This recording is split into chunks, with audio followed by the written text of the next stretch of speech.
But any event, but these things are broadcast nationally, regionally, and abroad. Would these be subject to those sort of things? Are there going to be fees now? I don't know if if the persons are licensed to do that. If they are, what are their fees? And these are some of the things that I have not seen. Although the commission, it mentions that the commission is responsible for certain fees, but what kind of fees are there? Parameters.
Let's pray. Guide, we beseech thee, Almighty God, members of this honorable house, so that they will wisely deliberate for the good of this country and for the glory of thy holy name. Join me in the Lord's Prayer. Our Father, who art in heaven, hallowed be thy name. Thy kingdom come, thy will be done on earth as it is in heaven. Give us this day our daily bread, and forgive us our trespasses, as we forgive those who trespass against us. And lead us not into temptation, but deliver us from evil. For thine is the kingdom, the power, and the glory, forever. Amen. Pray, be seated.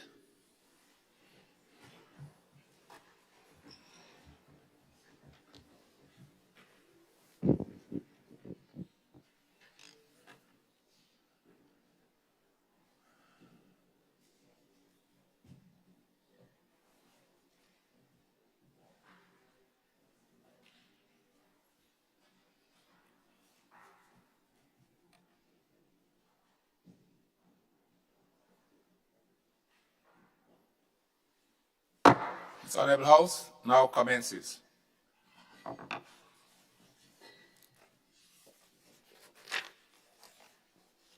Item 3, oath of allegiance or affirmation of a new member. Item 4, confirmation of minutes. Leader of Government Business. Thank you, Mr. Speaker. Good morning to everyone. Morning. Mr. Speaker, I beg to move that the minutes of the proceedings of a sitting of the House of Representatives held at Parliament Chamber, Mount Welldale, St. George's, on Tuesday, the 4th of June, 2024, at 9 a.m., be taken as read. Thank you, honorable members. The question is that the minutes of the proceedings of a sitting of the House of Representatives held at the Parliament Chamber, Mount Welldale, St. George's, on Tuesday, the 4th June, 2024, at 9 a.m., be taken as read. Those of that opinion say aye. Of the contrary opinion say no. The ayes have it. Indeed, the ayes have it. Leader of Government Business. Thank you, Mr. Speaker. Mr. Speaker, I beg to move the confirmation of the minutes of the proceedings of a sitting of the House of Representatives held at Parliament Chamber, Mount Welldale, St. George's, on Tuesday, the 4th of June, 2024, at 9 a.m.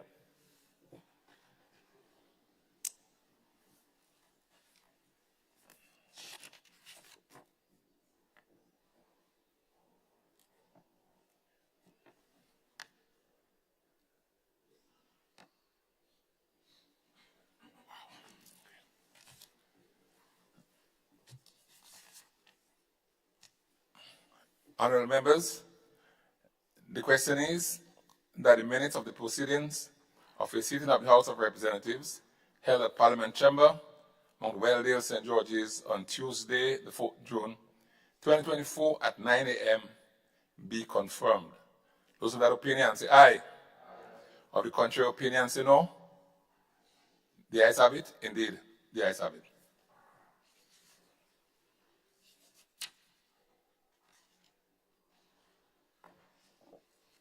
Item 5, messages from the Governor General. Item 6, announcement by Mr. Speaker. All right, morning, honorable members.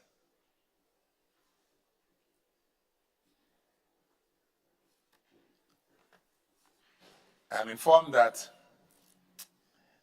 Honorable Kate Lewis and Honorable Emlyn Pierre have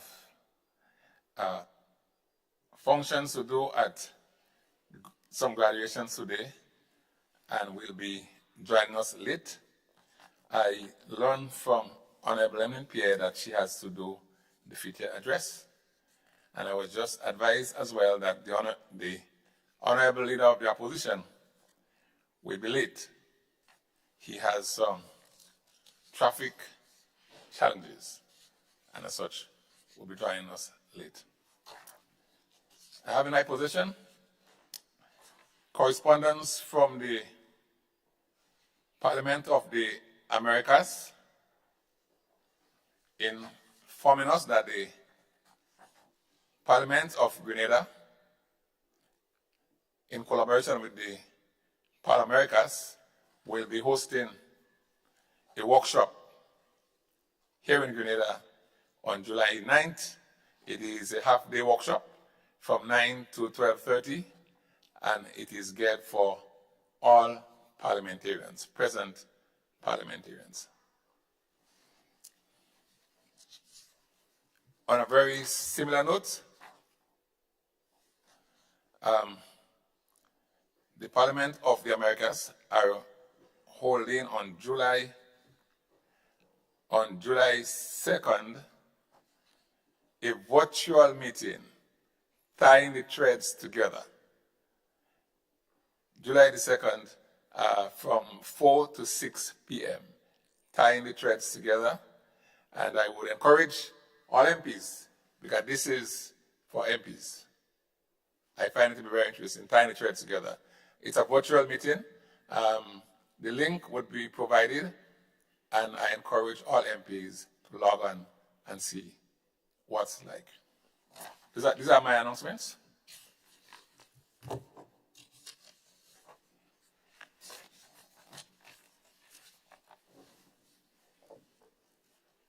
Item 7, presentation of petitions.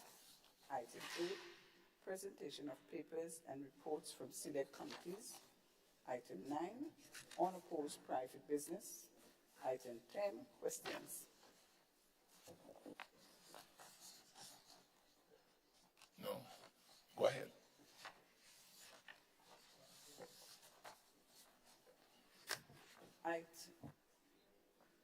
Item 11, urgent questions on the provisions of Standing Order number 20, subsection 1, notice of questions.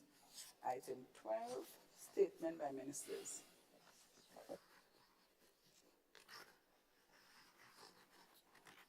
Proceed.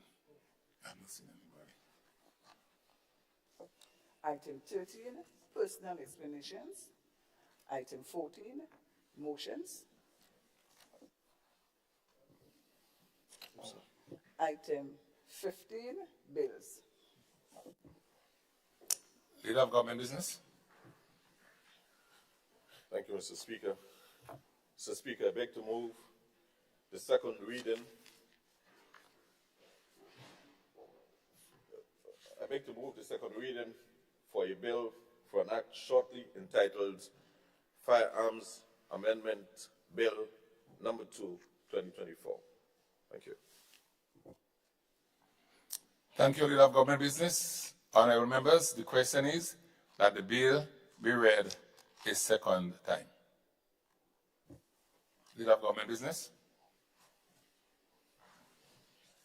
Thank you, Mr. Speaker. Mr. Speaker, this bill, the Firearms Amendment Bill Number 2 of 2024, is probably the single most important bill that this government will pass for this year, as it relates to saving the lives and protecting property nationally. This bill, Mr. Speaker, is geared towards curbing the proliferation of crime that has been raising its ugly head and showing its unpleasant face in Grenada, affecting our young men and women. Mr. Speaker, you will recall that this Parliament approved an amnesty, firearms amnesty, Mr. Speaker, which spanned the period 1st of May 2024, and which is due to expire at midnight on the 30th day of July 2024. This bill, which is being presented this morning, Mr. Speaker, will take up from where the amnesty ends. And so it is seeking, Mr. Speaker, to implement stringent penalties for persons who find themselves on the other side of the law in respect to the possession of firearm and ammunition. So, Speaker, to give legal effect to the conditions which were laid down, Mr. Speaker, in the amnesty, this bill seeks to amend Section 2, 4, 5, 9 to 17, 19 to 26, 35, 36, 41, 45, and 53 of the Firearms Act, Chapter 105, which is the Principal Act. Just by saying this alone, Mr. Speaker, you would recognize that sweeping changes have been made to the Principal Act, all of which create firearm-related offenses, save and except Section 2, to increase the penalties in respect of the commission of each firearm-related offense. Some of the offenses will now include, Mr. Speaker, mandatory prison sentences and stringent fines.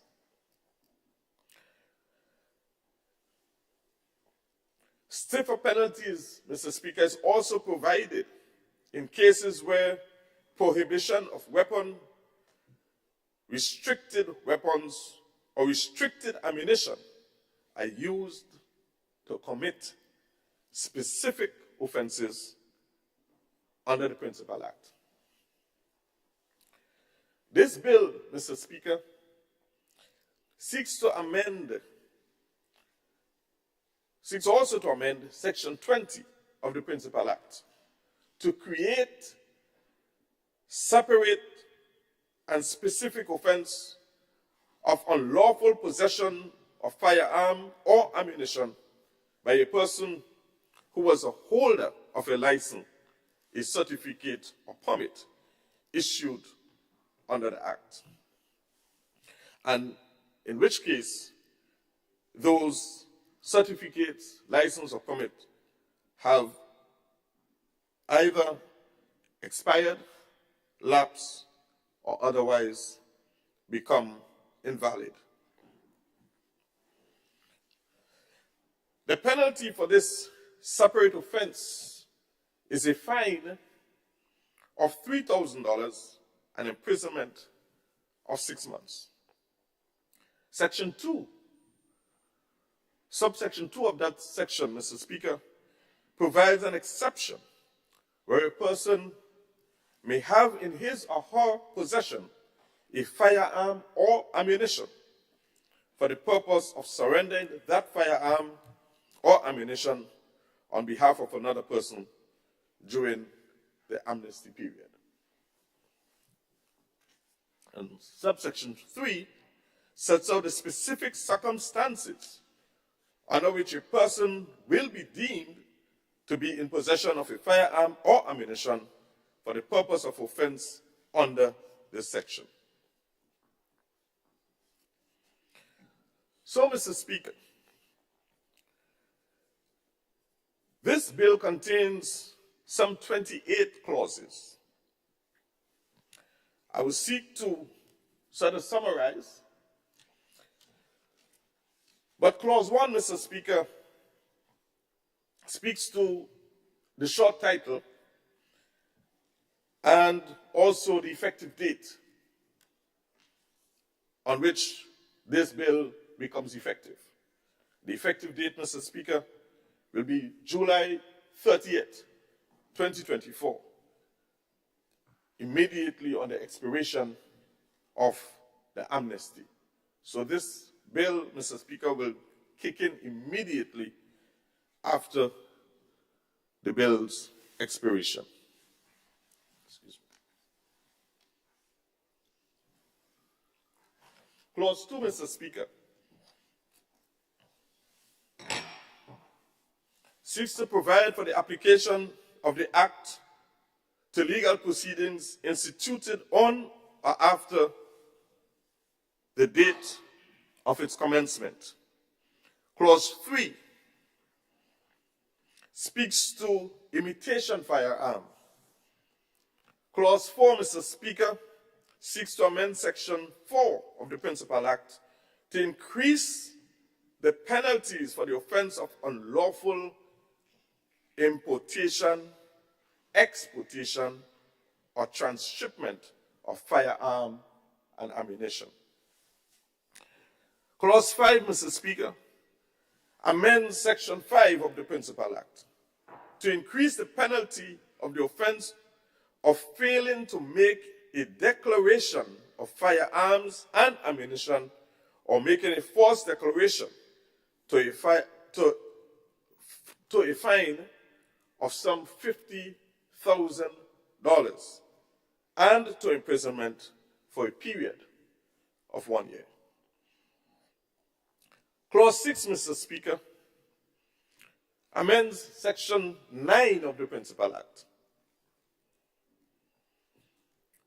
and again seeks to increase the penalty for the offense of manufacturing or dealing in firearm, ammunition, or prohibited weapons, except in accordance with the terms of a firearm manufacturer license or firearm dealer license.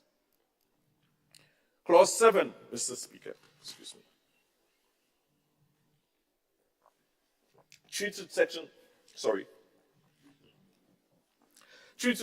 10 of the Principal Act, again increasing the penalty, Mr. Speaker, for the offense of unlawful acquisition or disposal of firearms and ammunition to imprisonment for a period not less than 10 years and not more than 20 years on summary conviction, and to imprisonment for not less than 15 years and not more than 40 years on conviction or indictment. So, Mr. Speaker,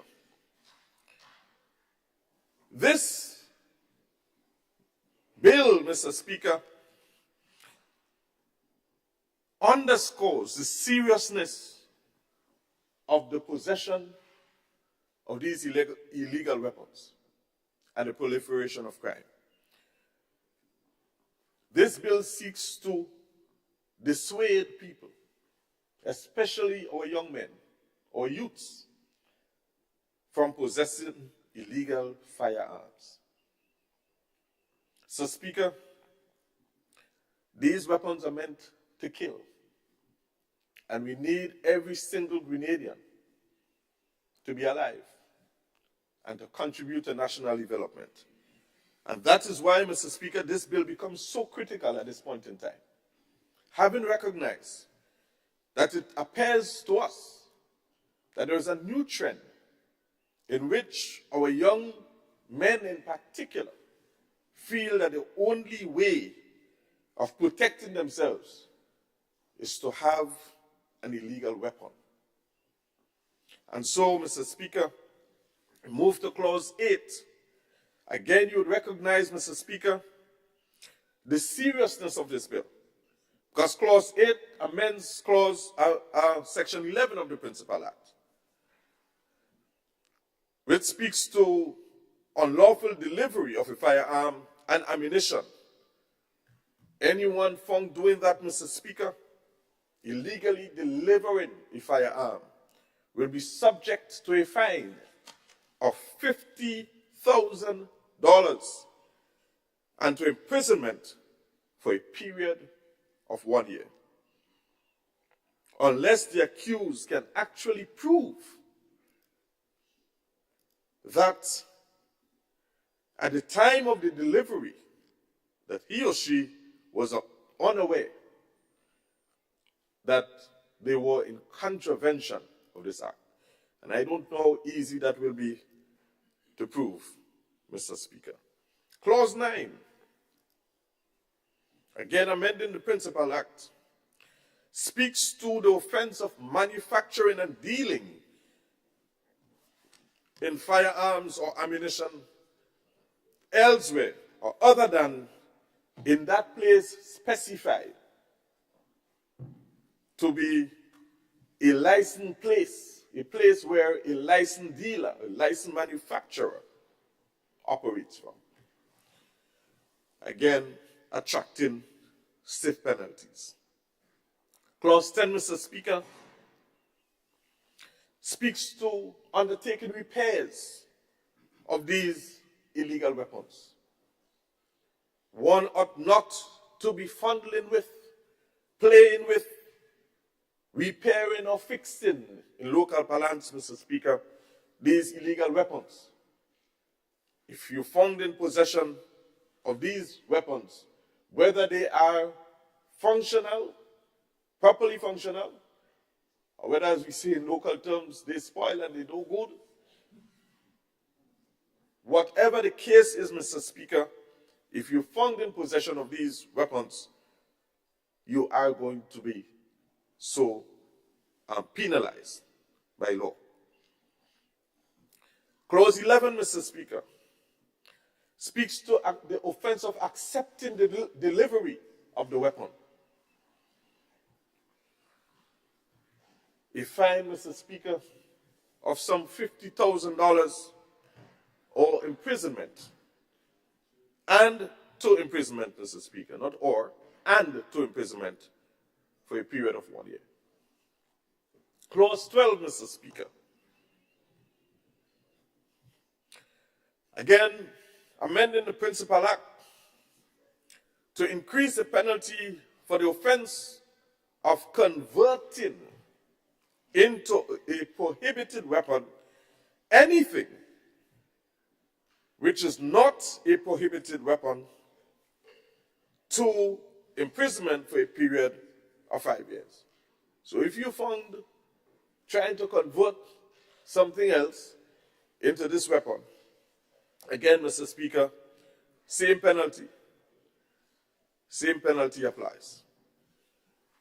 This bill, Mr. Speaker, is saying to the general public that a life of crime is not a path to walk. We encourage our young men and women to find useful, beneficial careers, trades, learn a skill, do something with your hands, utilize your brain for good and beneficial purposes which will contribute to national development and a better life. Because you see, Mr. Speaker, when our youths get hooked up with crime and they get involved in this thing, it is difficult, first and foremost, to come out of it.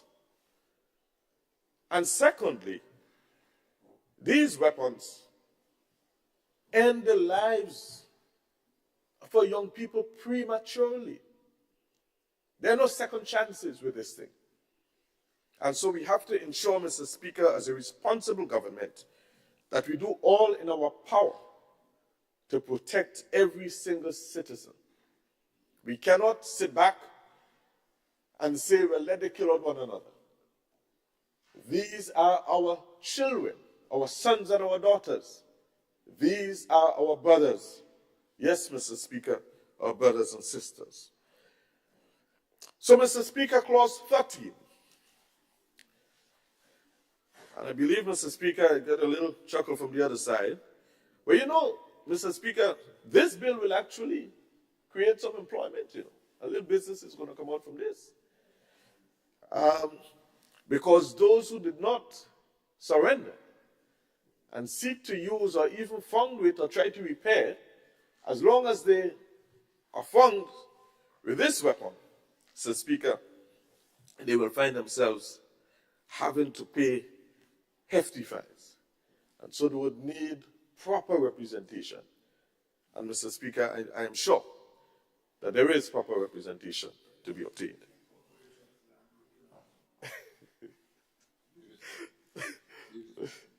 Mr. Speaker, the failing to display Clause 13, I think I need to. So, Mr. Speaker, Clause 13 seeks to amend Section 16 of the Principal Act to increase the penalty for the offense of failing to display a notice of license.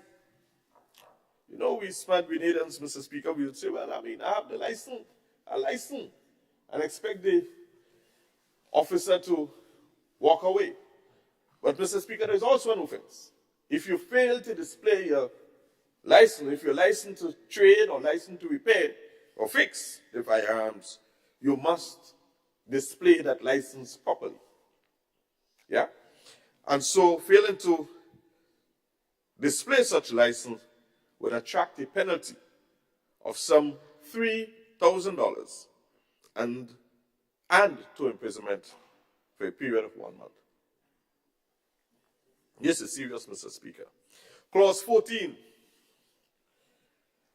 seeks to amend Section 17 of the Principal Act to increase the penalty of the offense of failing to keep a register of transactions, unknowingly making a false entry into the register, to a fine of $50,000 and to imprisonment of 1 year. So, Mr. Speaker,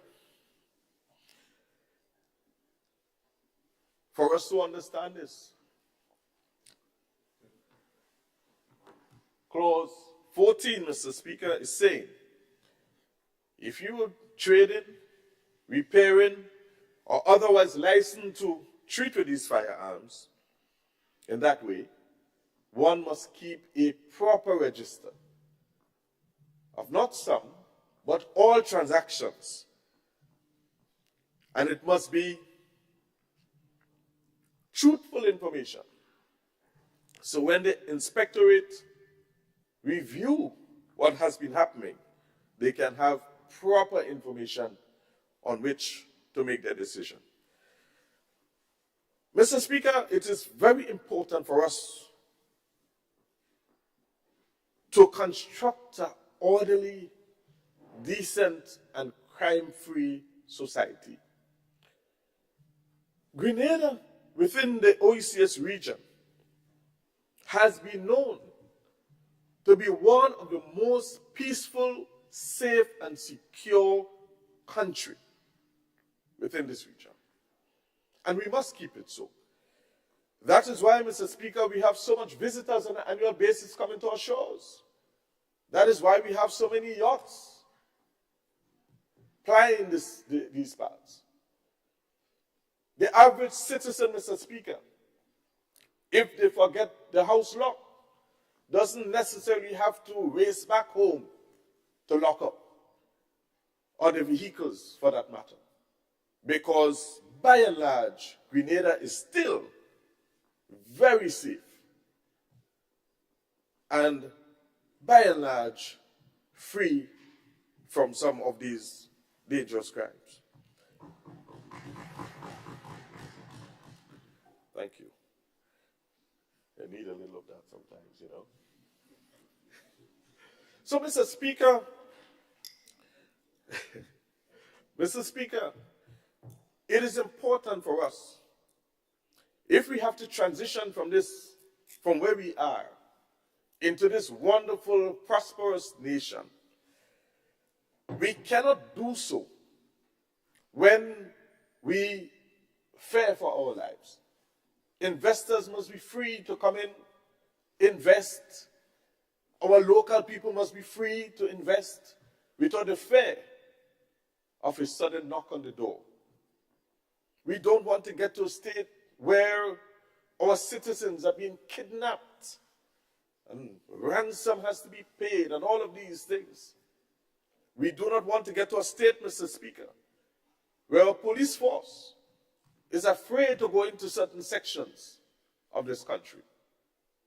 And that is why, Mr. Speaker, this bill by itself, we recognize that just passing a bill cannot solve the problem.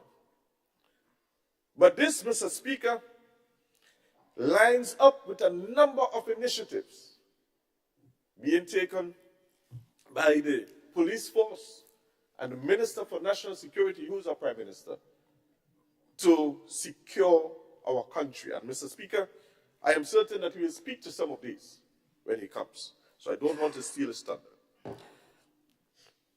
Mr. Speaker, Clause 15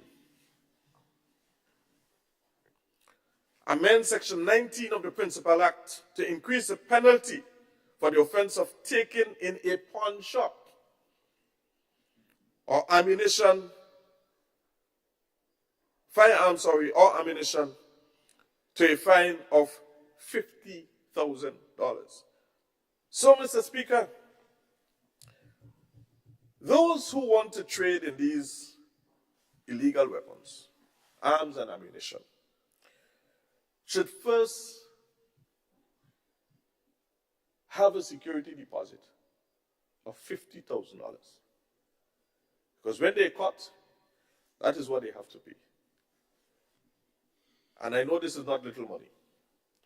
So, Mr. Speaker, I'm saying this because this bill is serious. Because the ending of the lives of our citizens is serious. And when we recognize that our young men are killing each other and ending in the jail. Once, Calypsonian some years ago said a song to the effect of grave, the jail, and the hospital. I can't remember if it was a Talpree. Three things he's not afraid of. Thank you for it.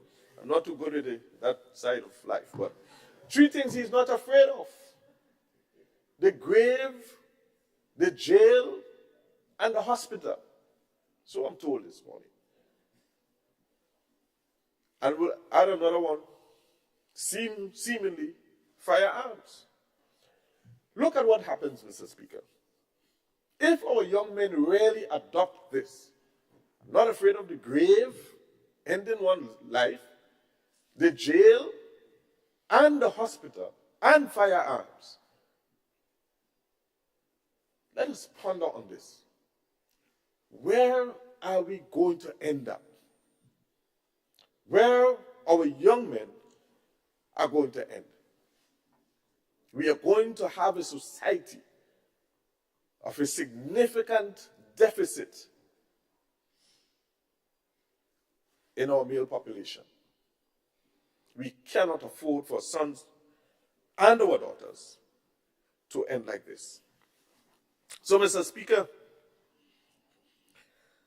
Clause 16, moving on, seeks to amend Section 20 of the Principal Act to create a separate offense of unlawful possession of a firearm or ammunition by a person who was the holder of a license, certificate, or permit issued under the Act, which has since expired, lapsed, or otherwise become invalid at the time of the possession of that illegal weapon. The penalty for which is a fine of $3,000 and imprisonment for 6 months. And Mr. Speaker, one would understand that the seriousness of this. These licenses, when obtained, you must monitor and ensure that they are properly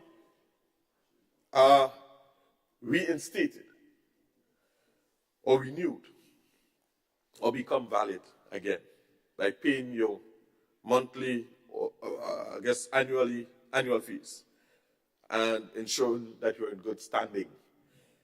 All right.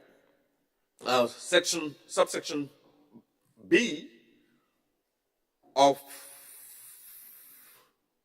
that clause speaks to the increase in penalty for the offense of unlawful possession of a firearm or ammunition to imprisonment for not less than 10 years and not more than 20 years on summary conviction, and to imprisonment for not less than 20 years and not more than 40 years on conviction on indictment. C, provides an exception where a person may have in his or her possession a firearm or ammunition for the purpose of surrendering that firearm or ammunition on behalf of another person during a firearm amnesty declared pursuant to Section 51A of the Act. So when an amnesty is issued by the government, when that happens, they can get exemption for such purposes. Again, important. D sets out the specific circumstances under which a person will be deemed to be in possession of a firearm or ammunition for the purpose of an offense under the section. Clause 17, Mr. Speaker, amends Section 21 of the Principal Act to increase the penalty for the offense of contravening the general restrictions upon carrying a firearm and ammunition in a public place to a fine of not less than $50,000 and not more than $100,000, and to imprisonment for not less than 5 years, not more than 10 years. So this one deals with contravening the act in respect of carrying a firearm in a public place. Clause 18, Mr. Speaker, speaks to the offense of contravening is special restrictions upon carrying firearm and ammunition in a public place to a fine of not less than $50,000 and not more than $100,000, and to imprisonment for not less than 5 years and not more than 10 years on summary conviction, and to a fine of not less than $100,000, not more than $250,000, and to imprisonment for not less than 10 years and not more than 20 years on conviction on indictment. Clause 19. Clause 19, Mr. Speaker, treats with the discharging of a firearm in a public place. The offense of discharging a firearm in a public place. And,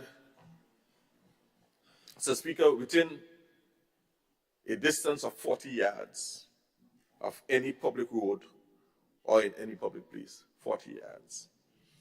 And the fine again, Mr. Speaker, $50,000. Clause 20. Clause 20 speaks to the offense of possessing firearm or ammunition with intent to injure.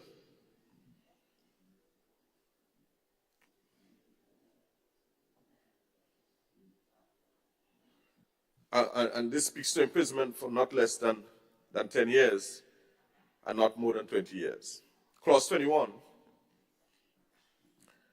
Clause 21, Mr. Speaker, seeks to amend Section 25 of the Principal Act to increase the penalty for the offense of A, possession with intent to commit or to aid the commission of an indictable offense, or to resist or prevent the lawful apprehension or detention of a person to imprisonment for not less than 15 years, not more than 40 years, on conviction on indictment.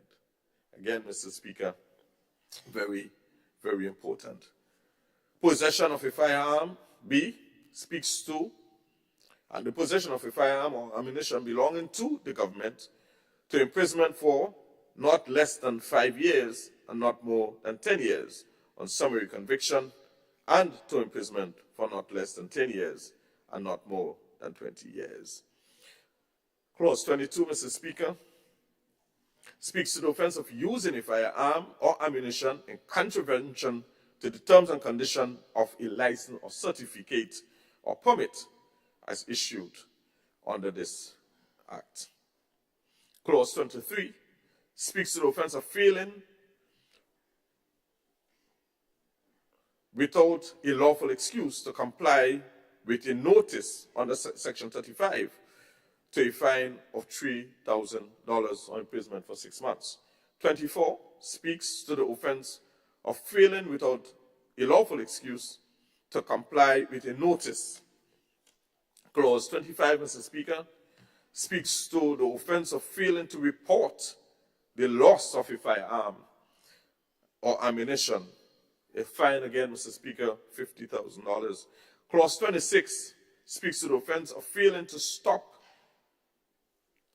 a vehicle at the request of a police officer, preventing or intimidating the driver of such a vehicle from stopping or escaping or attempting to escape from such a vehicle, to a fine of not less than $50,000. Again, Mr. Speaker, this particular clause, clause 26, is very important and very instrumental in the reduction of these firearms. Clause 27 speaks to the offense. I'm going to finish shortly. Thanks for, the offense of failing to comply with the requirements pertaining to custody of a firearm and ammunition. Clause 28, Mr. Speaker, amends Section 53 of the Principal Act to increase the general penalties for all offenses under the Act. Mr. Speaker, I took the time to go through these clauses within 29 minutes. I have 1 more minute to say, because I want the general public, and especially our young men who trade in these weapons, to understand the serious implications of passing this bill here today, and the reason why they should surrender these weapons, utilize the balance of this amnesty that is remaining, and turn away from a life of crime. I want to say in this honorable House, Mr. Speaker, that if you're hooked on crime, there is help. You can walk into the Ministry of Social and Community Development at the Botanical Gardens. There are many counselors there who can speak to you in confidence. Walk into the Ministry of Youth. Speak to the technocrats in the ministry and come up with something that is, and they will help you to come up with something that is viable and useful as a career, and turn away from a life of crime. Mr. Speaker, in the last few seconds that remain, I want to say to our young men, in particular, every single one of us who sit at this table, every young man who sits here, I'm not young again, used to be, had a choice, every single one of them, have a choice to either turn to something that is useful and beneficial to the country, or a life of crime. They had a choice. They chose to make a valuable contribution to nation building. And so, Mr. Speaker, I want to end by calling on our young men. Please, put down your weapons. Turn away from crime. There is help at the ministry. There is help in the church. Turn away. Walk into the church. Walk into people that can help you. I am willing to help you. We are willing to help you. And I make this solemn call because, Mr. Speaker, I don't want to see our young men in prison. The prison is already overpopulated. I don't want to see that. We don't want to see that. We want our young men to contribute to nation building. Thank you. Thank you very much, Mr. Speaker. Thank you very much, Leader of Government Business. And I see MP for St. Andrew Northwest. Thank you, Mr. Speaker. Pleasant good morning to everyone. Mr. Speaker, I rise to lend my voice in support of the Firearms Amendment Number 2 Bill 2024. Mr. Speaker, by introducing stricter penalties for a wide range of firearms-related offenses, the bill seeks to deter illegal possession, trafficking, and use of firearms. Mr. Speaker, the mandatory minimum sentence for various offenses, particularly the harsher penalties for automatic firearms, underscores government's commitment to curbing the proliferation of dangerous weapons and addressing severe impact of gun violence in our communities. These amendments aim to create strong legal framework that not only punishes offenders, but also serves as a robust deterrent against future violations. Mr. Speaker, this amendment is anticipated to have significant positive impact on mental health within the Grenadian community. By reducing the prevalence of illegal firearms and imposing stringent penalties on offenders, the bill aims to create a safer and more secure environment.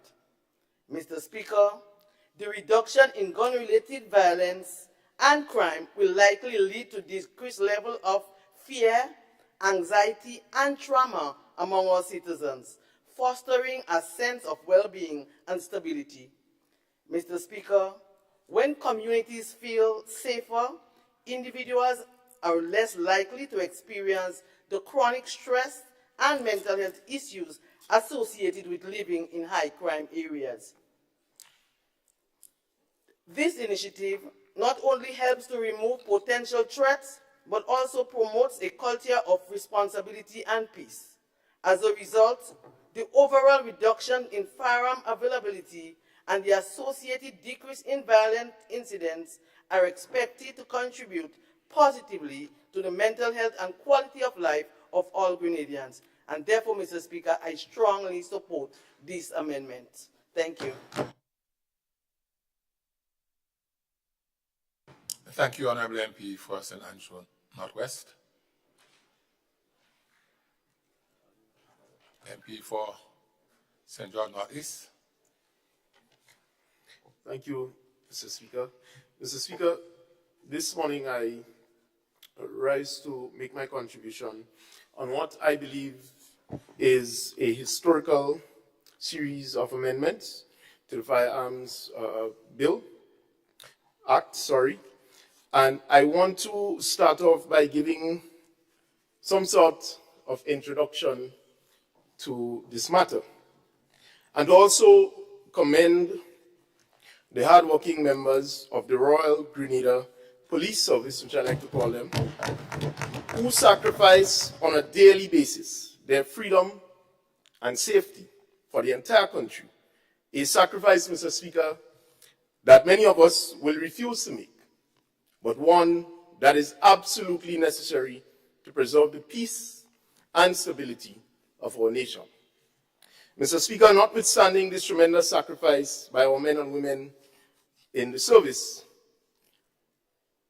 those people who attempt to vilify and criticize and say that the RGPF is compromised seem to be very loud these days. But, Mr. Speaker, were we to pause for a moment and ask some simple questions? What did they do to enhance the force? What did they do to help them fight crime? What did they ever do to find solutions to the problems of illegal firearms on the streets of Grenada, Carriacou, and Petit-Martinique? What did they do? And the answer, I believe, is slim. That is why this rhetoric, Mr. Speaker, of hatred towards our senior officers and the Department of the National Security is dangerous, as it presents only the voice of Old Town and will never represent the voice of the people of Grenada. Because we believe, as genuine Grenadians, while it is necessary to critique, and sometimes it is, in times of danger, it is most necessary to act and to do something and respond with a solution to the situation. And Mr. Speaker, I want to commend the government of Grenada for acting in this regard. We must therefore seek to do our part as legislators. And that's why we are here today. So, by passing these series of amendments that the Grenada Bar Association is on board with, and I said, in some instances, it is a long time coming. It is important to amend these sections. And I could reference long-standing criminal attorney at law, Mr. Anselm Clouden, for example, for lending his voice in support of these amendments. Mr. Speaker, these amendments essentially will increase the penalties associated with the use of illegal guns and aims to reduce it altogether. Yeah, Mr. Speaker, just please, if I could just get some quiet, please. Mr. Speaker, essentially, as I said, the amendments will increase the penalties associated with the use of illegal guns and aims to reduce altogether the proliferation of illegal guns on the streets of Grenada. And this move comes following, Mr. Speaker, government's recent initiative through the Parliament to pass the gun amnesty. Again, by all indications, we have said that success for us is that at least even if one gun is illegal gun is off the streets, then we are satisfied. And so far, the results suggest that at least more than one has been removed. And then in operations by the RGPF, others have been confiscated to making Grenada a more peaceful environment. So, essentially, Clause 4 to 28 treats with the increases in the penalties for the corresponding offenses under each section. The issue, Mr. Speaker, for example, that I know some may raise this morning, of bail. It is clear, certainly from legal drafters' side, that bail, or this issue of not permitting bail, does not violate the doctrine of the separation of powers. In other words, Mr. Speaker, we are not the judiciary, we are the legislator. What we are doing is only passing law, and therefore it is the judiciary to determine and apply the law necessarily. So that is not our role, as mentioned before. Because the judiciary, Mr. Speaker, still retains ample discretion over the proceedings in our court. We do not have that jurisdiction. And therefore, where we sit, it is to deter, as you heard mentioned by the leader of government business, the proliferation of illegal guns on the streets of Grenada. So with these few words, I want to say that I fully support these series of amendments, and I am prepared to go all out to ensure that it is passed. Just picking up from one of the members on the other side's previous comments in one of the other sittings, where he said that this essentially is a white-collar crime, I believe that he should be supporting these amendments and should be rising to say, Mr. Speaker, through you, that now we could begin to deal with such a white-collar crime in our society to ensure that the peace in Grenada and the stability that we enjoy is never threatened by those externally. But we will do our part to ensure that we preserve that peace as legislators and as other leaders in our society. Thank you very much, Mr. Speaker. Thank you, MP for St. George Northeast. MP for St. Patrick's East. Thank you, Mr. Speaker.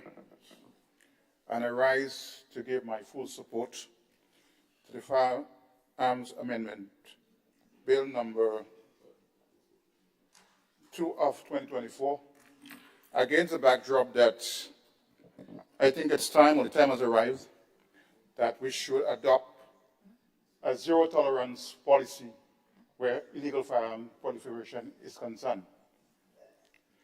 We need to send a strong message to our misguided youths out there who believe that trading in drugs and ammunition as a business to be assured that this government will not tolerate this behavior.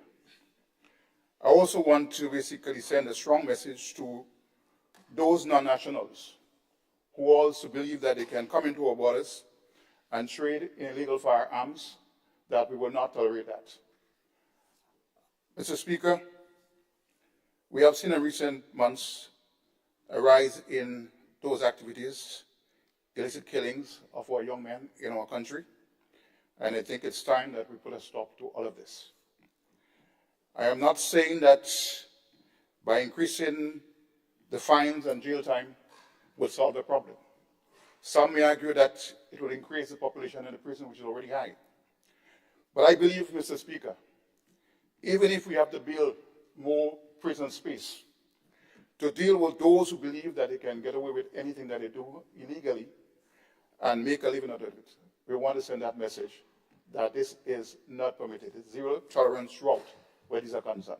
So, Mr. Speaker, as again said, I would like to lend my full support to this amendment to the Firearms Number 2 Bill of 2024. Thank you. Thank you, MP for St. Patrick East. And I think it's the light of the MP for St. Andrew South West. So thank you, Mr. Speaker, and a very pleasant good morning to all. I see the Prime Minister's father is here with us. Good morning.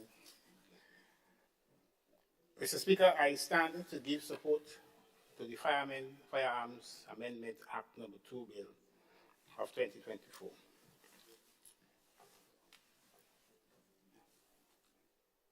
And I'm doing so on the basis of objective data available on weapon offenses in our country, and of the need, therefore, to put rigid, pragmatic measures in place to ensure that our country, our homeland, and our people safe, not just for ourselves, but for those who come to our shores. Mr. Speaker, I want to present to you some information, some hard data on weapon offenses in this country as far back as 2018 up to 2022. And Mr. Speaker, the data is showing that reported cases of possession of firearms,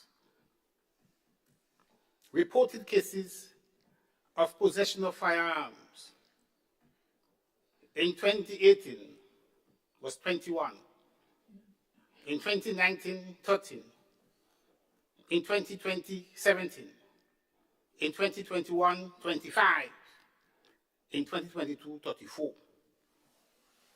So it has been increasing. Secondly, Mr. Speaker,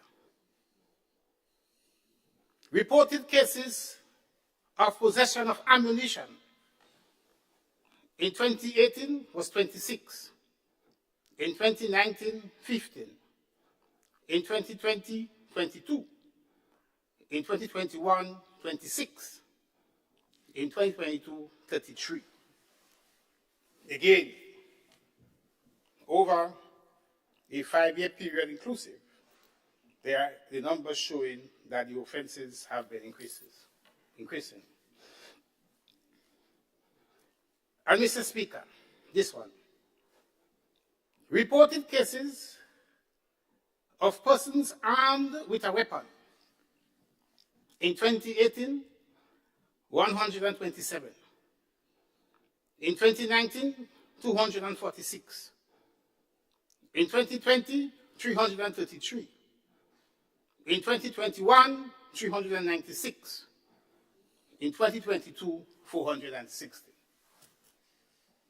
So you see, Mr. Speaker, the objective conditions for the presentation of this bill here today are clear.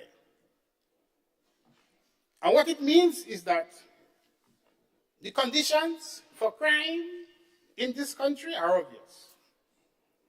And hence the need for us to take measures to ensure that crime is reduced in our dear island. Mr. Speaker, there have been many theories and many studies on the relationship between crime and growth and the economic development of our country. A recent study, Mr. Speaker, by the Inter-American Development Bank on the crime situation in 17 countries in Latin America and the Caribbean revealed that the average cost of crime amounted to 3.6% of the country's GDP. So crime is in fact costly. So what in fact is being said here is that crime is often considered an impediment to our country's economic development and growth. And it's an impediment, Mr. Speaker, because it increases economic uncertainty. Crime discourages long-term development and new employment opportunities, very important for our young people and for the country. And of course, crime can erode and usurp the law of the land. And because of this, Mr. Speaker, many countries have put in place and developed comprehensive strategies aimed at crime prevention and crime reduction.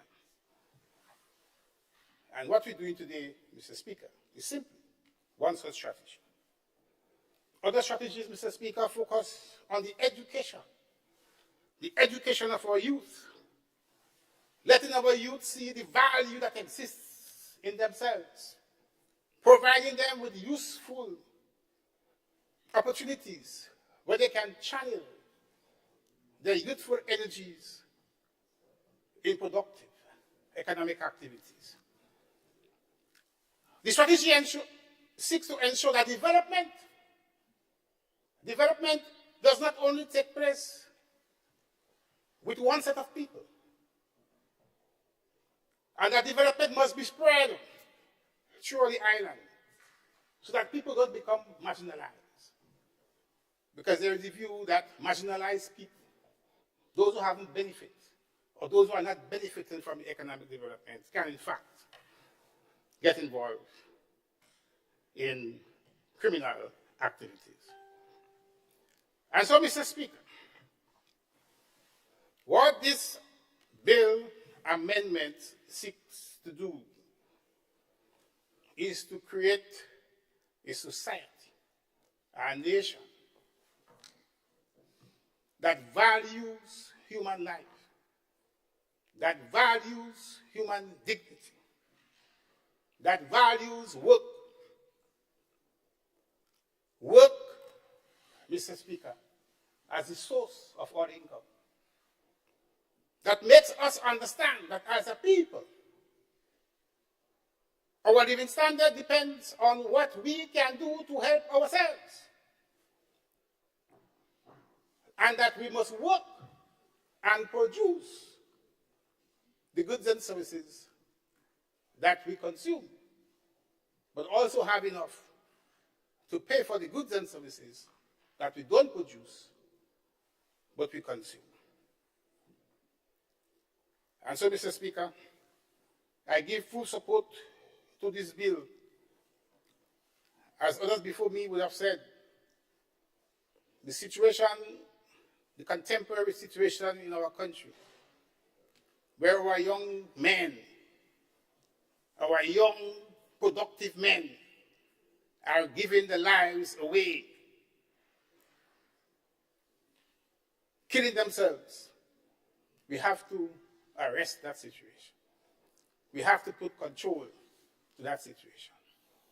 And therefore, as a government who cares, a government who cares for our people, cares for our young people, this bill is geared towards ensuring that our young people find useful avenues to unleash their creative ability, to unleash their energy, and to contribute meaningfully to the social and economic transformation of our homeland, Grenada, and its people.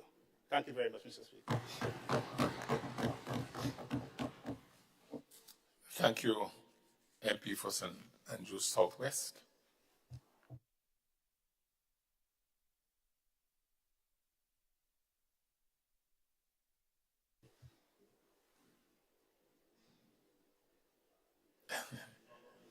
Honorable.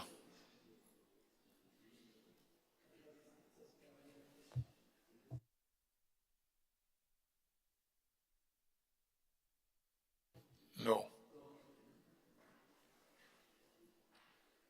All right, I sense the debate is just about completed. You wanted me to speak, Mr. Speaker? If you wanted me to speak, Mr. Speaker, I'll oblige the government. I was listening, Mr. Speaker, quite intently because, quite frankly, I was unclear about what we were speaking of. The issue is crime. All we are doing here today is discussing a change in gun crime. But the proliferation of crime, of gun crime, is only one aspect of the proliferation of crime. Legislation aimed at dealing with guns is not going to solve the problem of crime in our society. That's not going to solve the problem. I know the government has other things they would like to address, and I want to commend, quite frankly, the approach which looks at gun crime. But first of all, let me start by saying this. Let's not make this a political issue, because crime knows no politics. That's right. Crime knows no colors. So my young brother from St. George, Northeast, stop going back and say what you did. That has no place in this issue of crime. And the issue of mandatory minimums is not new. Don't make it sound like you're doing something new. If you look at the legislation, there has always been mandatory minimums for gun crime. But the truth is, it's not been applied. And there's a reason why it's not been applied. Because it seemed to be removing the discretion from judges and magistrates who are on the front line. You are not on the front line. Don't make it appear that you are not on the front line. You are not. The front line in the battle against crime does not rest in the parliament. I agree with us looking at the issue of gun crime. But let me say this. You know what I worry about? Your approach. You received a letter, and my young brother from St. George, Northeast, you mentioned that the Bar Association is on board. But let me tell you this. The Bar Association wrote a letter to you dated 31st May 2024, in which it pointed out to you, the government, through your Attorney General. Now, if your Attorney General is not communicating with you, then don't blame me, don't blame the Bar Association. In that letter, it raised the issue, and listen, please, one good quality of a politician is to listen. You do not know everything. Listen. The letter was written indicating that they would like to have discussions with you. Discussions on both the issue of mandatory minimums and on the issue of the removal of the discretion in the magistrate on the issue of bail. The letter was written, a long letter, from the Bar Association signed by the president of the bar. I have copies of the letters. If she has not passed it to you, I will certainly give you a copy. What did you do? And when I say you, I mean you through your Attorney General. You responded. You responded to the Bar Association by saying, listen, man, this idea that you all have that mandatory minimums are unconstitutional and that discretion of the magistrate is unconstitutional, this idea you lawyers have, we know better. Therefore, at the end of her letter, she says, we are going to proceed. We will proceed without any consultation with those on the front line of the issue of crime. Now, you, my young brother from St. George Northeast, said the Bar Association is on board. And I know the Bar Association will get attacked. I know me as a criminal defense lawyer, I will be attacked. I represent ordinary working people who find themselves afoul of crime every single day, and I make no apologies. The point I'm making is this. Are you so arrogant as to believe you do not need to consult with the Bar Association on the issue of whether or not these things are constitutional or not? Is there such arrogance in you that you don't want to say that, look, you're doing it again? Look, you're doing it again. Debate the bill. No, I'm not debating the bill because I only have 15 minutes. I'm saying to you that the place you go to have consultation, and it may sound funny to you, is the Bar Association, who has in its ranks the highest ranking judicial officers. King's Counsel Francis Alexis, King's Counsel Ruggles Ferguson. You are saying to them, come to the Parliament and debate the bill. My brothers and sisters, I know I will be subject to attack. I say to you, let us, Mr. Speaker, are they speaking through you? I hope I have my time. Tell me when you're ready. No, you go ahead. You proceed. I have not intervened. You proceed. So you're not going to comment on that? Proceed, Honorable MP, please. I will proceed. The point I'm making is this. Please, let not your arrogance lead you to ignoring the senior members of the bar who are urging you to have consultation before you take this to the final stages. Your Attorney General indicated that they are not constitutional, they are not unconstitutional. Senior counsels believe they are. I cannot sit here this morning in 10 minutes and go through all the legal arguments about constitutionality or not. All I can do is this. All I can do is this, my young brothers, is invite you to come to court one day. Come to court on the last Thursday of every month, where you see mothers, brothers, sisters, uncles on both sides of crime, where you see probation officers, where you see magistrates, where you see people working to help you. That is where our crime begins, when our young people are juveniles. I say this to you. The truth is, you're right. You're right. The police are doing an excellent job. In fact, Grenada has one of the highest rates of solving crime throughout the Caribbean. And let us commend the police for that. What they need is not more guns. I noticed recently there's a story that we're getting more high-powered guns. Let me tell you the story of Trinidad and Tobago. You're putting more guns into the circulation of the country, high-powered guns. Trinidad and Tobago, years ago. You may be too young to remember Dole Chedi. When Dole Chedi had his criminal ring, the government decided we would solve crime. You know how we would solve crime? We would hang Dole Chedi and all the friends. So they hung about 5 or 6 of them. The next day, 10 people get killed in Trinidad. They armed the police, and where is Trinidad today? Please just listen. You're not listening. I'm saying that in Trinidad, they went on the same path. More weapons, harsher sentences, and the crime has continued to increase in Trinidad and Tobago.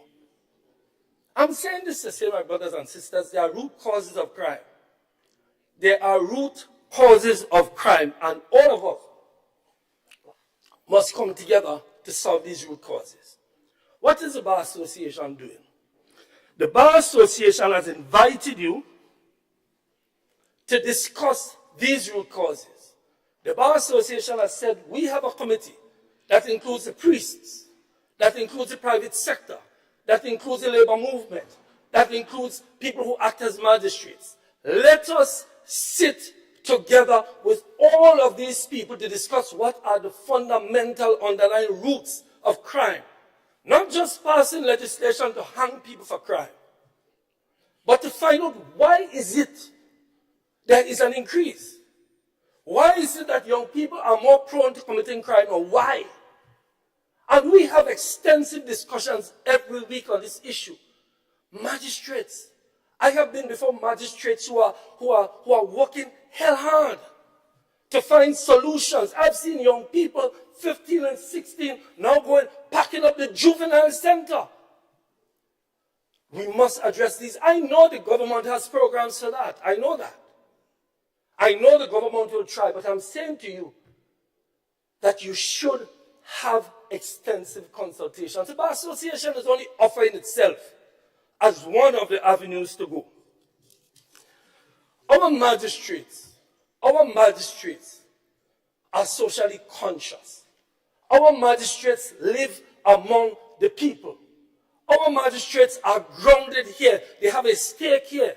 I know we have legislation coming shortly to disenfranchisement of dealing with certain bail issues. But our magistrates work hard every single day, to the extent that we work with magistrates to solve crime. The point I'm making, brothers and sisters, is that our magistrates are also on the front line. I commend the Prime Minister for talking about the situation at the prisons. The prisons is an incubator for crime. I commend it, because we have to deal with the issue. But let me tell you again, like in the US, the solution to crime is not just building more prisons. So crime goes up, you build more prisons, it goes up, you build more, you end up, as in America, you have a prison industrial complex. Soon you might be talking about privatizing the prisons like they've done in the US. No, we must solve the problem so the prisons become the last resort for people to go to. Brothers and sisters, members of parliament, you have admitted, several of you have admitted, that these pieces of legislation will not solve crime. Look at the frontline workers. Are we investing more in the probation department? Are we investing more in programs for youth in the communities? We talk about what happened before. My colleague, their work programs, the Empower program, all of these programs were aimed at that. I noticed my brother from Southwest stopped his statistics for crime in 2021. It has increased since you've been sitting there. It has. But you refuse to go with those statistics. I like that. You stopped somewhere in 2021. Well, that's fine. I understand politics. I've been around long enough to know you don't want to show that crime, and gun crime in particular, has increased over the last 2 years. Who do you blame for that? Yourselves? Is it your policies? Since you're blaming this side for what took place before, why don't you accept responsibility that gun crime has increased over the last 2 years? Well, accept it, say it. So don't make it political. Gun crime has been increasing over these last 3 years. I see it. So let us not treat this as politics. And you keep doing it. Let us not treat. We all have to come together, and that is what the Bar Association is saying. And the Bar Association is not a political tool of anybody. Mr. Speaker, there's another bill coming, and I will say more at that point. But in this case, these mandatory minimums, it is my view, without going into the details of the law, and we may get an exposition of the law, there will be an argument that it's not. We believe that it is not within the Constitution to remove the discretion. Let me give you an example, Mr. Speaker. So there's a priest living in a house, and he has a gentleman living with him. And the gentleman comes home one evening with a gun. And the priest seized the gun and the priest stashes it away to keep it away from the gentleman. So the priest took possession of the gun. He took possession of it, but he does not know what to do. It is not a joke, my young brother. The priest takes possession of the gun, and I have cases like this. The priest doesn't know what to do with it. So he hides it. So the priest has possession, and the priest has knowledge. Are you saying to me that a magistrate in that case or a judge should not be able to exercise discretion to say that I'll give him probation or give him some other sentence? In fact, he goes straight to jail for 10 years? Mr. Speaker, Is MPs allow him to proceed? mandatory minimums are mandatory minimums. I have a case recently where a child and the mother was picked up because the police was afraid that the man who owned the guns will say it belongs to them and they go to jail. I'm simply saying that mandatory minimums have been found to be unconstitutional in some jurisdictions. I'm not saying that the bill does not provide some escape chutes, but I'm saying this. We have a lot of, I say, I speak a lot of lawyers on the other side who will make the arguments in a while. And I know my friend, while he does not practice criminal law, I know you will have been properly briefed on it, so he will have a response. The point I'm making, Mr. Speaker, is that the case of mandatory minimums need to be discussed. And while it is open to all kinds of interpretation, it is something that the Bar Association is calling for. Mr. Speaker, let me just say this in conclusion. I have 1 more minute left. I know that criminal defense lawyers are treated in a particular way. They seem to say of us that we are complicit in crime. But I'll tell you this, when their children or their constituents get locked up for small crime, they call us. We don't represent big corporations. I have not done that. And they commit multiple crimes too, like tax evasion and so on. My crimes are small crimes that we represent. But we are on the front line of dealing with this issue. We are partners with the government.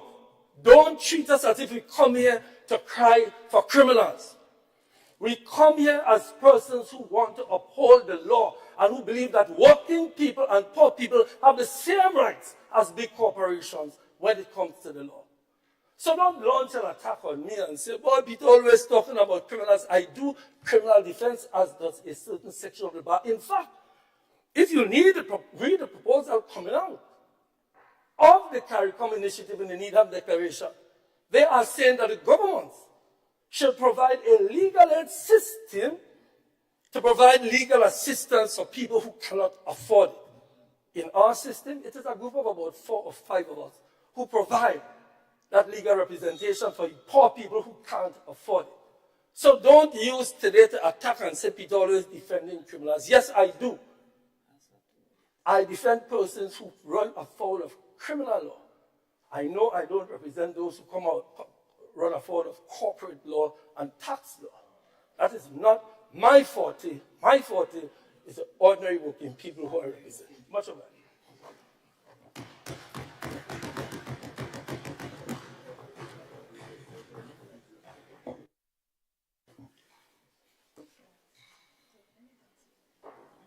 I'm seeing 2 lights on. Why is that light? Okay. MP for Constituency of St. John. Thank you, Mr. Speaker. Good morning, everyone. Mr. Speaker, I rise today in strong support of the Firearms Amendment Bill 2024. This legislative action is a clarion call from all citizens for decisive measures to curb what seems to be a slow and creeping escalating tide of gun violence, a scourge that has deeply affected families, friends, and members of my constituency and our nation at large. Mr. Speaker, the urgency of this bill cannot be overstated.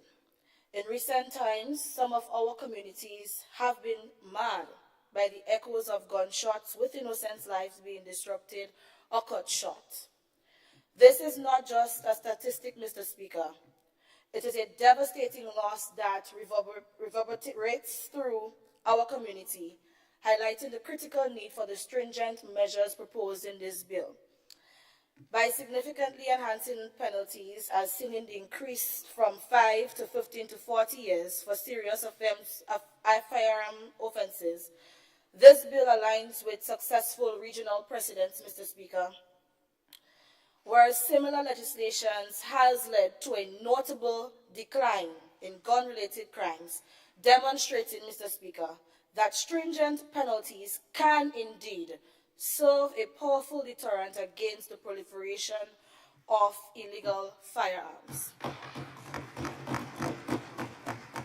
Additionally, Mr. Speaker, this bill seeks to tighten bail conditions for firearm offenses, ensuring that those charged under the Firearms Act with offenses punishable by extensive imprisonment are not granted bail. And this part of the amendment, Mr. Speaker, is something that I am very passionate about. Mr. Speaker, I am passionate because this measure is crucial for preventing reoffending and ensuring that integrity of our judicial process, much like the successful modules observed in Barbados and the Bahamas, where strict bail conditions have contributed to more controlled handling of gun-related cases. And, Mr. Speaker, if I am to play devil's advocate based on the sentiments that was expressed by my colleague member through you on the opposite side, the word on the street is, Mr. Speaker, that had bail not been granted for some of our victims of gun-related crimes in the past weeks, most of them might have been alive today. Moreover, Mr. Speaker, the introduction of a specific offense of possessing firearms or ammunition under expired license addresses a critical loophole that has long needed closure. This is a proactive approach, Mr. Speaker, similar to one that was recently adopted by St. Lucia, where tighter controls on firearm license have led to improved compliance and safety in their communities. Mr. Speaker, the evidence is clear across the Caribbean. When robust firearm regulations are enacted and rigorously enforced, they lead to safer, more secure societies. The Firearm Amendment Bill, Mr. Speaker, is not merely a regulatory update. It is a vital component of a broader strategy to restore peace and order in our communities. Finally, Mr. Speaker, in addressing the critical issues laid before this Honorable House, it is vital to approach every legislative measure with clarity and precision in understanding. It was remarked by the member of the opposition through you, Mr. Speaker, and I quote, "Legislation that deals with gun violence cannot solve the issues of crimes."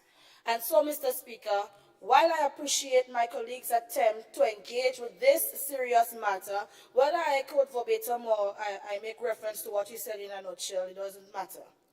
It is crucial to correct a fundamental misrepresentation of intent and scope of the Firearms Amendment Bill 2024. And so, Mr. Speaker, I urge my colleagues who so on several occasions and time again claim to say that we are young and we don't know what was and what is, and they know so much, that they take the time to read the bill. And I would agree with them. I would agree with the members on the other side that we cannot politicize the issue of gun violence or crime in general. And so to come and stand in this Honorable House and misrepresent what this bill is trying, this amendment is trying to fulfill, I think that they should be pointed out for that, Mr. Speaker, and to rectify that. So I encourage my colleagues on the other side to read the bill before you make interventions in this House. Mr. Speaker, to suggest that this amendment seeks to single-handedly solve all aspects of crime, as I mentioned, is to misunderstand its purpose profoundly. This legislation is not a magic bullet. It is, however, a critical part of a multifaceted strategy aimed at strengthening our legal framework to address one of the most lethal forms of criminal activity. The assertion by the member, Mr. Speaker, reflects a missed opportunity to recognize the potential impact of targeted legislative action as part of a broader crime reduction strategy. Moreover, it is quite unfortunate that the member opposite me views this essential legislative step through such a narrow lens. This bill, Mr. Speaker, seeks to enhance penalties and tighten controls around firearm offenses, specifically because these are the tools within our legislative purview. And so let us not now, I just read so I know how to stand here and make my intervention. So let us not misplace the separation of powers and talk about things that is not specific to our mandate within this House. Mr. Speaker, this bill indeed does exactly what we are trying to accomplish by targeting the most violent elements within our society. It is a measured, thoughtful response to a clear and present danger.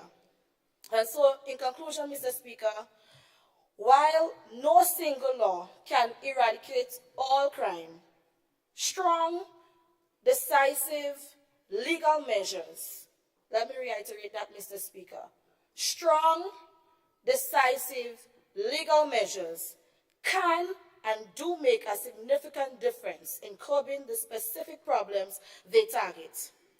It is through cumulative efforts, including social, educational, and economic interventions, alongside robust legal frameworks, that we will see a comprehensive reduction in crime. And so I urge my colleagues, Mr. Speaker, through you, including the members of the opposite side, to consider the broader context and the potential impact of this bill. And so I will end by the words of my colleague, who I admire dearly, that we ought to move forward in not a bipartisan way, in not a political way, to try to bring politics involved in such a national issue. But we must also be mindful that we ought not to misplace skepticism, but with a unified commitment, Mr. Speaker, we can ensure the safety or the continued safety and well-being of all our citizens in Grenada. Thank you.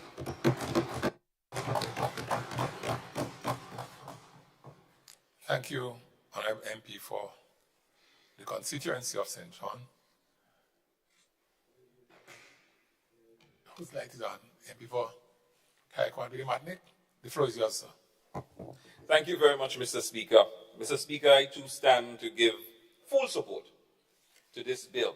Very important bill, Mr. Speaker. But before I start, Mr. Speaker, I heard my honorable friend on the other side, through you, speaking about how he has to defend the poor and seeing the hurt in the eyes of the aunties and the grandmas and all that. Mr. Speaker, that's why we are here. That's why we are passing this bill today, to lessen the hurt,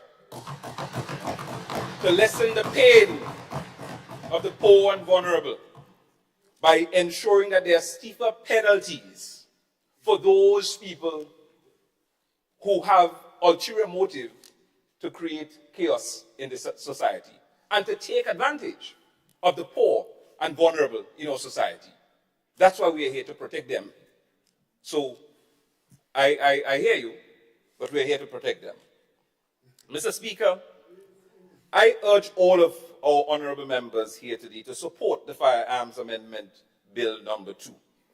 Mr. Speaker, this bill is of utmost importance as it aims to address a critical issue within our society.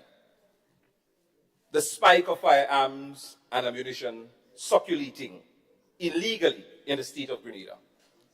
Mr. Speaker, by reducing the number of illegal firearms, we are lessening the potential violent crimes and firearm-related incidences that threatens the safety of our beloved Grenada. Mr. Speaker, to achieve this objective, we have already declared a firearm amnesty, allowing individuals to surrender their illegal firearms without facing persecution.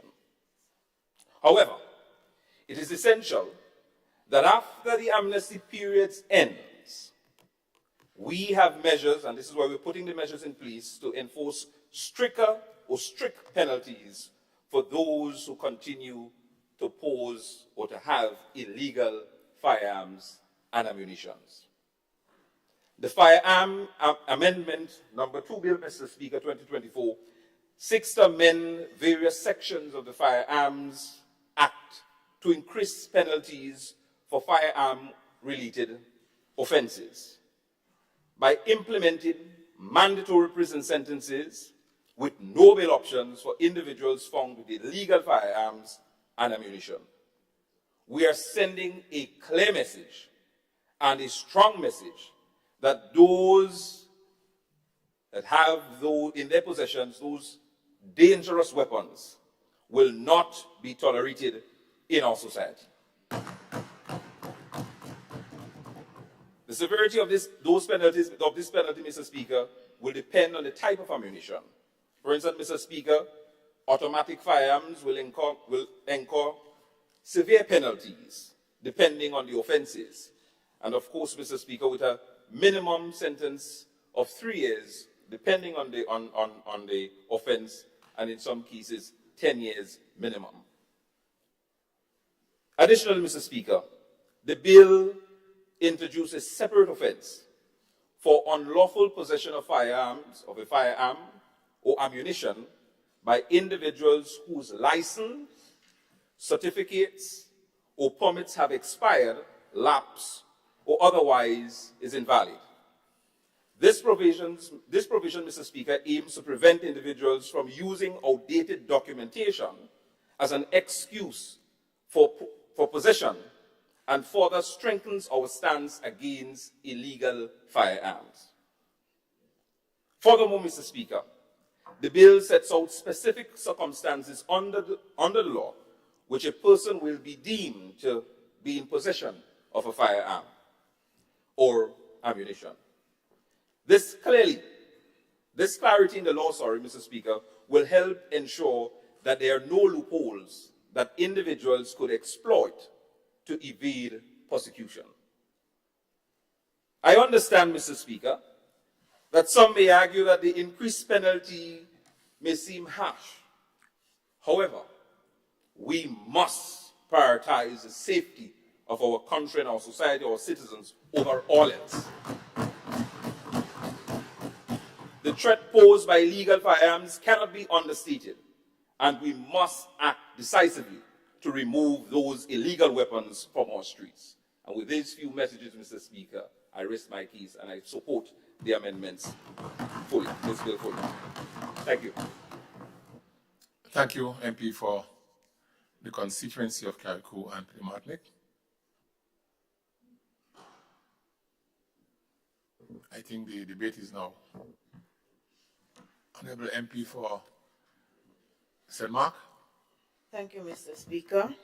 Mr. Speaker, I rise to make my contribution to the bill for the amendment of the Firearms Act. Mr. Speaker, 28 clauses, I think, to be amended.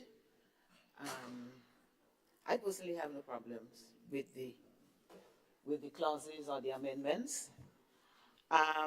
Mr. Speaker, I might have a problem with the context or the context, and I'm going to speak to that as well. But using the law to curb infractions or contraventions of the law, that is an established norm, and there's nothing wrong with it.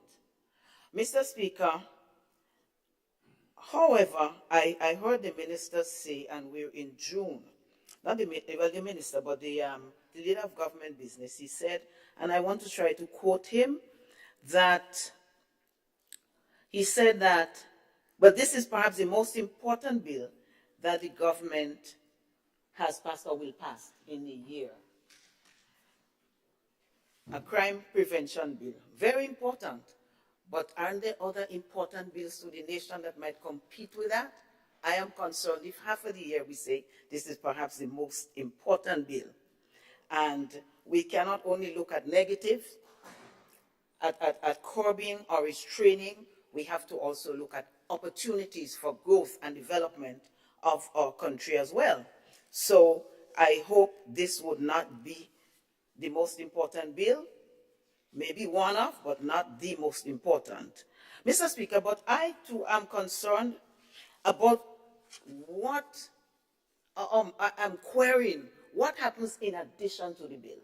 Because right now, this is a standalone, perhaps some may say knee-jerk effort to curb the rise in crime. Because certainly, as from the data I heard on the other side, it has been increasing over the years, but in recent times, the data show that there's been a jump. There's been a significant recent increase.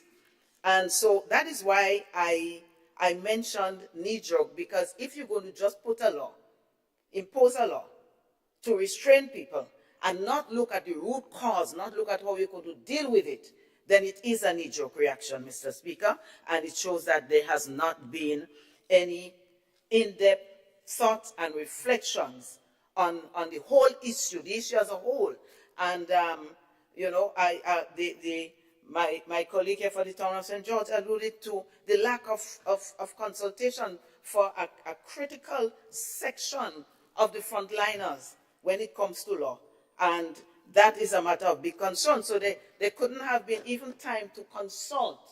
We just do something to say we're doing something. It has to be something that is going to have impact and positive impact. So I ask myself, things like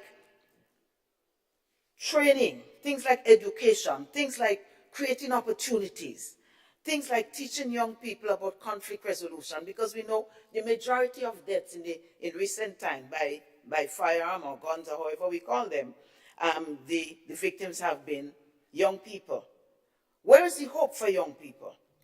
What are the opportunities for employment, Mr. Speaker? This month, graduations have started. Two of my colleagues could not be here today because they have to go to graduation.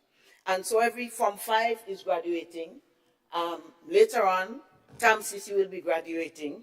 And I think while the legislation should not deal with this, but we had an agenda item that speaks to ministerial statements. And I was hoping that since the other alternatives, the other measures that are going to be employed may not have relevance directly for this law, I thought maybe one or two of the ministers, the Prime Minister, for example, as Minister for National Security and who is the overall responsible, would have been telling us some of the things that they are doing in addition to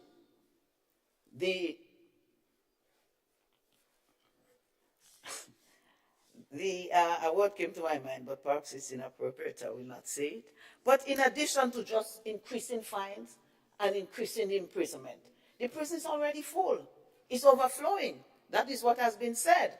And if we just go into everything as a fine, is a prison sentence, just know we wouldn't have.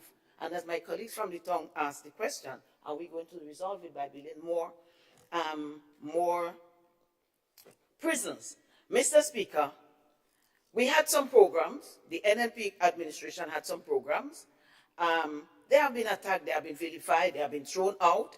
And that's the government's right and prerogative to throw out anything that they're not satisfied with. But my question is, what has replaced it that is of greater value, that it is of better benefit to the young people that we are concerned about? What has replaced the Imani program?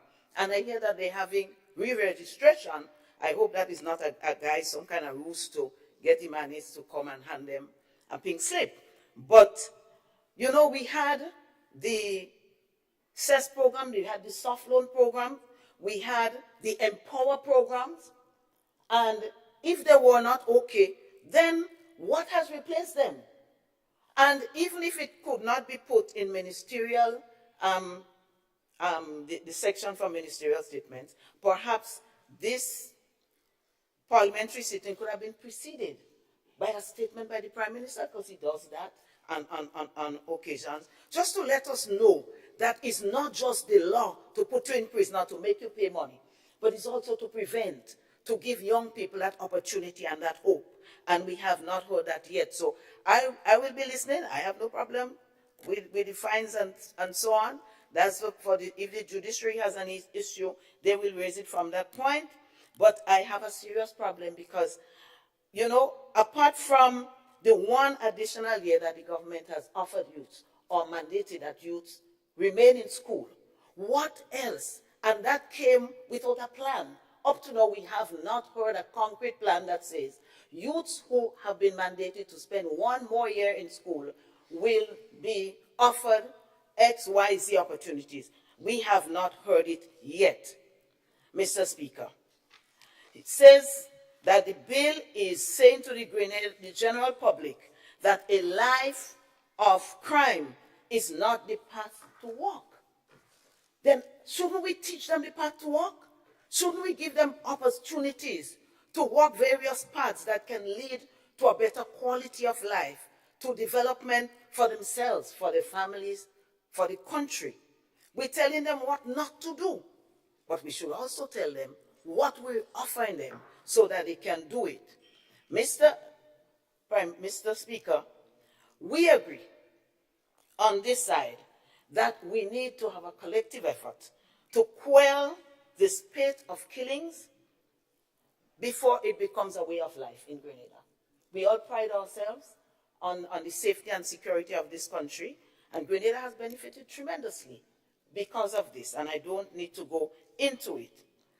But however, Mr. Speaker, the means is woefully limited and inadequate to save our youth and our country if all we're going to do is charge you more money, which you can't pay, and put you in prison for doing certain things. There has to be more effective measures and hopeful measures for our people.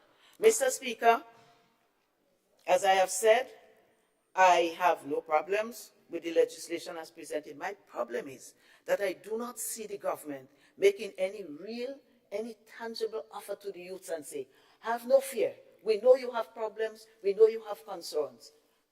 And maybe what went before wasn't good enough for you. We have something better to offer you. Here it is. Let us walk the better pathway, and let us not just offer our young people a deterrent for crime. Thank you, Mr. Speaker. Thank you, Honorable MP, for the constituency of St. Mark. MP for St. George South.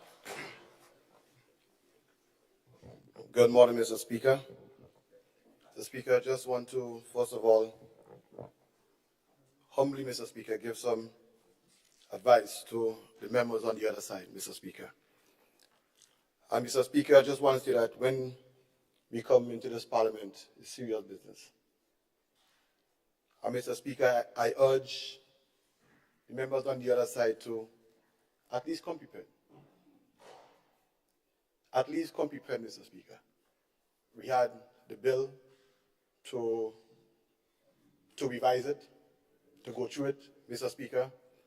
And when we come in Parliament, Mr. Speaker, we should be coming to debate the bill. Not everything else except the bill. Mr. Speaker, I heard the MP for the Tongue of St. George said that he is in the front line. Mr. Speaker, let me remind him that it is the people, Mr. Speaker, who are in the front line.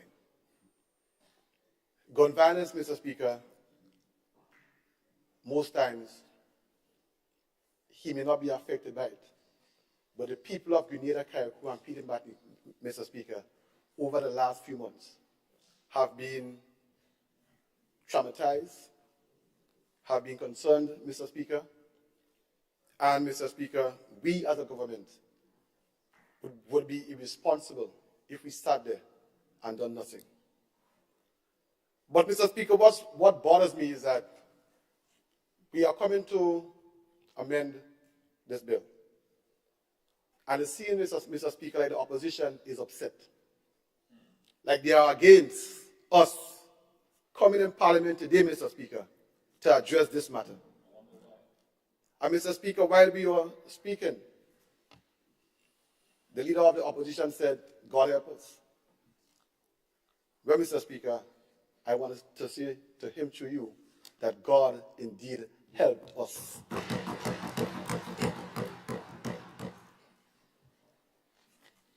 Mr. Speaker, the government stance on gun violence stems from a profound sense of responsibility to safeguard our citizens from harm. Mr. Speaker, we have seen over the past few months, lives were tragically cut short or forever altered by senseless acts of gun violence. Families mourn, communities suffer, and the fabric of our society is torn by these preventable tragedies. Mr. Speaker, let us be clear. The government efforts are not about restricting the rights of responsible gun owners. Rather, they are about enacting sensible measures to prevent firearms from falling into wrong hands, into the hands of criminals, those with severe mental issues, or individuals prone to violence. By doing so, we aim to create a safer environment where our children can go to school without fear, where our neighborhoods can thrive without the shadow of gun violence looming over them. Furthermore, the government recognizes that gun violence is not just a matter of legislation. It requires coordinated effort involving law enforcement, healthcare professionals, educators, and community leaders. It requires education and awareness campaigns to promote responsible gun ownership and storage practices. Importantly, these efforts are grounded in evidence and guided by the experts, stakeholders, and broader public. They reflect a balanced approach that exceeds the rights in our Constitution while protecting the safety of all of our citizens. And Mr. Speaker, the Honorable MP for St. John's just gave some stats on some of the Caribbean islands with gun violence. And it shows where you have stricter regulations leading to fewer crimes when it comes to gun violence. Mr. Speaker, even in the United States of America, there was a study done, and it showed that where the gun violence, the legislation was stricter, you had fewer crimes. So, Mr. Speaker, we are not just doing it because we just want to do something. Mr. Speaker, it was research, and the evidence is there. And, Mr. Speaker, it is a fact. So, Mr. Speaker, they can laugh how much you want to laugh. But this is a serious matter, and this government is, Mr. Speaker, prepared to do what we have to do in order to reduce the gun violence. And, Mr. Speaker, let me just say this. Grenada is poised between Trinidad, Venezuela, and other islands, Mr. Speaker, where you have a lot of guns. And, Mr. Speaker, we are a prime target for those countries to supply guns. So if we don't do something now, Mr. Speaker, we may become as Trinidad, where we cannot go back. So we are being proactive by taking measures, Mr. Speaker, that the other side may not have taken. But sometimes you have to do what is best for the country. Thank you very much. Thank you very much, Honorable MP for St. George South.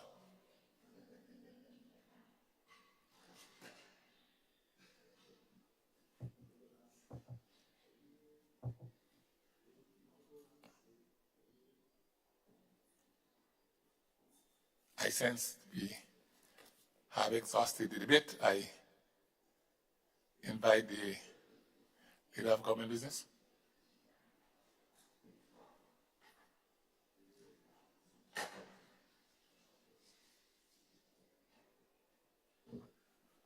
Honorable Prime Minister. Good morning, Mr. Speaker. Good morning to members of the House. Mr. Speaker, I actually want to start by commending in particular the MP for the Republic of St. John for her well-researched, articulate and erudite presentation this morning. And to be frank, Mr. Speaker, I am not so sure that I could add anything more useful to what she has done. But we're in the midst of the youth parliamentary debates that are ongoing. And so I saw two things from the other side, which from a pure technique point of view, I think I should point out, because it may stand our young parliamentarians who are debating in good stead. It's called distraction in relation to the presentation from the MP for St. Mark, which is don't debate that which is before you, but divert attention to other things in the hope that you miss the mark of what we are treating with here today, which is a specific bill to address increases in sentences for all firearms-related offenses. That's what we're here to debate, and the reasons why. So all of the responses about what we are doing for young people, what we are doing for Imani, what we are doing to empower, youth biz, etc., is not a debate for the Firearms Amendment Bill. So that's distraction, but I will quickly respond on some of those issues. What we are doing for Imanis, we are the ones who increase their salaries to $1,200 per month. What are we doing for the young people on Youth Biz? There are at least 65 of them who have gotten soft loans and training programs that are ongoing.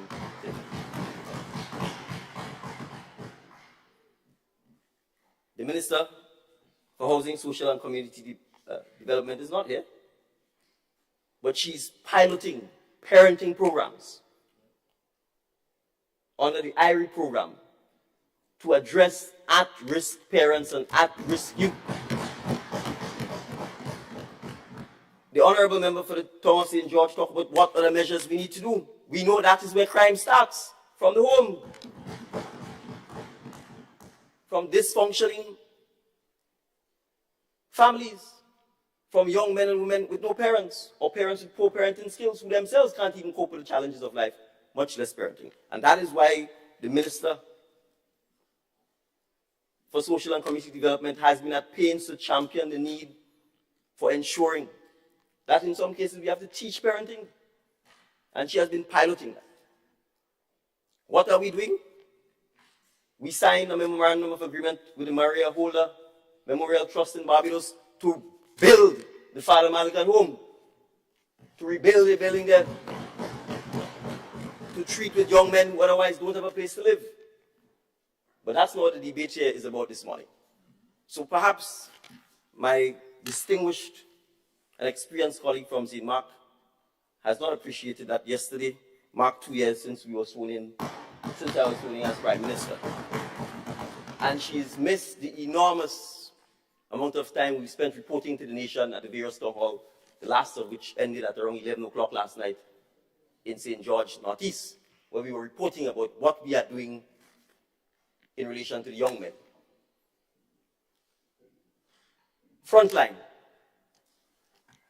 Well, crime doesn't begin and end in the magistrate's court in St. George's or St. Andrew or Carriacou. Crime takes place in the streets of Grenada, in the villages of Grenada. And being a criminal defense attorney doesn't make you, as compared to the rest of us or the rest of the citizens, any more on the front line of crime than we are.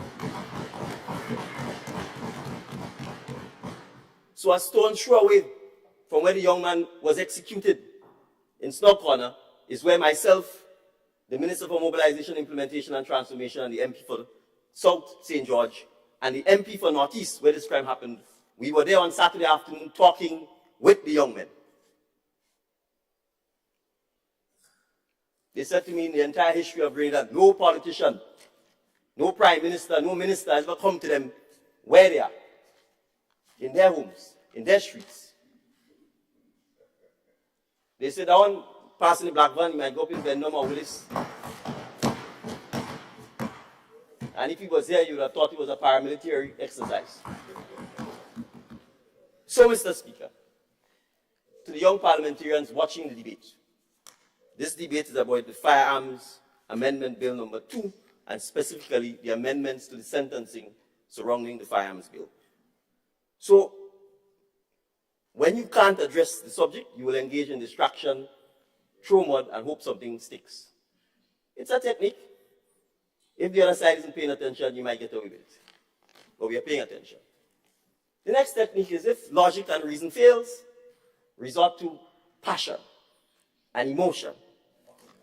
And so, the learned and distinguished friend, as we would say if we were in the magistrate court or the high court, but the honorable MP for the town of St. George, as we would say in this house, admitted he didn't know we had parliament today. Came back from New York last night, so I understand logic and reason wouldn't prevail here because he's probably not prepared. I notice he has not made reference to a single clause in the bill. So therefore, you resort to passion and you resort to emotion. And as I told the honorable leader of government business this morning, once a very good, learned and distinguished friend of both of ours, who also practiced extensively at the criminal defense bar. We were in court once before the magistrate, a very senior magistrate, affectionately known as Chief. And we were, believe it or not, in Guav. And the magistrate court in Guav always has a certain theater to it. And there was an impassioned plea by defense counsel on behalf of his client. And the magistrate, somebody looked at him and said, "You talk good. You talk real good. But I will set up your client." And so you see, Mr. Speaker, we have to mix passion with logic, with empirical facts, and with truth. So let's do a little history lesson. You see, Mr. Speaker, some of us seem to forget, this is not about politics, it's about facts. Some of us seem to forget that we were in office. Some of us seem to forget, Mr. Speaker, that we've had the opportunity. And in many instances, to their credit, we were working on things. So there's something called Caribbean Firearms Roadmap from since 2013, of which the then administration was part of which a focal point had been appointed to address this very issue of the state of Grenada's legislation in relation to firearms. And the report prepared under their administration, and I don't want to misquote them, so Mr. Speaker, so bear with me, let me find the report. The report clearly required the strengthening of Grenada's firearms legislation across the board. So this amendment, Mr. Speaker, on sentencing is just a start. Because the report clearly pointed out other loopholes in the legislation, specifically as it relates to brokerage in relation to firearms, explosives, transshipment, or international obligations in relation to other countries to report the tracing, the marking of firearms. It's a decade in the making. So the need to strengthen our firearms legislation is clear. And just so that the public understands the context of what we are dealing here, let me point this out, Mr. Speaker. Our Firearms Act dates back to 1968, pre-independence. It was amended in 1973, 1976, and in 1990. So there's been no major amendment for the last 30 years. We are now in 2024, Mr. Speaker, and the MP for St. Andrew Southwest gave some statistics about reported. Now, reported isn't convicted, because you could report stuff, the cases could disappear, etc. I'm going to give up to 2023, and then up to 2024, the actual statistics in relation to convictions for firearms possession. 2019, 13. 2020, 10. 2021, 4. 2022, 11. 2023, 30. 2024, 6 months only, 35.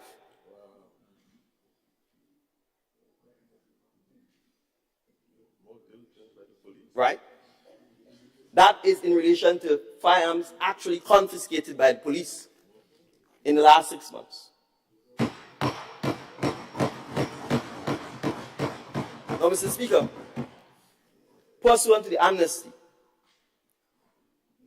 4 firearms and 131 rounds of ammunition have been handed in by persons, and I want to commend these persons for making use of the amnesty.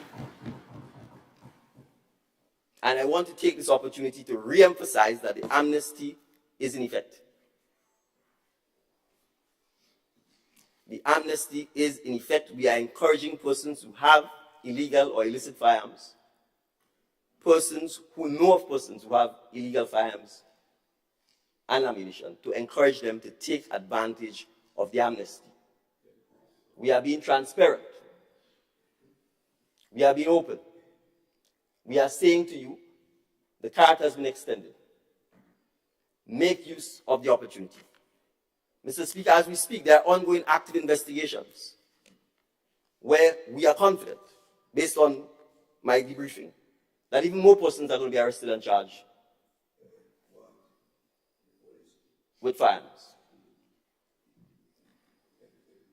So, Mr. Speaker, we want to encourage persons. The amnesty is in effect. Take advantage of the amnesty. We will do everything, Mr. Speaker, in our court in the next month to highlight, to emphasize, to encourage persons to take advantage of the amnesty.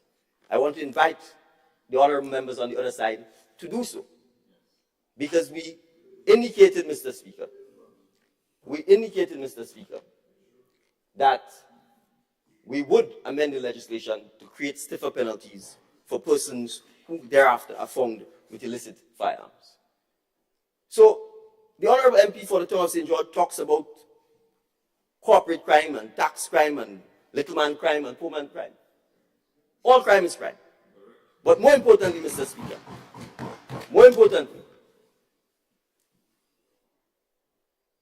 I don't know how killing someone with a fire could ever be classified as insignificant.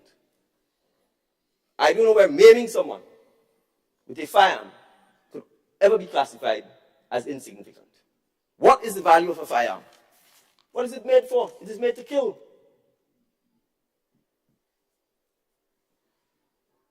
It is made to maim. Why would you want to encourage persons to have firearms? Why would we not do everything in our power to dissuade them from doing so? So, Mr. Speaker, when we look at the table of increases in the sentences, they are meant, Mr. Speaker, to send a clear message that from a values perspective, and I want to emphasize this, Mr. Speaker, we don't pass law for passing law's sake. The law must be reflective of the values of the society.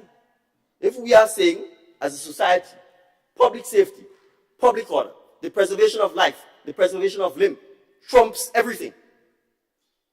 If you are dead, there's no human rights to talk about.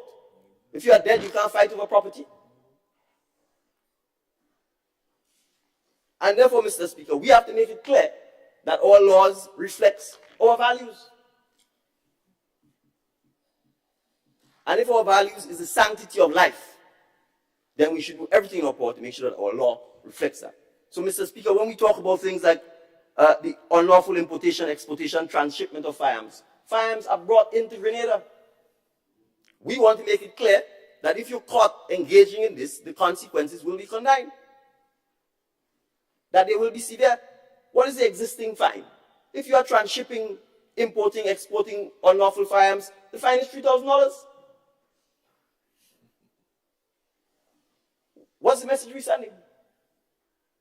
Continue doing it. $3,000 summary conviction. Imprisonment 6 months.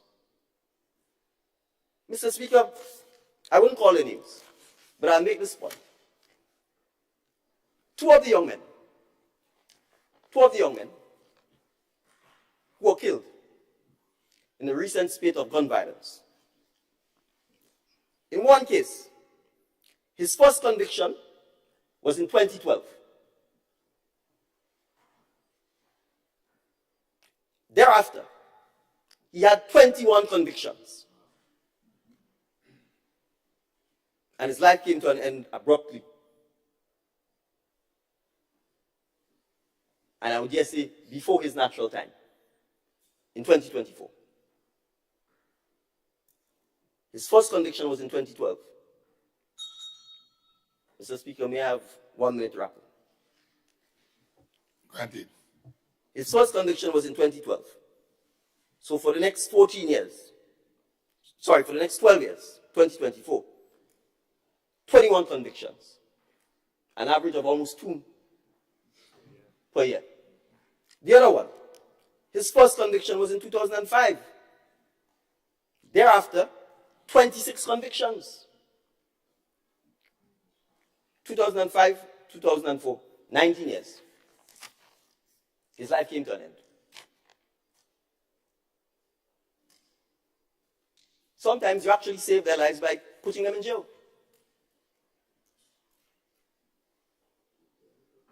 It's a cold truth that is difficult sometimes to swallow. Sometimes you have to protect people from themselves. So, Mr. Speaker, I want to re-emphasize, as it was so clearly put by the MP for St. John, that this is simply one of the tools to combat the consequences of the illicit proliferation of firearms and the use of firearms within Grenada.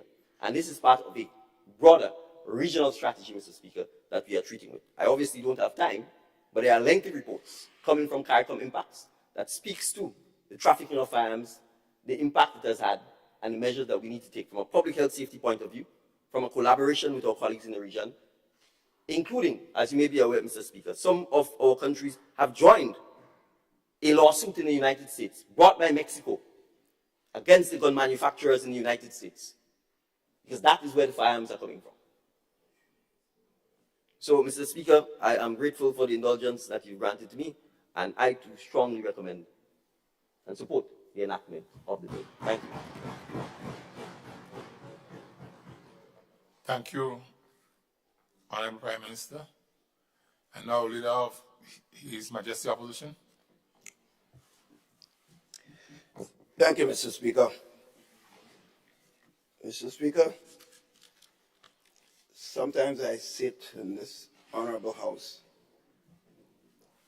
After my years of experience in this house, I become more and more troubled with some of the things and the mindset of some of the language and words I've heard from members of this house. Mr. Speaker,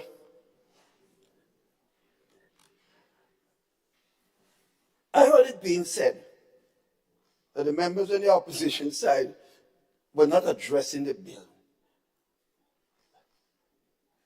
It's quite fascinating to hear this.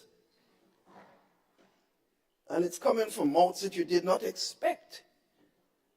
The member for the town of St. George, Mr. Speaker, was addressing specific problems that relate to crime and activities occurring in the country. We've come here with a bill to deal with gun violence and aspects of that. So it is right and proper to speak to those issues. So I don't know how it could be defined as being out of context. Maybe I was not here for the last 40 years. Out of context? And who's saying this? People have just come here for 2 days. I'm talking to members on this side about you didn't read bill, you didn't go here, you didn't do this. I'm a member of this house. I'm a member on this side. And I find it strange and insulting, Mr. Speaker, that those language are being used. But Mr. Speaker, because I've been here for a while, I need to advise. I need to make this point. The standing order of this house specifically refers to reading a person's speech in this house. It seems like we have forgotten that. Reading right through the heads are stuck in a sheet of paper. That is not in keeping with the standards of this house. If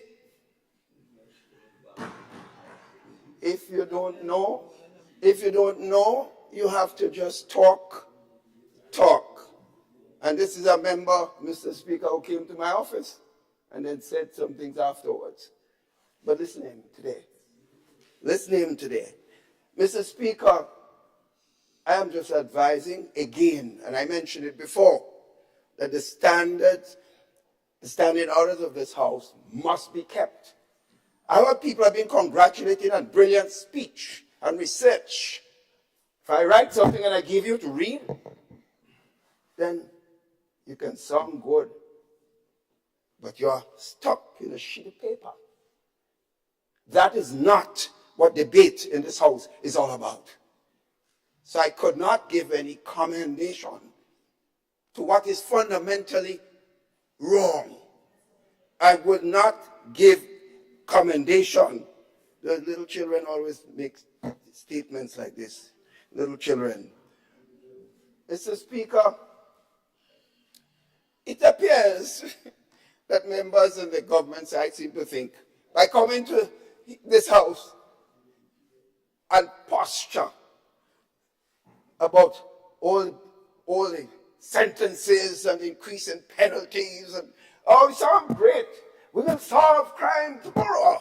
Yes, we will, because we've increased penalties to massive amount. We're going to put you in jail for 30, 40, 20 years. And pull a gun. It sounds as if you're a bad boy.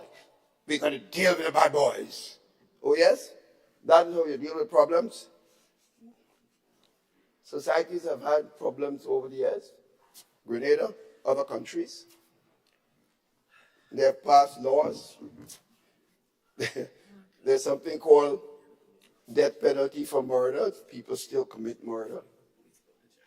So you could pass all the laws. In fact, there are a lot of laws that are on the books that are not being dealt with appropriately.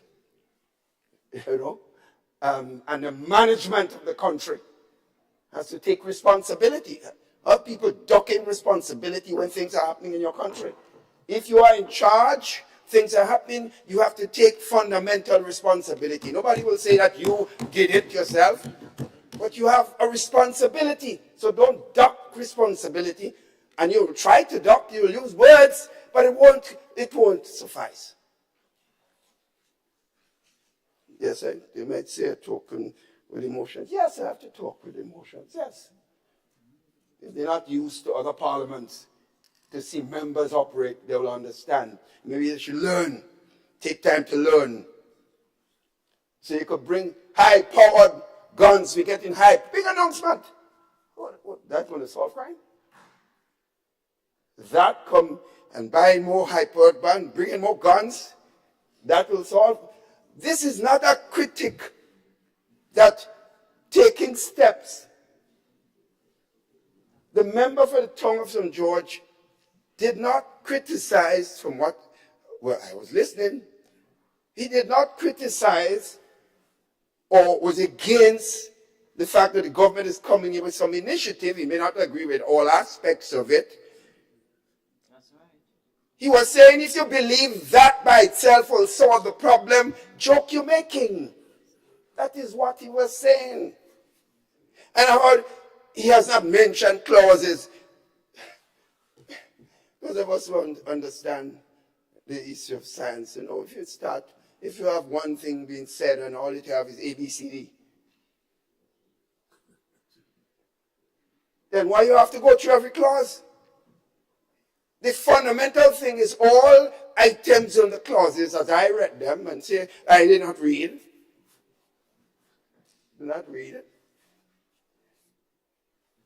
All it talks about increasing sentences and increasing penalties. Do you have to say whether it's 3,000, 40,000, 20,000, 10 years jail, 15 years jail? Nonsense.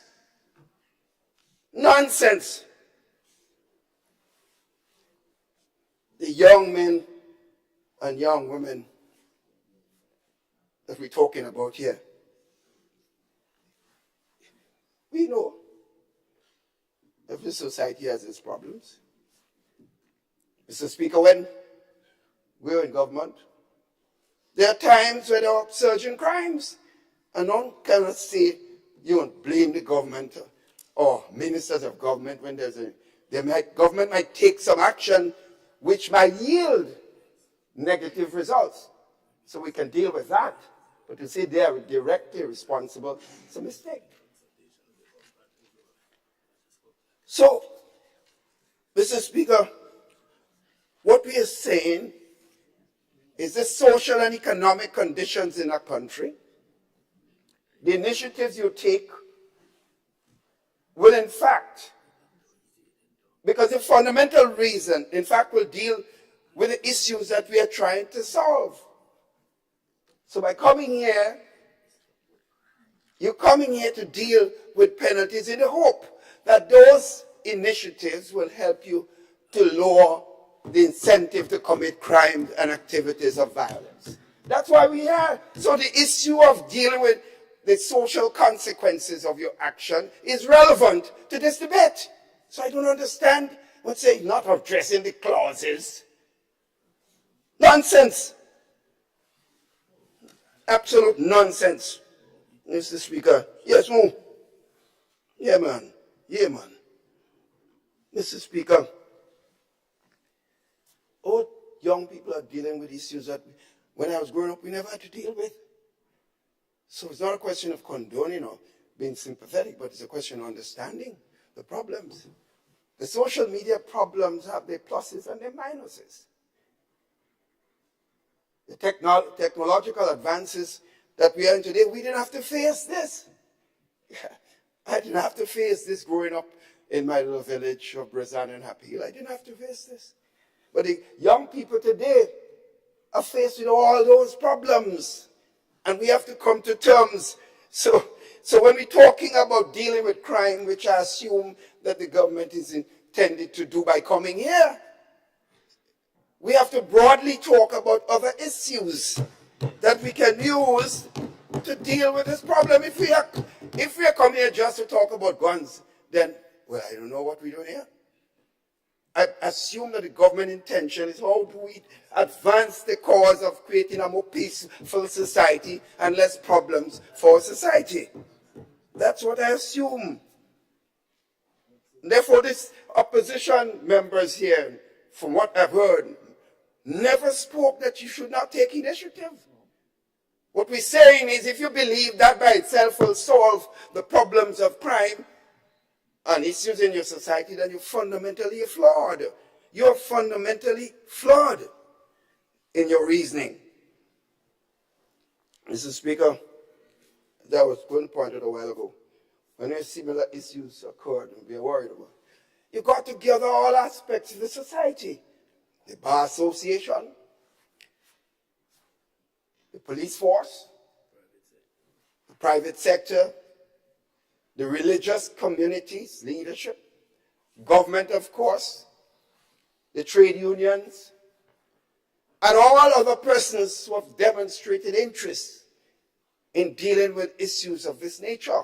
We got them together because we understood that we don't have all the answers for the problems. We understood that just coming in Parliament because we have the majority and we pass a bill, oh yes, we have succeeded, we've solved the crime in the country. We understood that's one aspect, but not by itself. So I hope you do not say the opposition come here and they criticize us. Nonsense.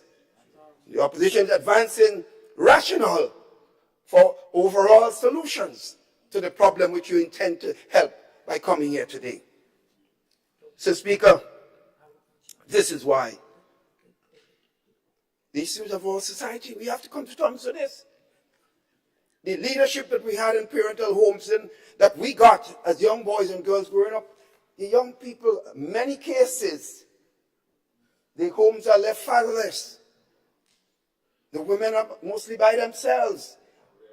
In many cases, they are by themselves and they need support. So we have to bear that in mind when we're coming up with solutions. That's why all the programs that we initiated, and there could be others. Who's going to say, Mr. Speaker, that what we came up with was comprehensive and maybe the new government might come up with different ideas, additional points.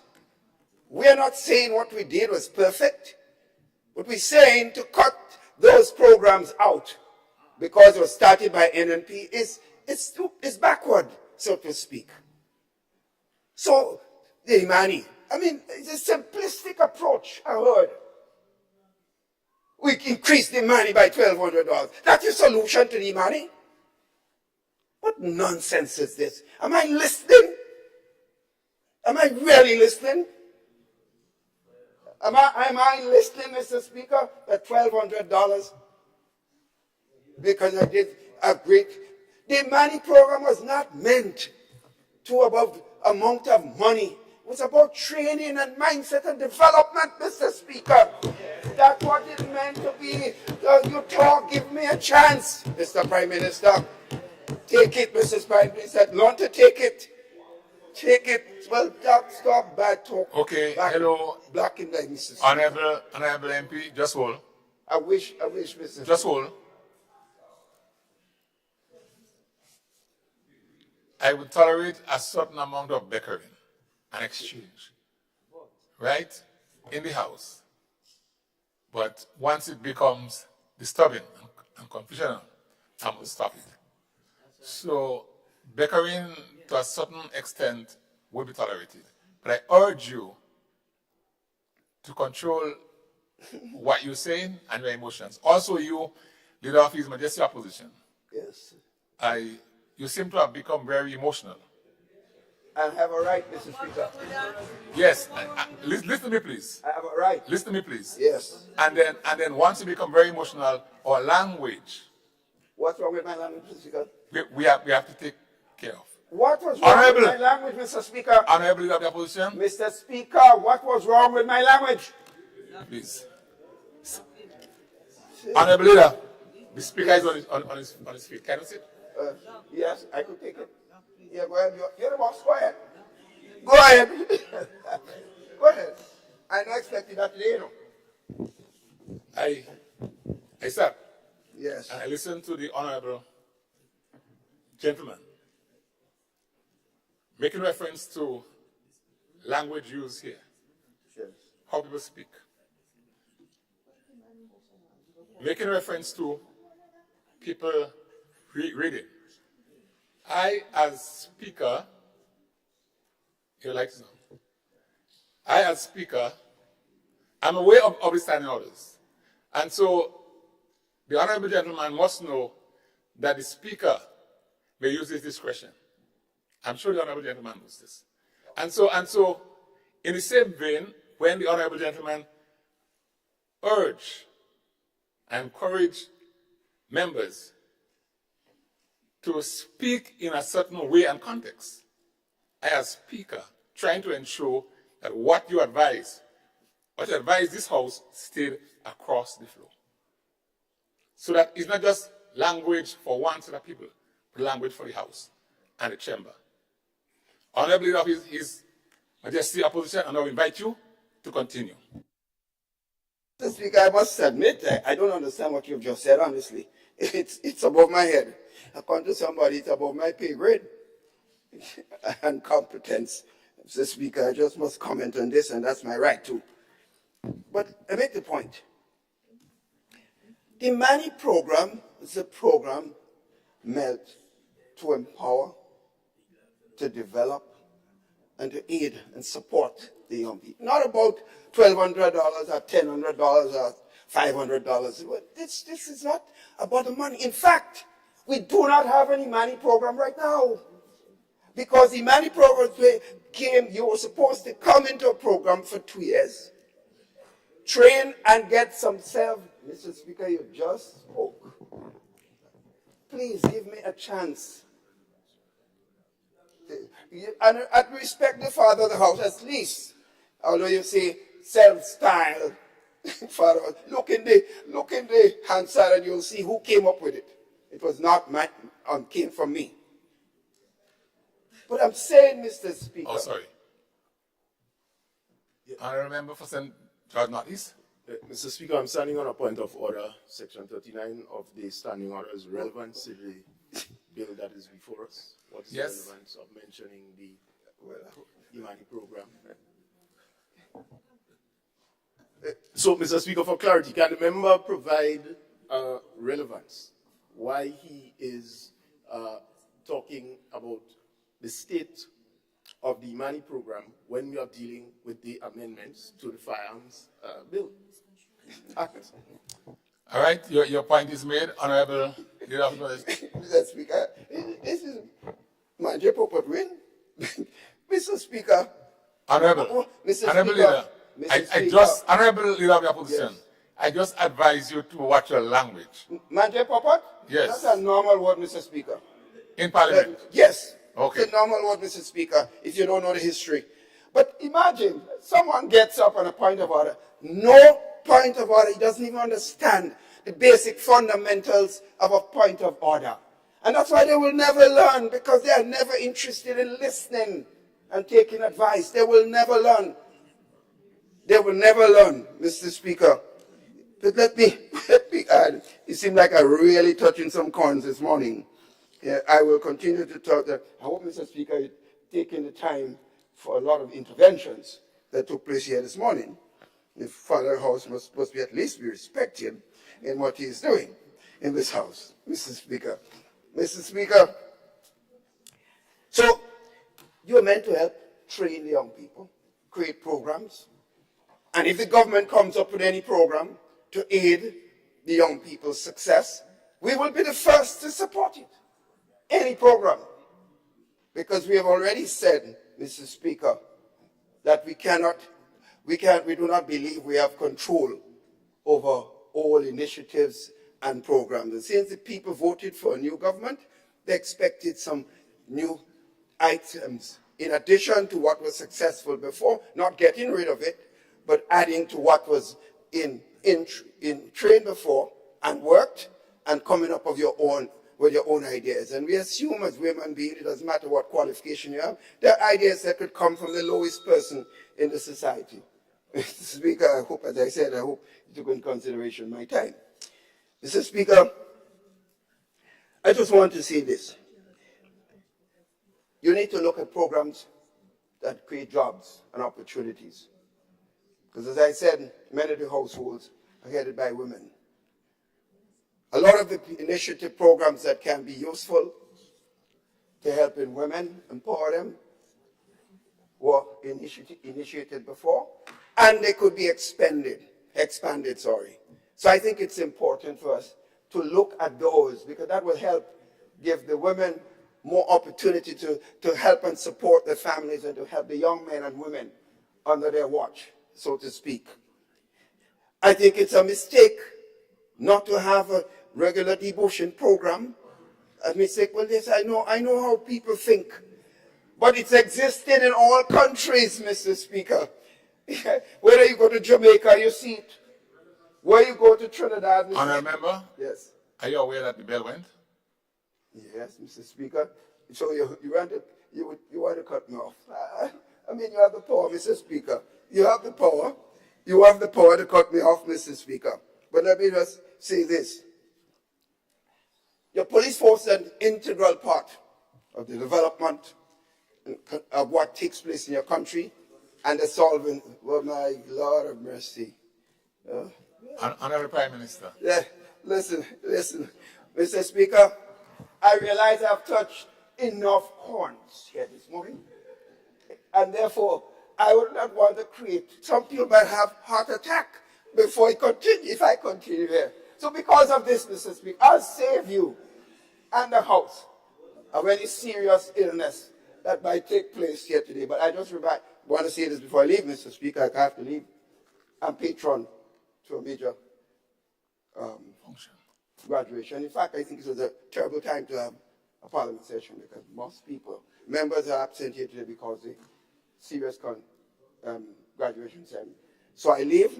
I hope to come back because I told them I'd just pass for maybe half an hour and come back. Hopefully, the parliament will still continue. I'll be back to do my responsibility. But I will save the members heart attack, Mr. Speaker. And I hope you're not among them, Mr. Speaker. Thank you. Thank you, Honourable MP and Leader of His Majesty Opposition. I wish you well at the graduation as well.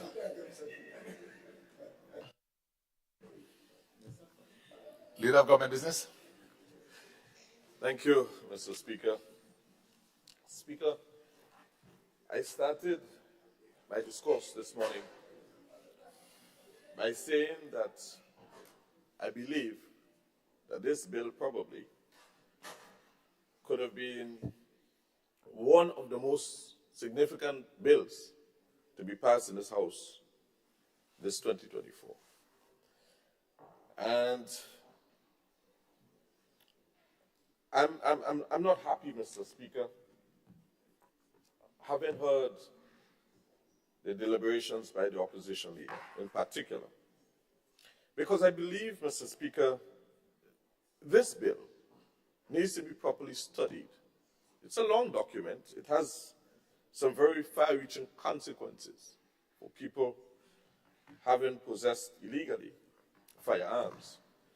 But even more so importantly, because of the prevalence of crime, the creeping proliferation of crime that has been happening around us, we must treat this with a very great degree of seriousness. And so, Mr. Speaker, I'm very concerned that it appears that the leader of the opposition did not study this bill. Because one, he made certain declarations. He said, Mr. Speaker, that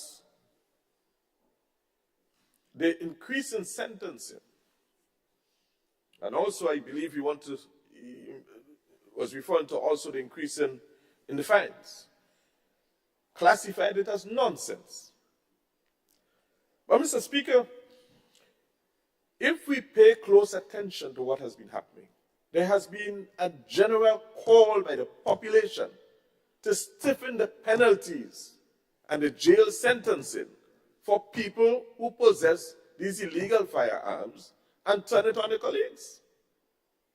There has been a clarion call for the government to do something about the situation that confronts us. So therefore, this bill, Mr. Speaker, is a direct response to the call by our population to respond to the proliferation of crime in our society, of firearms, sorry, in our society. And so we are responding appropriately.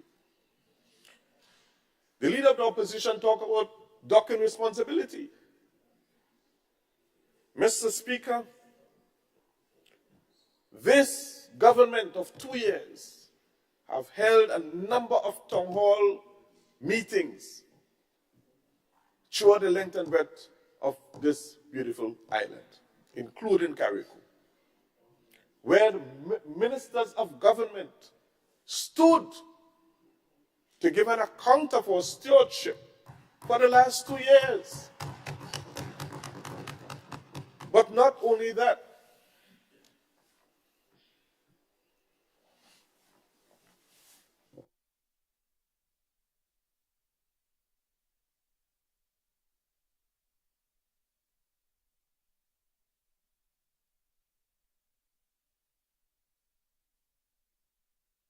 Leader of Government Business, you may continue. Thank you, Madam Deputy Speaker. So, Madam Deputy Speaker, not only did we give an account of our stewardship, but we gave voice to the voiceless. We fielded numerous questions from ordinary people, making recommendations and contributions towards the development of a beautiful tri-island state. So, Madam Deputy Speaker, we stood up tall, owned up to our responsibility, and we gave an account of our stewardship. And this, Madam Deputy Speaker, underscores our servant leadership that is felt through the length and breadth of this country. So, Madam Deputy Speaker, I just want to say in closing that we did speak to our young men and women turning to a life of productivity and making a contribution towards the development of this country. We have a number of programs, including Youth in Agriculture and the Youth Biz program, Madam Deputy Speaker, that are available to our people. The Empower program for young men. And all of these programs, Madam Deputy Speaker, are available. Help is available for all. We are ready, we stand ready to assist. So those who, and let me just say, Madam Deputy Speaker, a lot of these people who possess these illegal firearms, they're not unemployed. They have chosen a life of crime, but they're not unemployed. And the record proves that. And so, Madam Deputy Speaker, it is our responsibility as leaders to set the tone by way of enacting legislation to treat with the proliferation of these illegal weapons and to advise our young people and provide the enabling environment for them to find jobs and to build solid careers. And that's exactly what we have been doing. So I just want to take this opportunity now, Madam Deputy Speaker, to say thank you to all of those who firstly studied the bill. And if we had to give a prize today for contribution, I'm certain that the prize this time will go to the youngest member of Parliament representing the parish or the constituency of St. John for a sterling contribution this morning. But I want to thank everybody for their contribution to this bill, on the debate of this bill. And I just want to commend this bill to the House. Thank you. Honorable members, the question is that the bill be read a second time. All those who are of that opinion say aye. Of the contrary opinion say nay. The ayes have it. I think the ayes do have it. A bill for an act shortly entitled Firearms Amendment Number 2 Bill 2024. Leader of Government Business. Thank you, Madam Deputy Speaker. I beg to move that the House resolves itself into a committee of the whole House to consider this bill clause by clause. Thank you.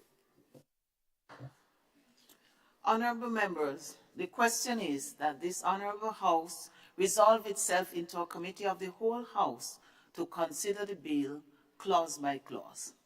All those who are of that opinion say aye. Of the contrary opinion say nay. The ayes have it, the ayes do have it.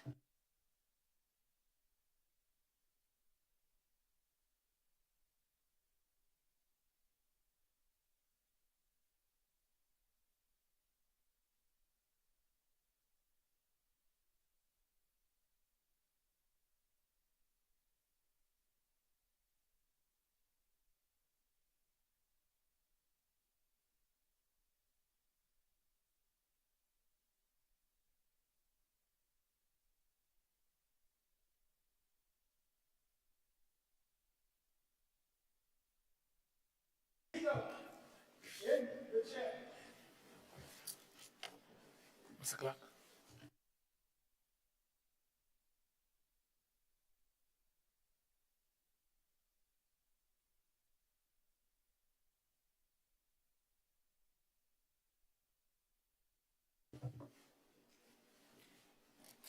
This Honorable House is now in committee. Clause 2, application. Honorable members, the question is that clause 2, application, forms part of the bill. Those of that opinion say aye. Of the contrary opinion say no. The ayes have it. Indeed, the ayes have it. Clause 3, amendment of Section 2 of the Principal Act. Honorable members, the question is that clause 3 forms part of the bill. Those of that opinion say aye. Of the contrary opinion say no. The ayes have it. Indeed, the ayes have it. Clause 4, amendment of Section 4 of the Principal Act. Honorable members, the question is that clause 4 forms part of the bill. Those of that opinion say aye. Of the contrary opinion say no. The ayes have it. Indeed, the ayes have it. Clause 5, amendment of Section 5 of the Principal Act. Honorable members, the question is that clause 5 forms part of the bill. Those of that opinion say aye. Of the contrary opinion say no. The ayes have it. Indeed, the ayes have it. Clause 6, amendment of Section 9 of the Principal Act. Honorable members, the question is that clause 6 forms part of the bill. Those of that opinion say aye. Of the contrary say no. The ayes have it. Indeed, the ayes have it. Clause 7, amendment of Section 10 of the Principal Act. Honorable members, the question is that clause 7 forms part of the bill. Those of that opinion say aye. Of the contrary opinion say no. The ayes have it. Indeed, the ayes have it. Clause 8, amendment of Section 11 of the Principal Act. Honorable members, the question is that clause 8 forms part of the bill. Those of that opinion say aye. Of the contrary opinion say no. The ayes have it. Indeed, the ayes have it. Clause 9, amendment of Section 12 of the Principal Act. Honorable members, the question is that clause 9 forms part of the bill. Those of that opinion say aye. Of the contrary say no. The ayes have it. Indeed, the ayes have it. Clause 10, amendment of Section 13 of the Principal Act. Honorable members, the question is that clause 10 forms part of the bill. Those who are of that opinion say aye. Of the contrary opinion say no. The ayes have it. Clause 11, amendment of Section 14 of the Principal Act. Honorable members, the question is that clause 11 forms part of the bill. Those who are of that opinion say aye. Of the contrary opinion say no. The ayes have it. Indeed, the ayes have it. Clause 12, amendment of Section 15 of the Principal Act. Honorable members, the question is that clause 12 forms part of the bill. Those of that opinion say aye. Of the contrary opinion say no. The ayes have it. Indeed, the ayes have it. Clause 13, amendment of Section 16 of the Principal Act. Honorable members, the question is that clause 13 forms part of the bill. Those of that opinion say aye. Of the contrary say no. The ayes have it. Indeed, the ayes have it. Clause 14, amendment of Section 17 of the Principal Act. Honorable members, the question is that Clause 14 forms part of the bill. Those of that opinion say aye. Or the contrary say no. The ayes have it, indeed the ayes have it. Clause 15, amendment of Section 19 of the Principal Act. Honorable members, the question is that Clause 15 forms part of the bill. Those who have that opinion say aye. Or the contrary opinion say no. The ayes have it, indeed the ayes have it. Clause 16, amendment of Section 20 of the Principal Act. Honorable members, the question is that Clause 16 forms part of the bill. Those who have that opinion say aye. Or the contrary opinion say no. The ayes have it, indeed the ayes have it. Clause 17, amendment of Section 21 of the Principal Act. Honorable members, the question is that Clause 17 forms part of the bill. Those who have that opinion say aye. Or the contrary say no. The ayes have it, indeed the ayes have it. Clause 18, amendment of Section 22 of the Principal Act. Honorable members, the question is that Clause 18 forms part of the bill. Those who have that opinion say aye. Or the contrary opinion say no. The ayes have it, indeed the ayes have it. Clause 19, amendment of Section 23 of the Principal Act. Honorable members, the question is that Clause 19 forms part of the bill. Those who have that opinion say aye. Or the contrary opinion say no. The ayes have it, indeed the ayes have it. Clause 20, repeal and substitution of Section 24 of the Principal Act. Honorable members, the question is that Clause 20 forms part of the bill. Those who have that opinion say aye. Or the contrary say no. The ayes have it, indeed the ayes have it. Clause 21, amendment of Section 25 of the Principal Act. Honorable members, the question is that Clause 21 forms part of the bill. Those who have that opinion say aye. Or the contrary opinion say no. The ayes have it, indeed the ayes have it.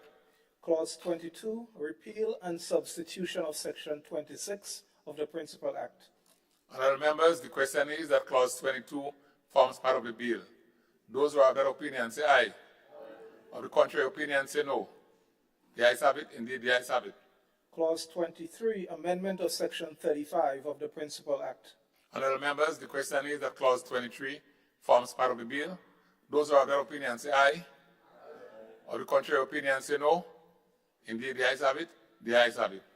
Clause 24, amendment of Section 36 of the Principal Act.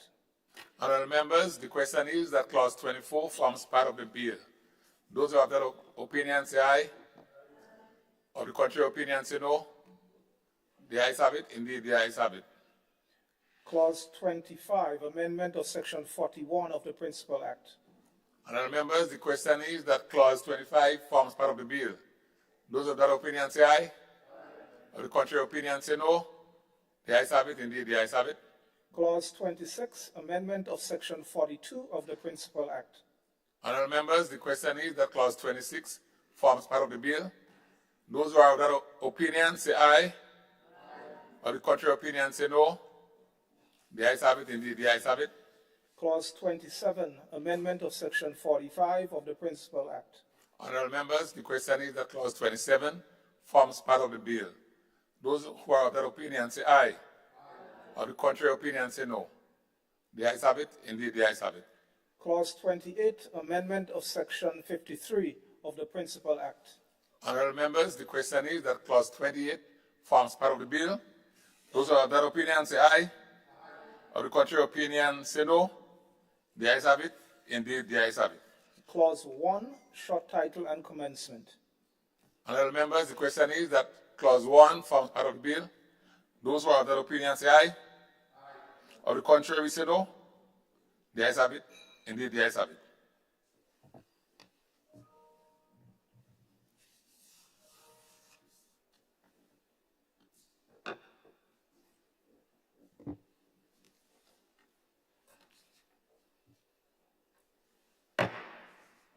Oh, sorry. Deal of government business. Mr. Chairman, I beg to move that the House resumes and that the chairman of the committee reports progress on the bill. Honorable members, the question is that this House resumes and the chairman of the committee reports progress on the bill. Those of that opinion say aye. Of the contrary opinion say no. The ayes have it. Indeed, the ayes have it.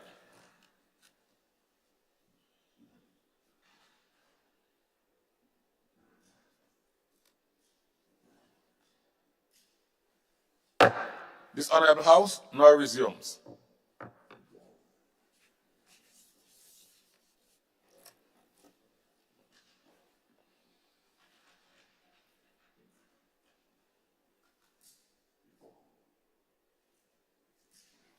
Honorable members, I have to report that the bill was considered by a committee of the whole House and passed without amendments. Leader of Government Business. Thank you, Mr. Speaker. Mr. Speaker, I beg to move that the chairman's report be adopted. Honorable members, the question is that the chairman's report be adopted. As many as of that opinion say aye, or the contrary opinion say no. The ayes have it. Indeed, the ayes have it. Leader of Government Business. Mr. Speaker, I beg to move the third reading of the bill. Honorable members, the question is that the bill be read a third time.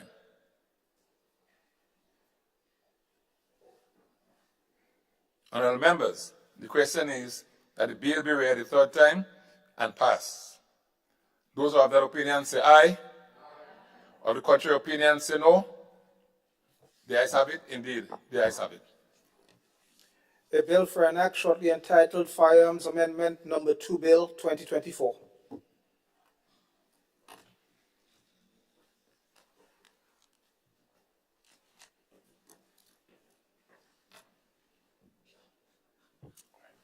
Leader of Government Business. Thank you, Mr. Speaker. Mr. Speaker, I beg to move the second reading for a bill shortly entitled Criminal Procedure Code Amendment Bill 2024.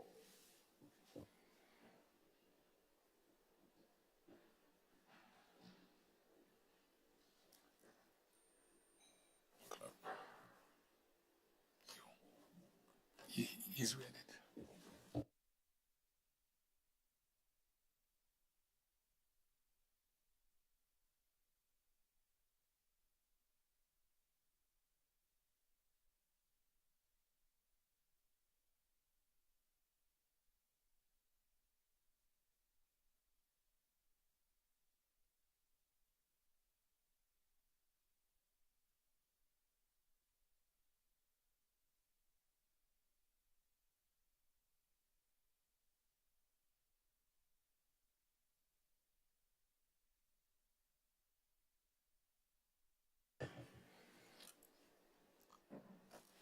Honorable members, the question is that the bill be read a second time.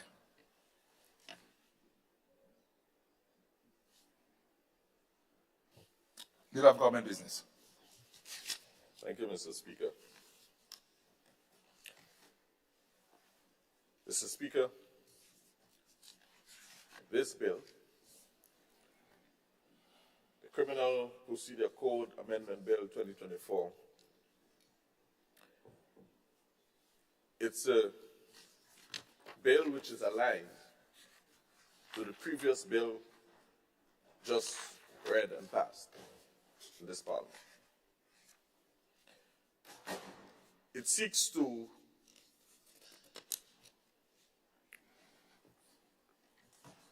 give some measure of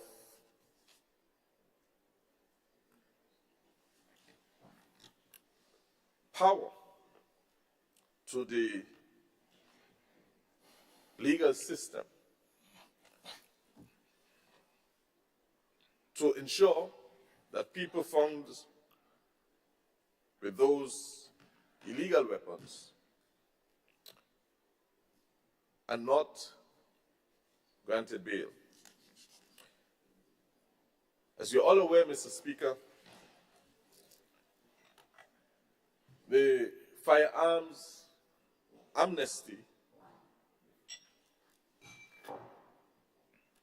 which was declared in the state of Grenada on the 1st of May, comes to an end on the 30th day of July 2024. Mr. Speaker, this bill seeks to ensure that persons who are found with illegal firearm and ammunition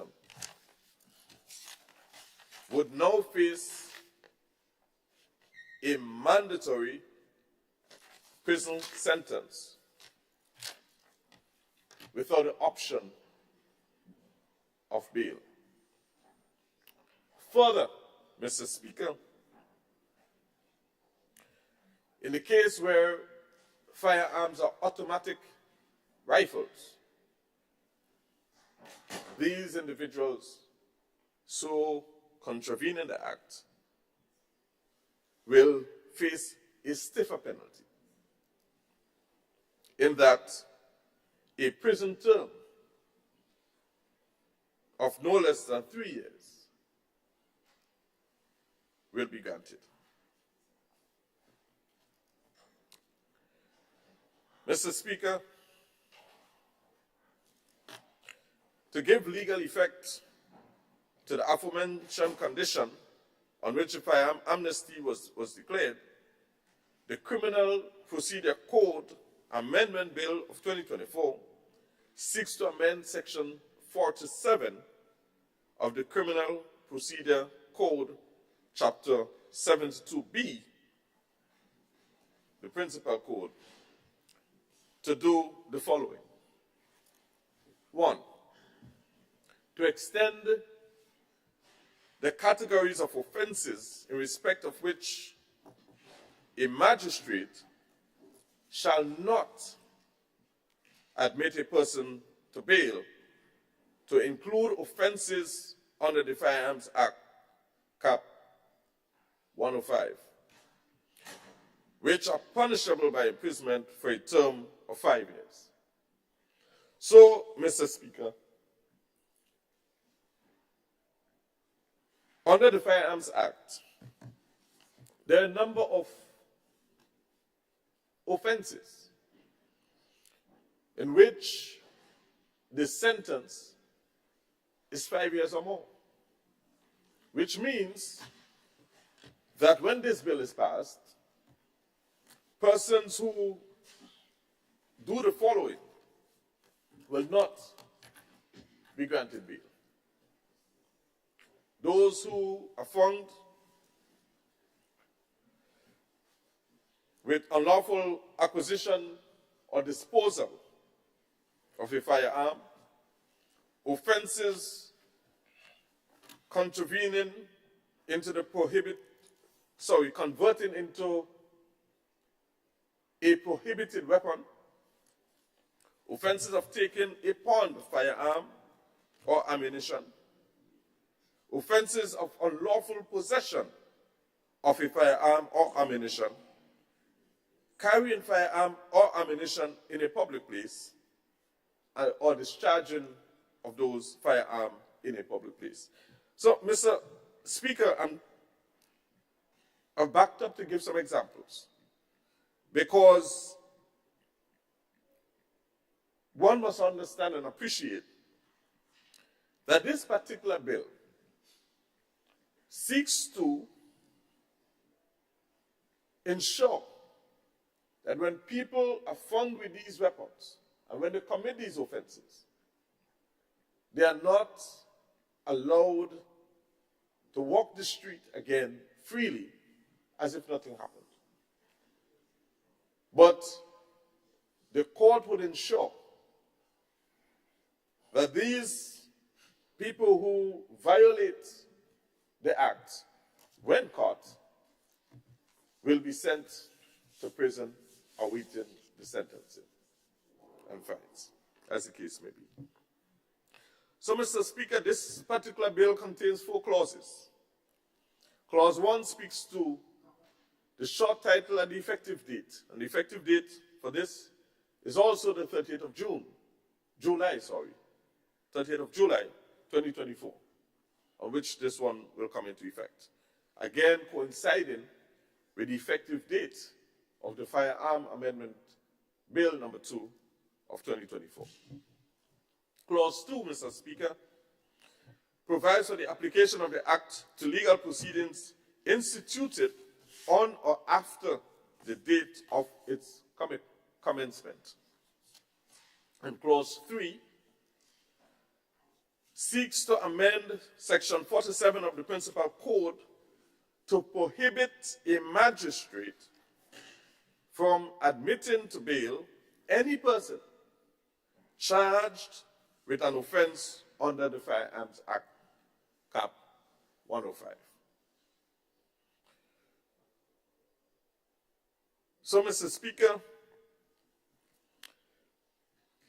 again, we are saying that it is critical that we understand what is obtained in this bill so that our people are not caught unawares.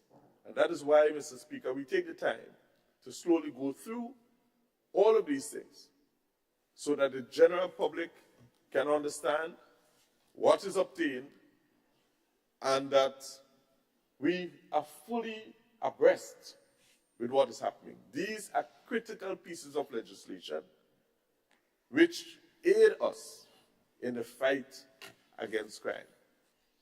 Many of our citizens have made a call for stiffer penalties. Many have made a call that people who commit these crimes should not be granted bail, should be pulled off the streets and allow justice to be served by way of the court system.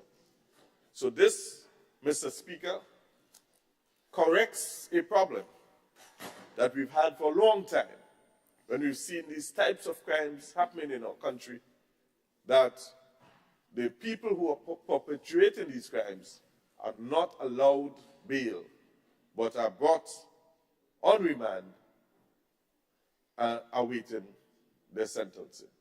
Thank you, Mr. Speaker. Mr. Speaker. Thank you, Leader of Government Business. Mr. Speaker, The Honorable I want to raise a point MP. of clarification before the debate proceeds. Go ahead. Mr. Speaker, I have been told earlier that I didn't read the bill. I've read the bill, I read the previous bill, and I've read this one. Is the member introducing the same bill that I'm seeing which says about magistrates not granting bail, but you could go to the High Court because the member indicated that people are going to be denied bail and pulled off the street. That is not what this bill said. I'm just asking, are we speaking of the same bill, or is it his misinterpretation of what the bill entails, or is he imposes the intention of the government on what the bill actually says? I just need clarification before we proceed to debate, because this bill says nothing of what the member says. Honorable Prime Minister? Yeah, but Mr. Speaker, I mean, you either raise on a point of Clarification. I mean, I'm saying he certainly wanted to have the matter addressed. I'm not so sure he has the opportunity to respond, so I'm not so sure what he means by a point of clarification. I tolerated it. It wasn't a point of order. He wanted to be clear about what the member was saying. Can you respond in terms of his lack of clarity?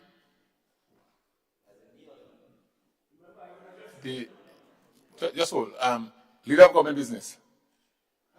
Yes, I don't know that we're saying anything different. I think we're saying exactly the same thing. So I would ask, what is the question, really? Mr. Speaker, I would simply suggest that we continue with the debate. If the member has information that I don't have, maybe he can share it with the House.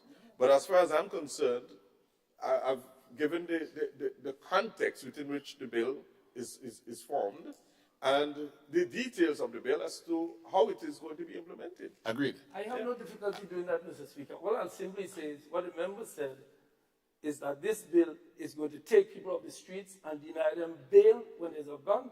That is not what I'm seeing in the Criminal Procedure Code Amendment Bill 2004. But if that is what we're going to debate, I'm fine with it. All right. The Honorable Leader of Government Business will proceed. You finish? Okay, because I was going to allow you to proceed, and maybe the same point that you raised, the clarity might come during the debate. But you finished? Okay. So it's now open to the floor.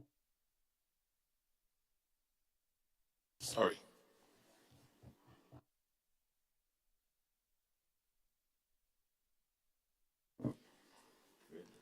Prime Minister. Thank you, Mr. Speaker. Mr. Speaker, as part of the challenge of dealing with the proliferation and use of firearms, and as another tool within the cumulative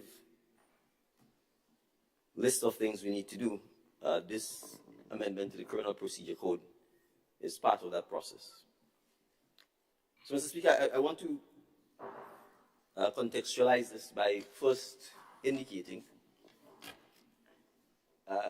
that the Magistrates' Court, or what sometimes people call the inferior courts, is a creature of statute. And what that means is that the Magistrates' Court are in fact created by legislation from the Houses of Parliament.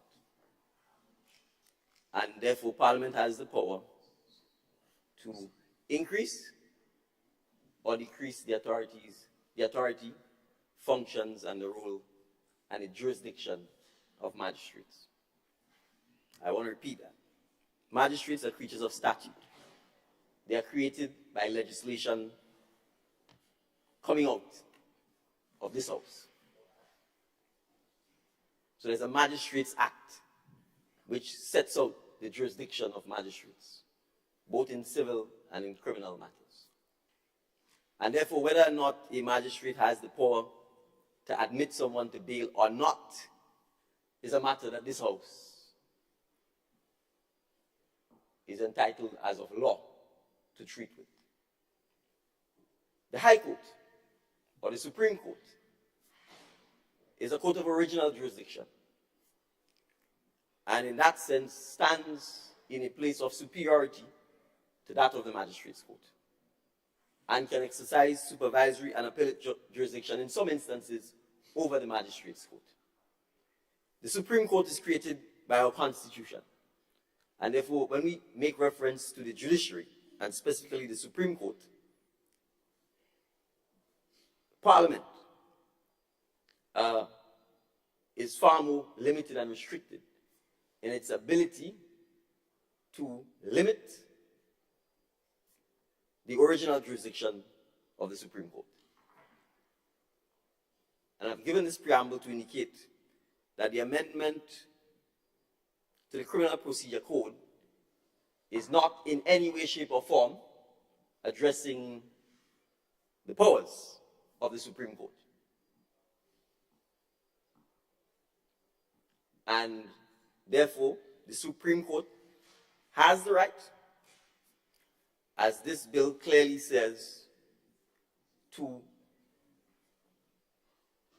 admit someone to bail, as well as to order a magistrate to admit someone to bail. That's the High Court, that's the Supreme Court.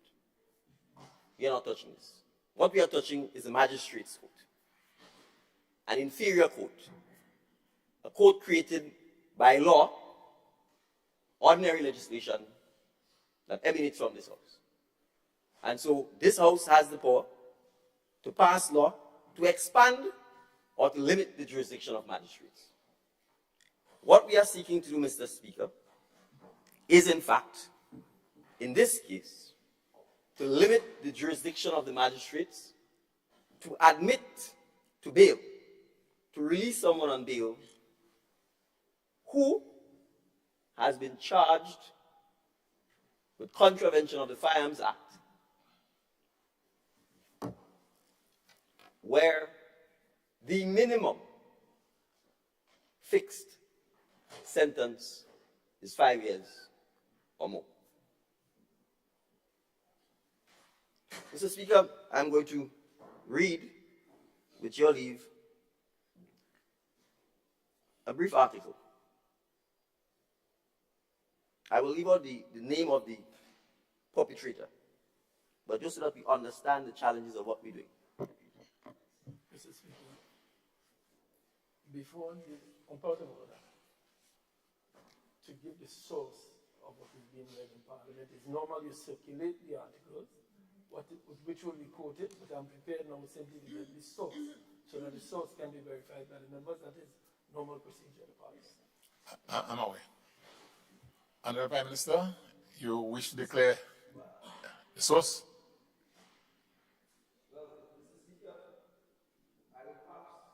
Rephrase what I will say because it will have the same effect.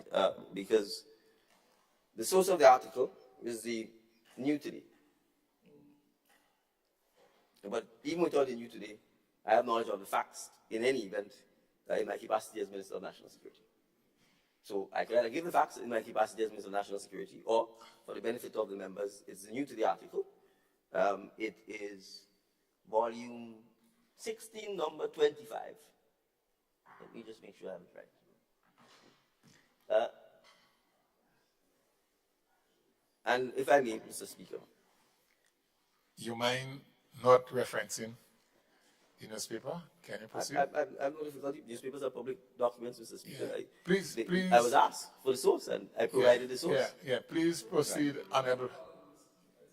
Please proceed, Honorable Prime Minister, without referencing the newspaper. Sure. Please proceed. Right. So, Mr. Speaker, it says on Thursday, 23rd November 2023, officers executed a search warrant at the premises of a named person, 34 years old, self-employed. It gives the district. It led to the seizure of 5 firearms, 5, and 281 rounds of ammunition. As a result, this person was arrested and charged for the offense of possession of illegal firearms and possession of ammunition. He appeared, I will not give the district, but at the magistrate court on a fixed date and was granted bail.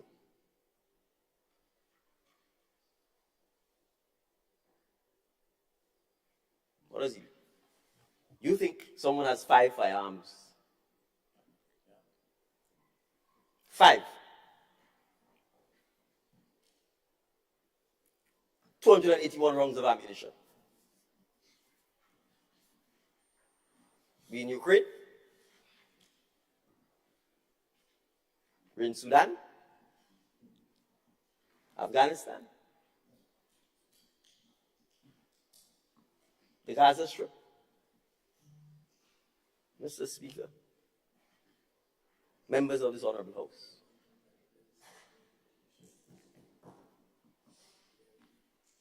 this is the kind of challenge that we are facing. This is not just possession of firearm. This is the kind of trafficking and commercialization of illicit firearms that is taking place. What is the impact of that on law enforcement? After this kind of work, this kind of effort at interception, putting their lives at risk,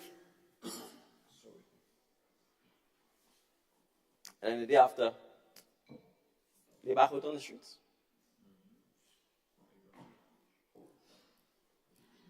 Now, with the amendment, which we are optimistic will also pass in the upper house, to the Firearms Act, someone caught in such a situation will, once found guilty, be liable to a minimum sentence of at least 5 years. And we are saying in those circumstances, you should not be admitted by a magistrate to bail. They will have the right to appeal to the High Court. The judge, they will have the right, well, let me be more circumspect with my language. They will have the right to apply to the High Court for bail.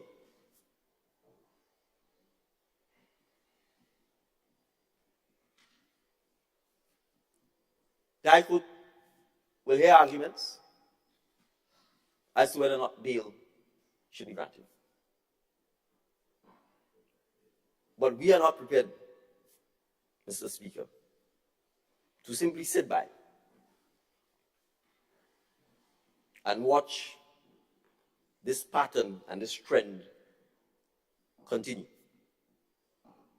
in my earlier presentation, I made the point that two of these young men who regrettably, whose lives were cut short, were gunned down. They didn't die in a motor vehicle accident. They didn't die of natural causes. They were gunned down. They were executed in public places, frequented by members of the public, where members of the public could also have been at risk. They had 21 and 26 antecedents or convictions, spanning 12 and 19 years respectively.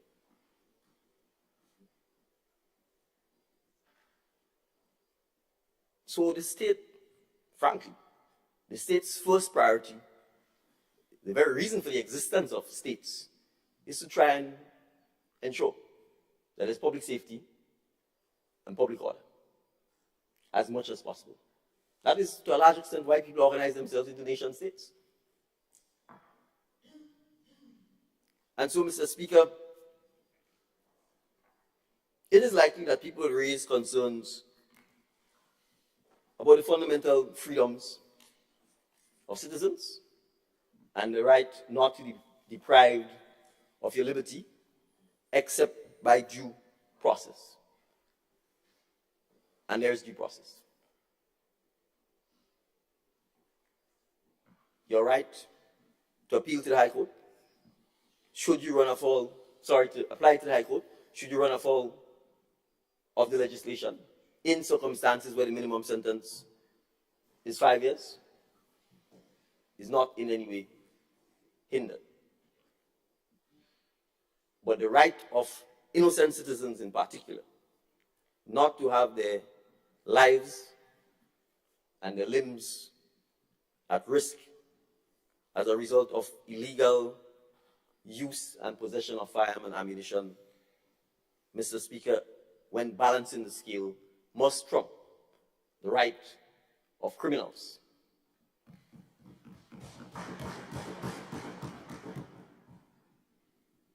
to have in possession and to use illegal firearms. And so this amendment, Mr. Speaker, is meant to reinforce our approach to a zero to low tolerance for the use, possession, trafficking in illegal firearms. And I want to re-emphasize that the statistics throughout the region, from the Bahamas in the north to Trinidad and Guyana in the south,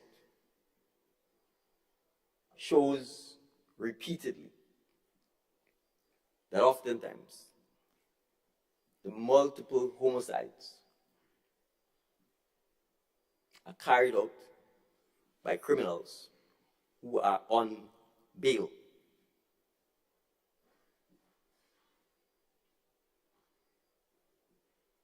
And we have to use whatever tool is available to us to minimize, in the context of Grenada, the risk to public safety by allowing persons who are caught with illicit firearms to be allowed to easily go back into the streets and repeat the crime and the perpetration of the crime. And I want to make the point, when the Honorable MP for P.T. Martin Kankariku talked about people preying on the poor and vulnerable, that there are instances when a young man, misguided, from poor backgrounds, would feel attracted to a firearm and may genuinely run afoul of the law once. He's not a criminal, etc., etc. And that we need to give persons like this every opportunity to ensure that they get an opportunity to, in fact, reform and rehabilitate. And that opportunity is there because they can apply to the High Court our judicial officers, the High Court judges, are serious, sober, well-experienced judges who would have the ability to hear arguments from the prosecution, arguments from the defense counsel. In fact, sometimes the prosecutor, after reviewing the file, may very well say, based on the fact that the young man is mistaken, no antecedents, they're satisfied that this was a mistake, they may say, we're not even objecting to bail. But I also want us to appreciate, Mr. Speaker, that there is significant trafficking in firearms. And that because of Grenada and the Caribbean's geostrategic location, that we are subject to a number of things. There's guns for food trafficking.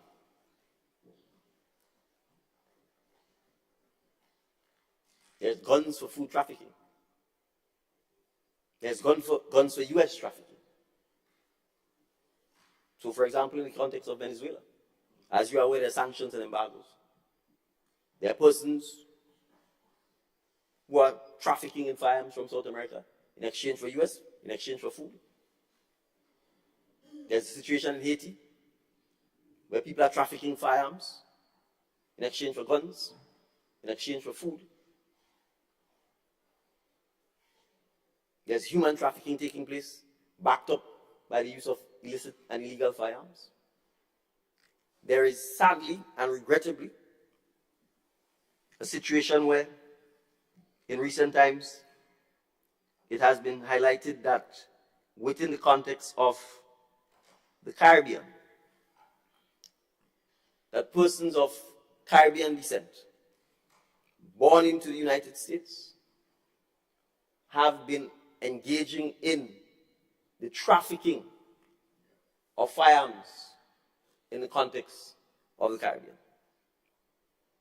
And, Mr. Speaker, this is something that has been flagged at a regional level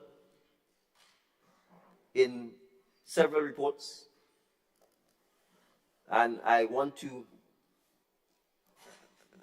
since I've been asked to give the source of stuff, I will seek to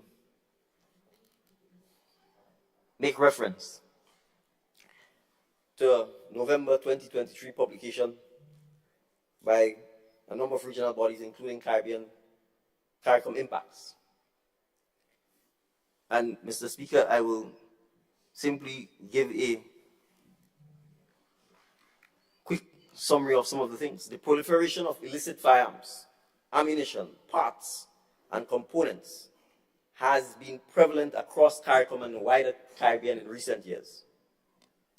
Given the region's porous borders and its strategic location as a key transshipment point.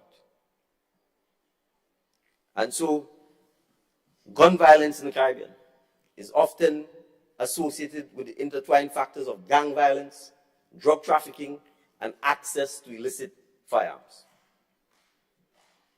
The recently completed Caribbean firearms study noted firearms as the weapon of choice in approximately 80% of homicides in CARICOM. In layman's terms, it means the vast majority of murders within CARICOM are conducted by the use of firearms, with illegal firearms as the primary tool used in serious crimes and gang-related criminal activities. There has been a noticeable increase in the use of high-powered weapons. High-powered weapons. It has led to a subsequent increase in multiple murder events. At St. Lucia, 17 people were killed in one day. Last year, the Royal Grenada Police Force had to send officers from Grenada to assist our colleagues under the RSS in St. Lucia. This isn't, there's a lot of comic relief that was taking place here this morning. This isn't a joke, Mr. Speaker. This is life and death.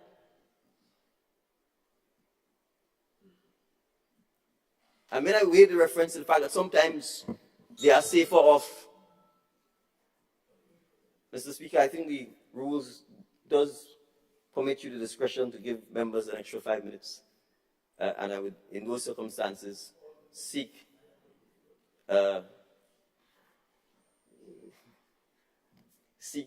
your indulgence and your discretion for 3 out of the 5 minutes. Granted, Honorable Prime Minister. Thank you, Mr. Speaker.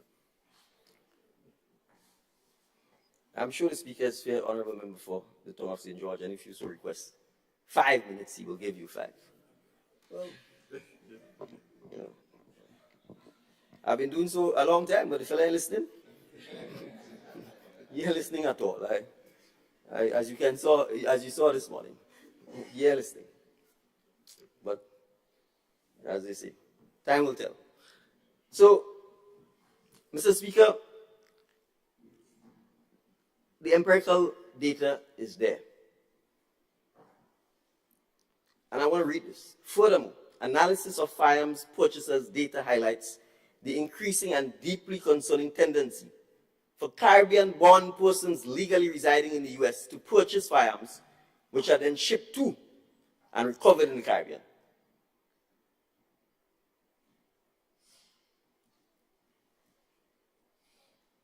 Within the purchaser data on crime guns traced and recovered, 14% of purchasers were born in the Caribbean, denoting a budding relationship between Caribbean-born purchasers and crime guns recovered in the Caribbean. 61.3% of the firearms recovered in the purchaser's birth country and 38.7% recovered in a nearby Caribbean island. What does that tell you? 38.7% recovered in a nearby Caribbean island. It means the guns would have been shipped to Grenada. And if they ship 4 or 5, 2 have been found in St. Vincent. 2 have been found in St. Lucia. Let us not be naive. We are not just dealing with an isolated case of a young man watching some movie or listening to music or being led astray. You have those isolated incidents. But we also have to appreciate that criminals within CARICOM are moving, they are trading, and they are doing business just as legitimate business people. But it's drug running, money laundering, or murder for hire. And I want to conclude on this point, Mr. Speaker. We have had to deport several CARICOM nationals from Jamaica in the north, to Trinidad in the south, to St. Vincent not so far, who've entered this island, and who have multiple,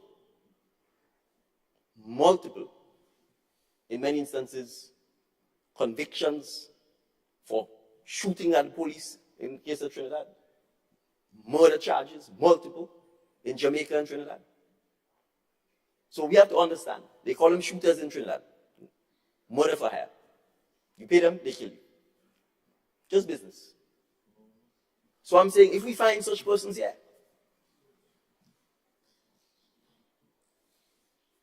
Mr. Speaker, just recently, the police arrested a Vincentian national. Firearms, drugs. He was fined 30,000 or something like that. Paid the 30,000 on the spot, went to St. Vincent. You think he's going back to become a legitimate businessman? He's going to come back. If the business is lucrative enough that he can find 30 grand and pay it on the spot, he is going to come back. So the point I'm making, Mr. Speaker, is that we have to take measures to, in fact, protect our citizens from persons who are commercializing criminality, who are commercializing the illicit trading and use of firearms. And if that means limiting or restricting their right to bail at the magistrate level, which this Parliament has the right to do, we certainly, Mr. Speaker, unashamedly will do so. Defense Counsel will have ample opportunity to make more money because they charge more fees when they go to the High Court to apply for bail. So my learned and erudite friend, on the other side, I'm actually helping you by this amendment to the legislation. I'm grateful, Mr. Speaker.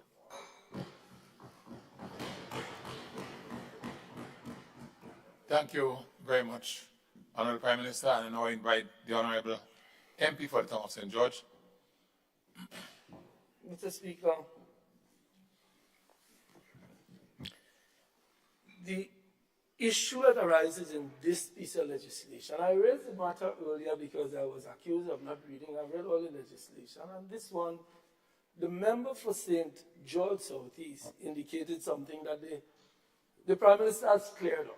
While not indicating he's clearing it up, he did it in a much more sophisticated way, and I respect that. Because this does not seek to deny bail. It seeks to make bail more expensive for people who want to apply for bail. In other words, people with more money, as the Prime Minister just indicated, will find it much easier to get bail. Because the fact is, the High Court is not known to be any stricter than the Magistrates' Court with bail. In fact, among our fraternity, it is felt that the High Court grants bail. It is not that difficult because I don't know why it is, but it is not more difficult than the Magistrates' Court. I think both of them use the same criteria in granting bail. But in any event, before I get there, I just want to make a point. Mr. Speaker, let it not be said anywhere that we on this side are advocating we do nothing about guns. Let it not be said. I remember when I visited the State Department about 10 years ago, I had a discussion with a senior member of the State Department, and I said to her that we need to study why it is, and this is when we didn't have much gun crime, why it is that we are placed between Trinidad, St. Vincent, St. Lucia, and we have minimal crime. And I asked if a study can be undertaken as to why that is so, particularly coming out of the revolution where guns were all over the place. The fact is, after the revolutions, all the guns were sold by people who had here to these other islands, and it was a peculiar situation that we had. And I've always said that we should undertake a study as to why. Why do we do that? Because if you don't understand why you have something, you can lose it because you don't know how to preserve it. So I have always advocated that we study why we have the kind of society we have. We had cutlass. I mean, I remember in 2005, 2003, that's the period when we had violence, but a cutlass. You walk out, I have a lot of clients who I see with one hand because my dear friend, before the parliament this morning, was in the court at the time. We saw it. The issue is this. The issue is this. How do we deal with the problem? Now, the fact is that the gun violence has increased, and I want to let me support. For example, the point I wanted to make, for example, and the police officers will tell you that, speak to any of them. I have said to my clients for years, not recently when it's become sexy and chic to talk about gun violence, for years. I have said to all my clients who have gun-related incidents where they're known to have a gun, give me the gun, I bring it in, and I represent you for free. Ask the police officers, ask any of them. They will tell you that. Why? Because I believe that we need to preserve the society that we have. So don't let it be said that when I stand here, we and any of us are defending that. I have done that all my legal career. I do not believe there should be a proliferation of these guns and we should do everything. So I commend, when we had the amnesty, remember my comments with the amnesty. I support the amnesty, but I believe we should provide more incentives to get more guns. That is our position. We support it in principle, but the reason why we have a debate in Parliament is to improve the legislation. We don't come here and just say yeah to everything. We try to improve it. So we try to listen to each other. I heard the member for St. David, and there are lots of things that he said and you have done that I agree with. And I said that when I started. I agree with it. But you see, this disenfranchising of the magistrates, I have an issue with it. Yes, I call it disenfranchising of the magistrates. Let me say this, Mr. Speaker. The member for St. David said that if the matter goes to High Court, the High Court judges are serious, sober, and they listen to arguments. By saying that, the member is saying that the magistrates are not serious and not sober and don't listen to arguments. It is suggestive of that. Honorable Prime Minister. I mean, Mr. Speaker, I think my learned friend knows there's no way I will sit here and have him clearly mischaracterize what I've said. Agreed. He knows what I said about the High Court. I did not say anything about the magistrates. And I emphasize that magistrates are creatures of statute and that this parliament has the right to curtail or to increase their jurisdiction. That's all I said. And that was being said in the context of what I know people would usually talk about, interference with the judiciary. And I made a clear distinction between the Supreme Court and the magistracy. Parliament, if it wanted to, could in fact completely eradicate a magisterial district. So, any suggestion to impute improper motives to me in terms of the conduct, capacity, or characters of magistrates is wholly rejected, and my friend should know better than that.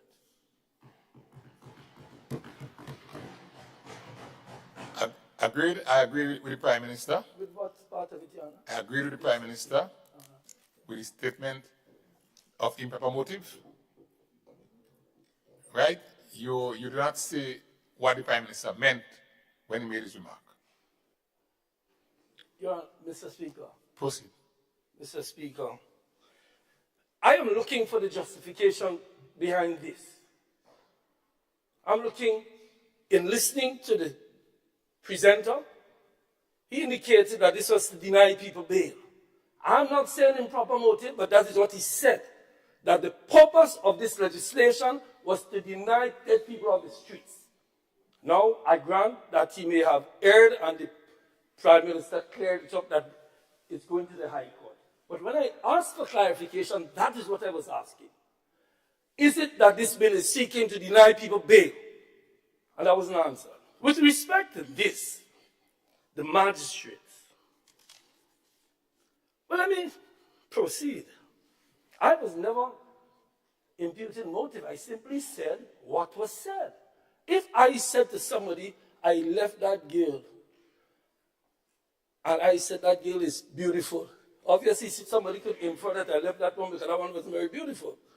It is we to infer from the comment what is the thinking. No, it is not improper for somebody to say that he believes that the High Court is more competent in dealing with it. There's nothing improper about that. It may be that is their conclusion, having dealt with magistrates and judges. That's not improper motive.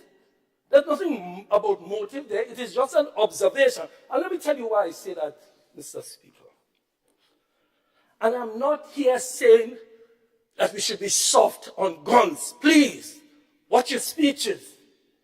We should be tough on guns like I am with my clients. I have left clients in the prisons not applying for bail to keep them where they are while matters cool down. Ask any magistrate, ask any attorney. Because I have a stake. Mr. Speaker, I have 10 grandchildren and 6 boys. 10 grandchildren, 6 of them are boys. I worry about them every night. They go to GBSS. GBSS is the school with the most problems we see in the court every day. So I am not speaking here as one who wants to see crime proliferated because someone will benefit me. Most of my clients can't pay me. Everybody knows that. I do it because I've always done it. No.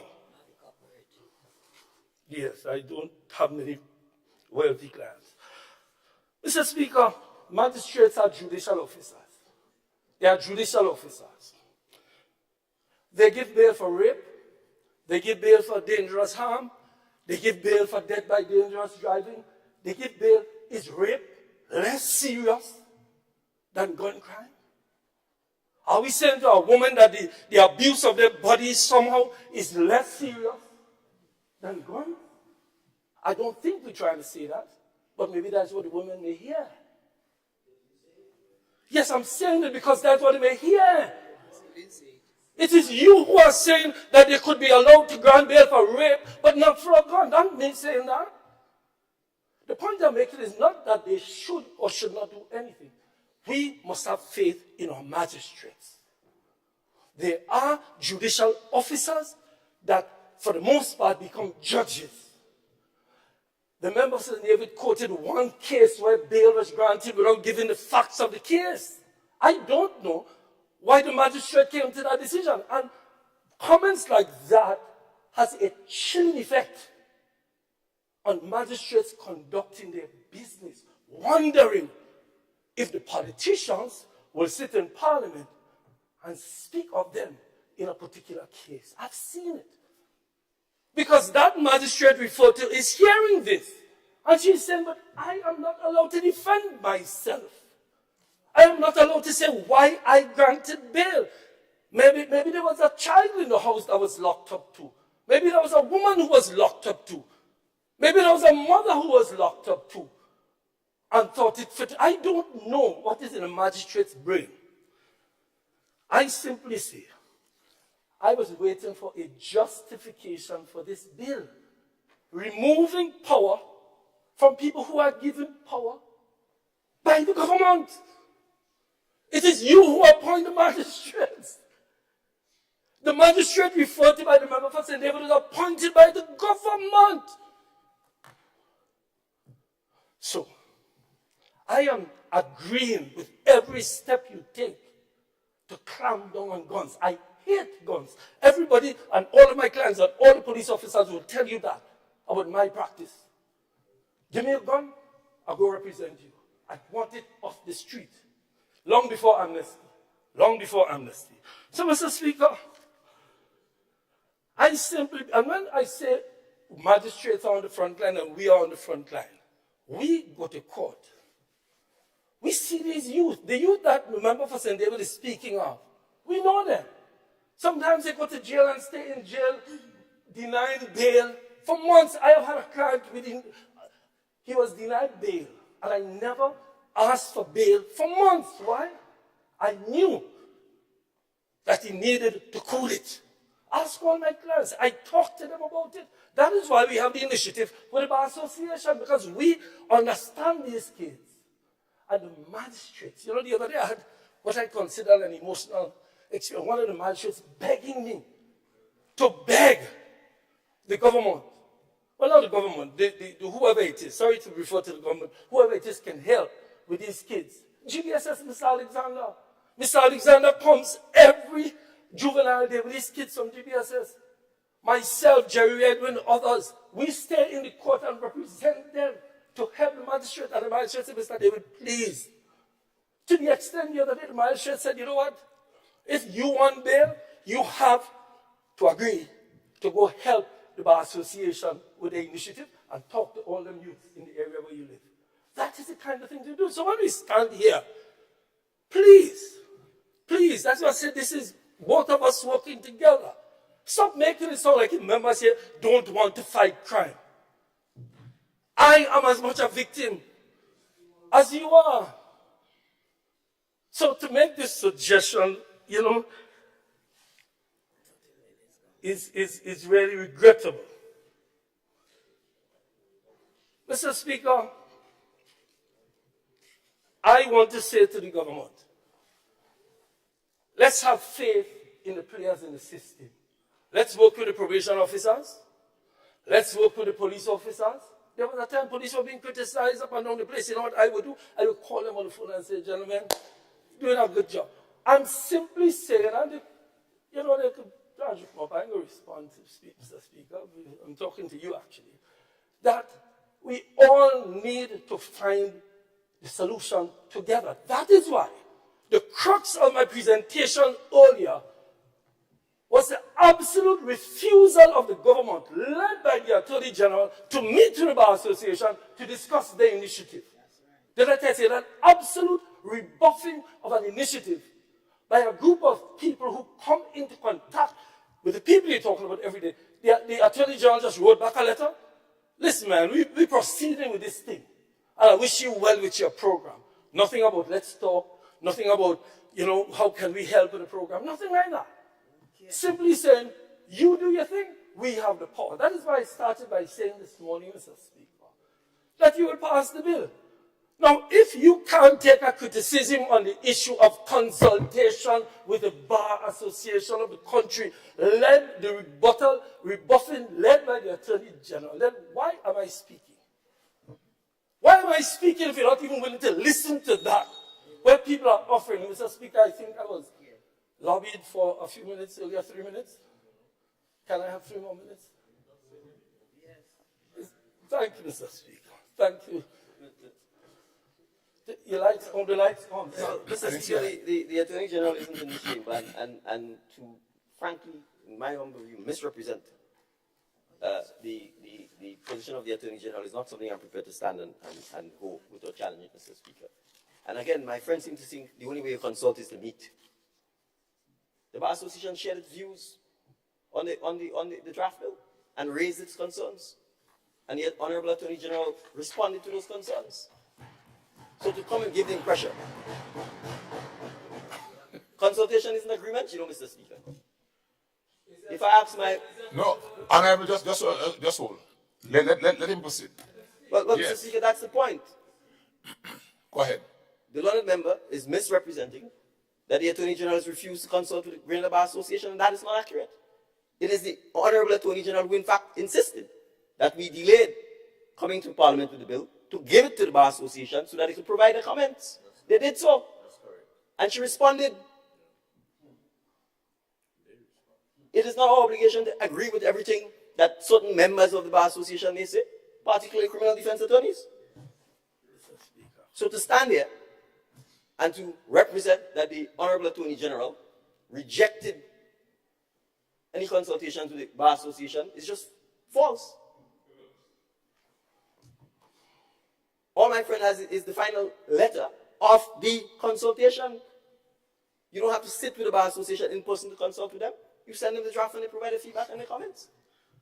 The fact that we don't agree with the comments or we not alter the legislation to suit your needs is not a basis for saying that there's been no consultation and that she's rejected consulting with them.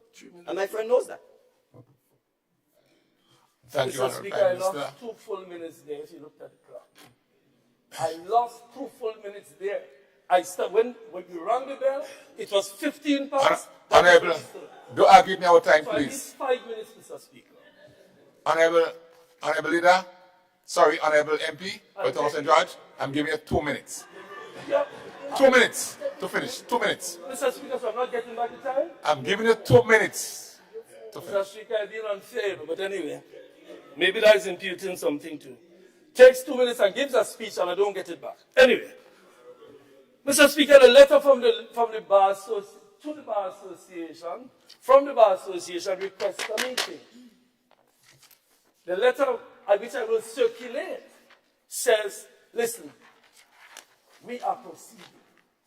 I am a member of the committee that deals with the issue of the rising crime and how do we as attorneys. So I'm telling you not what somebody told me.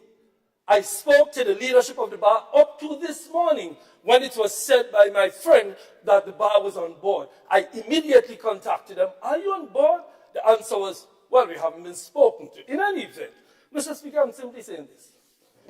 That in conclusion, I think this sends a bad message to the magistracy who are trying and working hard to deal with the problems. They have remanded people time and again. I can list you clients now who are in prison on remand in these cases. One case by a single magistrate appointed by the government that the government disagrees with is not how we make policy. That is why it is important that we sit. We all sit. The member said that going to the High Court requires about $3,000.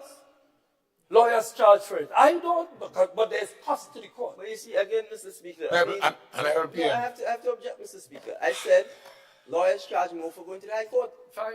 That's not what you're saying. You're saying I said lawyers charge $3,000. No, I never said that. You just said that. Honorable Prime Minister. Unless you're suffering from dementia or something. Honorable Prime Minister. You just said so. Now you accuse me, Mr. Speaker, that is get to withdraw that statement. I'm not withdrawing the statement. and we can go to the Hansard. You just said. MP for St. Thomas Accusing George, of losing my memory please because resume I your said seats. something I didn't say, Mr. Please resume your Speaker. seats, The MPs. member has to be more, we debating. Honorable MP for Thomas George, please resume your seat. We debating. I have asked the House earlier on today to watch your words. I did. I have asked all members in this House to watch your words. I want us to continue with the decorum and decency with which we can. So, in life in general, it's not about how you start. It's about how you finish. How you finish. Right? Honorable MP for the Tongue of St. George, I think you have seconds left. Mr. Speaker, you allow the member to get up and accuse me of all kinds and then you bite my time? Okay, Honorable MP. Give me a minute, let me wind up. Right, exactly what I'm saying. I'm giving you 1 minute. I'll take 2, Mr. Speaker, on the basis of what you do. Mr. Speaker, this is debate. No, let's get serious, Honorable MP. I'm serious. I'm giving you 1 minute to wind up. Yes, so it goes Right. to 21. Mr. Speaker, I'm simply saying this. Now, me and the members are distinguished member of the bar. This is what we use. This is what we do in court. We debate. But you don't disrespect, I don't disrespect, we disagree. So don't take it personal. It's what we do. But I am passionate about this because I do believe that the magistrates and all of us involved in this are as concerned about crime, even the magistrate that granted bail. So don't take away the power of the magistrate in a particular case and then come to Parliament and, in my view, suggest that the magistrates are not capable of dealing with these things. It is my view. Suggestion was given that it is better to the High Court. The only difference to the High Court, Mr. Speaker, is that they charge more and it takes about 2 weeks to get to them. So in those 2 weeks, my clients have to accumulate $2,500, whatever money lawyers charge. As the member said, it's more expensive. In addition to that, while they're waiting for a date, they're sitting in a prison. But let me say in conclusion, fully one sentence. We are on board with solving the problem of crime in general, and in particular, solving the problem of gun crime. Because we have always stood by the government, we have always stood by the people in that regard. As it pleases you. Thank you, Honorable MP for the Tongue of St. George.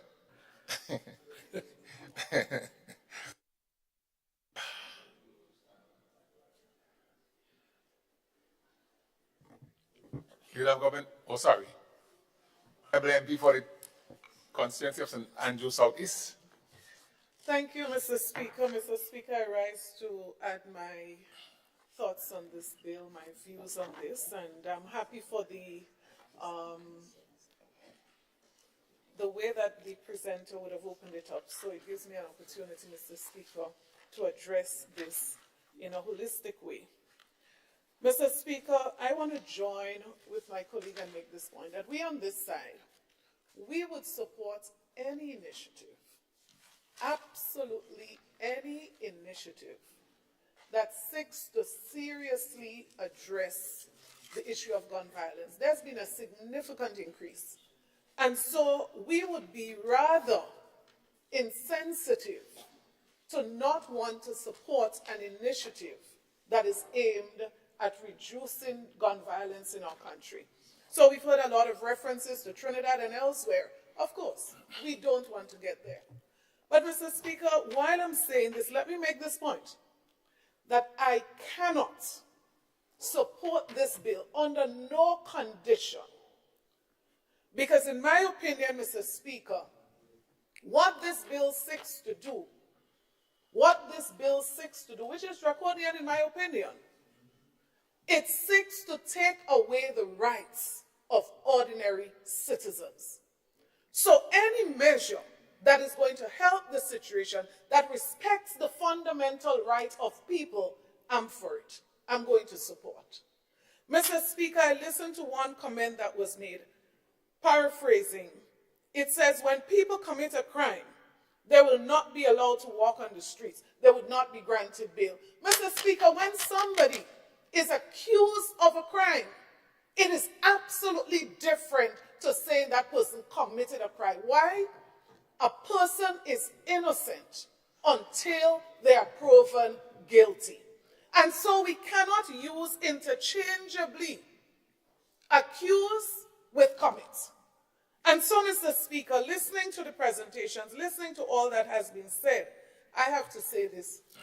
I absolutely cannot support this. Mr. Speaker, reference was made to a person with 5 firearms plus rounds of ammunition. And I'm saying, Mr. Speaker, we cannot just pass or amend a law based on the circumstances presented, Mr. Speaker. And if we go directly to what this bill is presenting, speaking about the magistrates and what they have the power to do, Mr. Speaker, I think they are quite capable of using their discretion when a matter comes before them, as they have been doing. And so, Mr. Speaker, we cannot remove that, deny them the opportunity to use their discretion. And now we turn around and speak about how much it would cost a person to go to the High Court. Mr. Speaker, there are people who cannot put food on their table. Mr. Speaker, how could we now speak in glowing terms about them having to spend 3,000 and whatever thousand to take a matter to High Court? Mr. Speaker, what we may find is that that person is indeed innocent, because a person is innocent until proven guilty. So let's not have the decision here as to whether they're innocent or they're guilty. That's not our place. That is why we have the court. Because I cannot sit here and decide you're wicked, you're an animal, you're no good, because you're found in possession of a firearm. No, Mr. Speaker. That is why we have the court. That the court decides. And so I cannot support that we treat every individual found with a firearm in the same way. And I'm saying that many of these people would not. As a matter of fact, in that case, if you ask me, the denial of bail comes as a punishment. That is how I see it, Mr. Speaker. When you say that no one would be granted bail at the level of the magistrate court, it means that these persons now have to spend some time before they come to the High Court. And so, Mr. Speaker, we have had situations, and you look at, I've heard before, the prison doesn't have enough space. We have to build a new prison. I'm asking the question, would we have sufficient space to accommodate these people? Will it cost less to build a new prison or find alternative ways of treating with those matters? Mr. Speaker, when we look at why bail is granted, Mr. Speaker, or why bail is not denied, or why bail is denied, sorry. There is concern that this person is going to skip. They're going to leave the jurisdiction, for example. There is concern that that person may commit a similar crime, right? Mr. Speaker, the concerns, the same discretion that I spoke about earlier is what the magistrates use to decide. And so, Mr. Speaker, I cannot see, for the ones who have made a justification for this piece of legislation. Mr. Speaker, data suggests, Mr. Speaker, that makes it even more interesting to me. The data suggests, so an increase in crime, Mr. Speaker, an increase in gun violence means that by denying people bail, you are going to reduce it. Mr. Speaker, let's go ahead and see what happens. Mr. Speaker, I am extremely concerned. If there's a likelihood that a person is going to commit the crime or a similar crime in the opinion of the magistrate, Mr. Speaker, by all means, discretion is used and a decision is taken. But we cannot say across the board, it is okay that for every single person comes to that no bail is is granted no consideration for bail? I believe, as my colleague said earlier, Mr. Speaker, that our magistrates are quite competent to use their discretion to make necessary decisions. So what is normally done, Mr. Speaker? People are granted bail. They're asked to report daily. I know of cases where people are under curfew. You can't leave a particular place. You can't go a particular place. People normally have to put up cash up front, right? People are asked over and over to surrender their travel documents. So this is my suggestion, Mr. Speaker. Let us review those. See how we can tighten it, maybe expand the curfew. Let us see how we can increase the cash. Let us do something that doesn't say every single person is denied their fundamental human right, constitutional right, innocent until proven guilty. Mr. Speaker, as I said, that approach to me speaks of punishment and pretrial. And the system ought not to be reduced to that, where ordinary citizens, Mr. Speaker, their rights are trampled upon in that way. So when we speak about High Court, let us remember that there are many citizens who do not have the resources to go to the High Court to determine whether they can get bail or not. Let us also remember that even if a citizen, ordinary citizen, has $3,000, a mother, single mother, would we want a situation where we are dictating that that person use that $3,000 so that a son gets an opportunity to be heard at the High Court level? Mr. Speaker, I strongly suggest that this piece of legislation, this bill that is before us, before it becomes accepted in the next place or discussed in the next place, Mr. Speaker, we would review, give further consideration, because this is not in the best interest of the democracy that we always speak about. I thank you. Thank you. Thank you, MP for St. Andrew Southeast. Your light is still on? Honorable. All right. Do you have government business? Thank you, Mr. Speaker.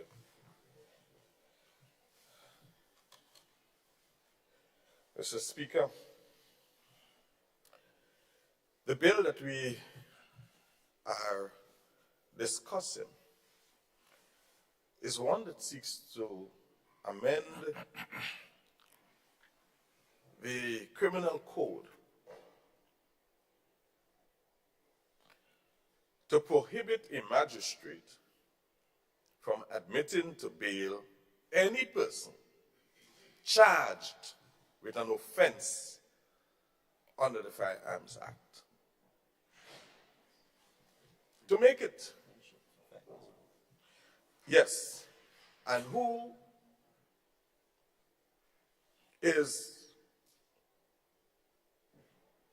who's charged and who is punishable by imprisonment for a term of 5 years or more.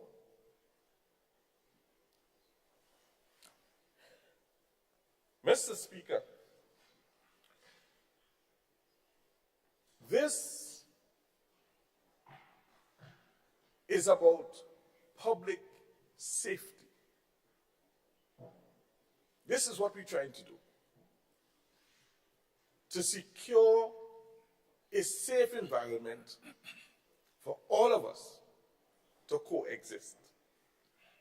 So we've heard this morning, Mr. Speaker, about trampling upon the rights of people after they have committed their crimes, after they have been caught with a firearm and so charged.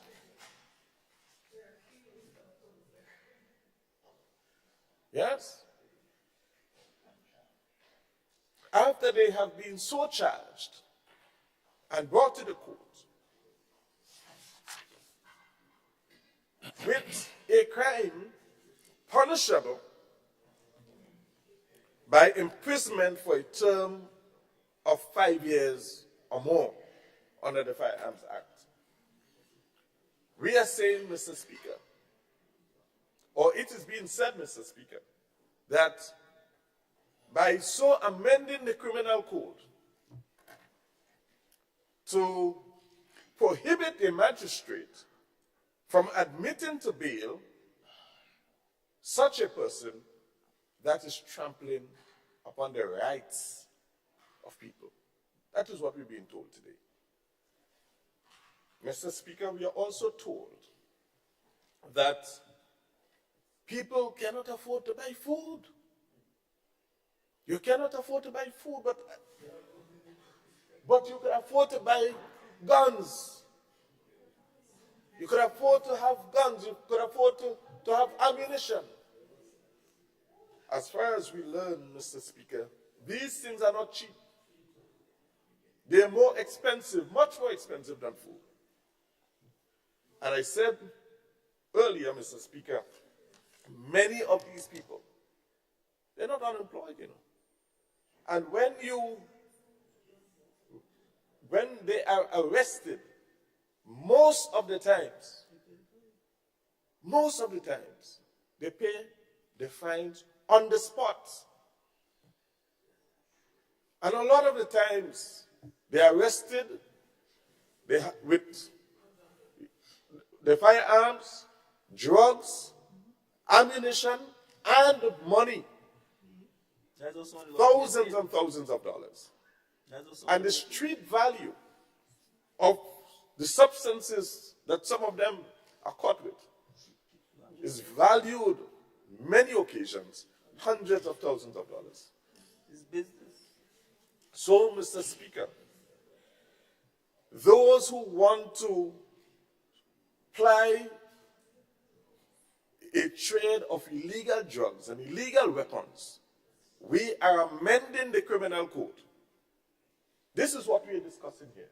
The amendment of the criminal code to prohibit a magistrate from people who have been so charged and is punishable by imprisonment for more than 5 years, that person should not be granted bail. If they have to get bail, Mr. Speaker, this can apply to the High Court. And the High Court would make its determination at that level. But, Mr. Speaker, we cannot lose our focus. This focus, this bill, is not about championing the cause of people who break the law. That is not what we're trying to do. We are trying to protect the majority of citizens.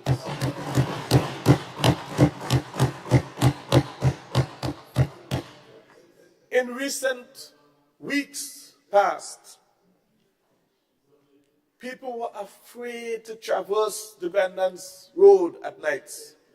Restaurants, bars, shops were closed. People were afraid from the time it turns night. People were afraid, Mr. Speaker, to leave their homes. People were imprisoned, self-imprisonment, at the turn of night. So, Mr. Speaker, let us not be fooled. Today is a day, Mr. Speaker, of history making in Grenada.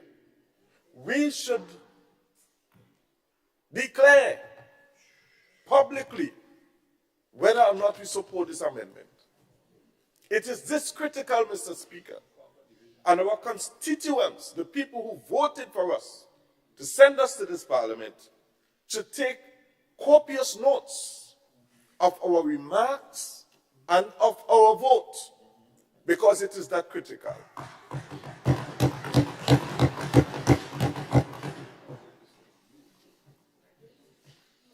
Mr. Speaker, if we are not careful, if we are not diligent, if we are not responsible, this country will degenerate into a place where a few people will hold the rest of the country ransom. And we would no longer be able to boast of a tourist destination. We would no longer be able to boast about our pride of safety and security. Grenada, Mr. Speaker, is known across the globe for its safety. Apart from its lovely beaches, apart from beautiful waterfalls, apart from its lovely people, the safety of our nation, Mr. Speaker, is like a currency that draws people to this country. And with this, Mr. Speaker, I want to say thank you to the members of this honorable House for your stirring debate. And I want to say to the Grenadian people to listen up this morning and pay attention as we take a vote on this bill today and hold us accountable for the decisions that we take. Thank you, Mr. Speaker.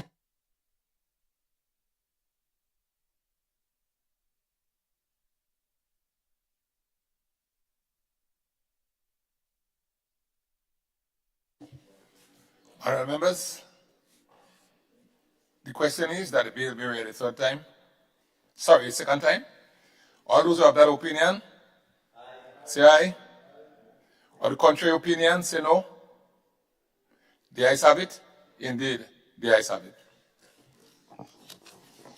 A bill for an act shortly entitled Criminal Procedure Code Amendment Bill 2024. The Leader of Government Business.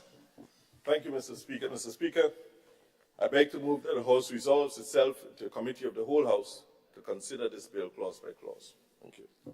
Honourable members, the question is that this Honourable House resolved itself into a committee of the whole House to consider the bill clause by clause. All those who have that opinion say aye. Or the contrary opinion, say no. The ayes have it. Indeed, the ayes have it.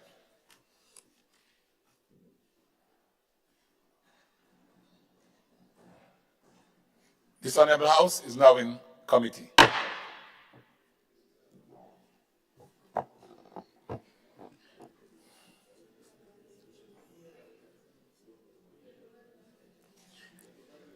Clause 2, application.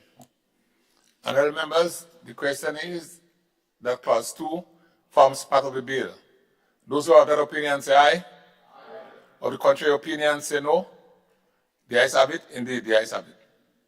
Clause 3, amendment to section 47 of the Principal Code. Honourable members, the question is that clause 3 forms part of the bill. Those who have that opinion say aye.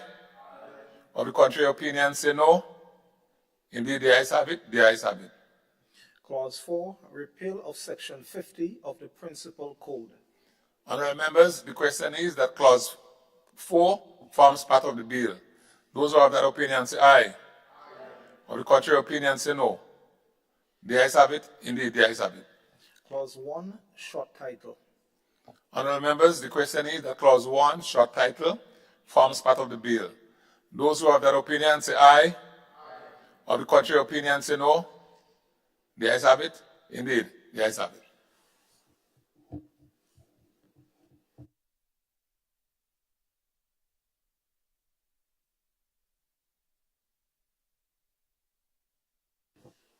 Leader of Government Business. Thank you, Mr. Chairman.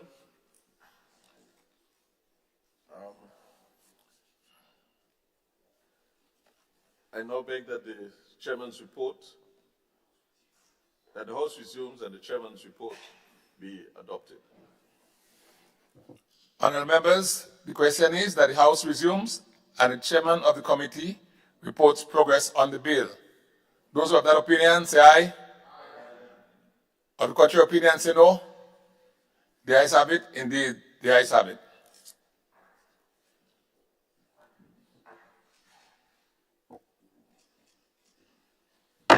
This Honourable House now resumes.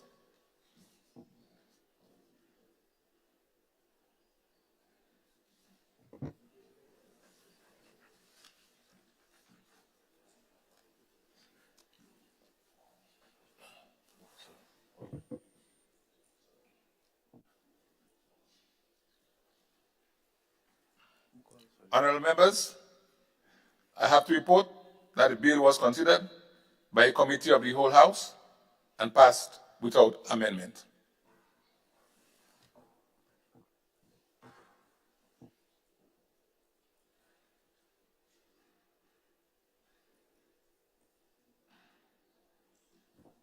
Deal of government business? Thank you, Mr. Chairman, Mr. Speaker. I beg to move that the chairman's report is to be adopted. Thank you. Honorable members, the question is that the chairman's report be adopted. Those who have that opinion say aye. Of the contrary opinion say no. The ayes have it. Indeed, the ayes have it. Deal of government business? Thank you, Mr. Speaker. Mr. Speaker, I beg to move the third reading of the bill. Honorable members, the question is that the bill be read a third time. Honorable members, the question is that the bill be read a third time and passed. Mr. Speaker, Majority, I beg to move a division. Mr. Speaker, this is an important matter. We are grappling with a matter of significant public importance. And I think for posterity, we ought to know the position of each member on this bill.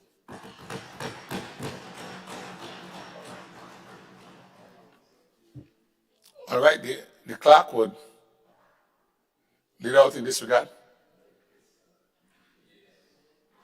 We will take the vote by division. Yes. Honorable Deacon Mitchell.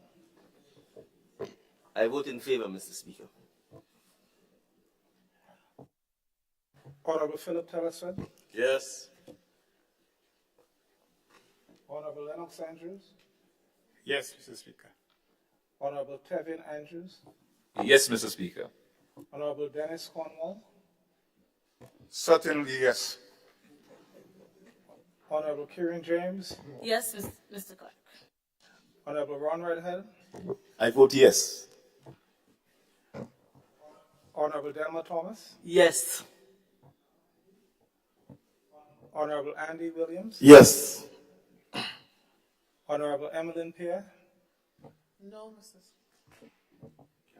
Honorable Peter David.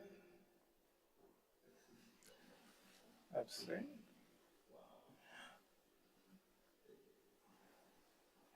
Member has to say whether he abstains or, Mr. Speaker, or whether he abstains. He hasn't voted. You proceed. Honorable Modest Cowan, Clarice Modest Cowan. I abstain. Abstained.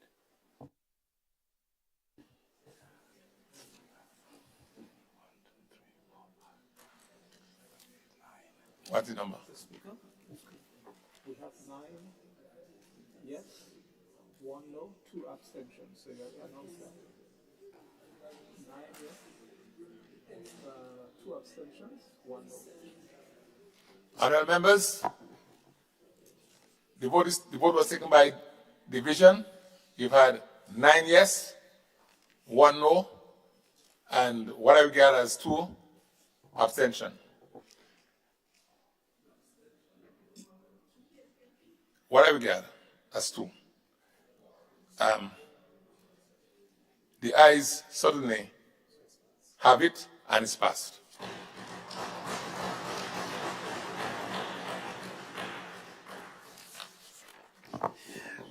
A bill for an act shortly entitled Criminal Procedure Code Amendment Bill 2024.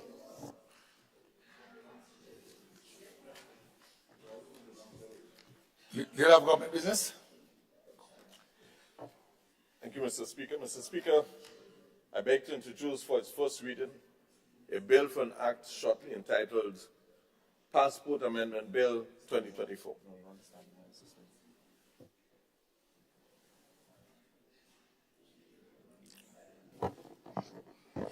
A bill which seeks to amend the Passport Act, Chapter 226, to change the validity period of passports issued on or after the commencement date, shortly entitled Passports Amendment Bill 2024.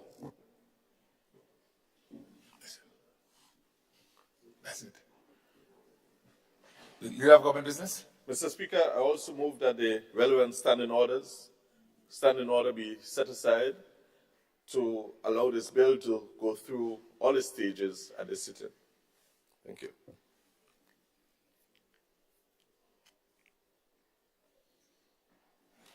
Honourable members, the question is that the relevant standing order of this House be suspended to enable the bill to be taken through all stages at this sitting. Those of that opinion say aye. Of the contrary opinion say no. The ayes have it. Indeed, the ayes have it. Leader of Government Business. All right, Mr. Speaker, the presenter for this bill shall be the Prime Minister. Shall present this bill. Okay. Thanks. Honourable Prime Minister. Thank you, Mr. Speaker. I beg to move the second reading of the bill. Honourable members, the question is that the bill be read a second time. Honourable Prime Minister.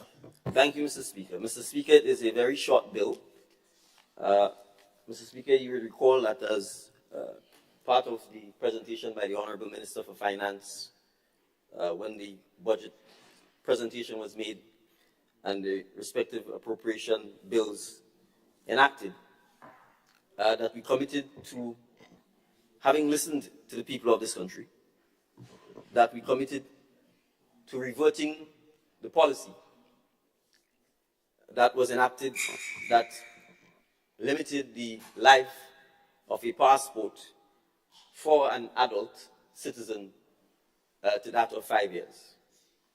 And so this bill, Mr. Speaker, is a simple amendment to the existing legislation to substitute the word 5 where it appears in section 6 of the Act, 6A, to substitute 5 with 10 years for any adult 18 and over.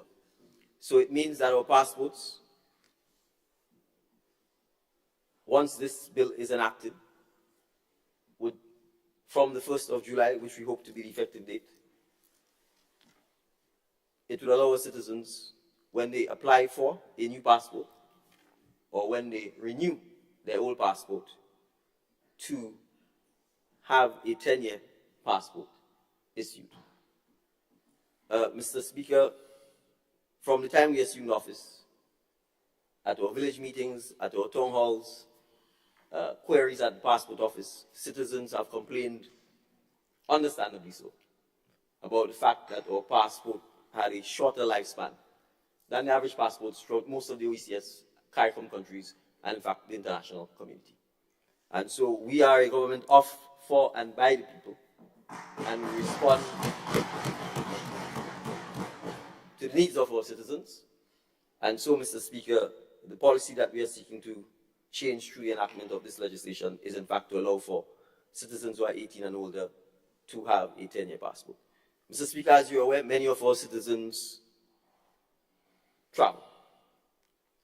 And in particular, we have extensive diaspora in North America, including Canada, and they are required to get visas.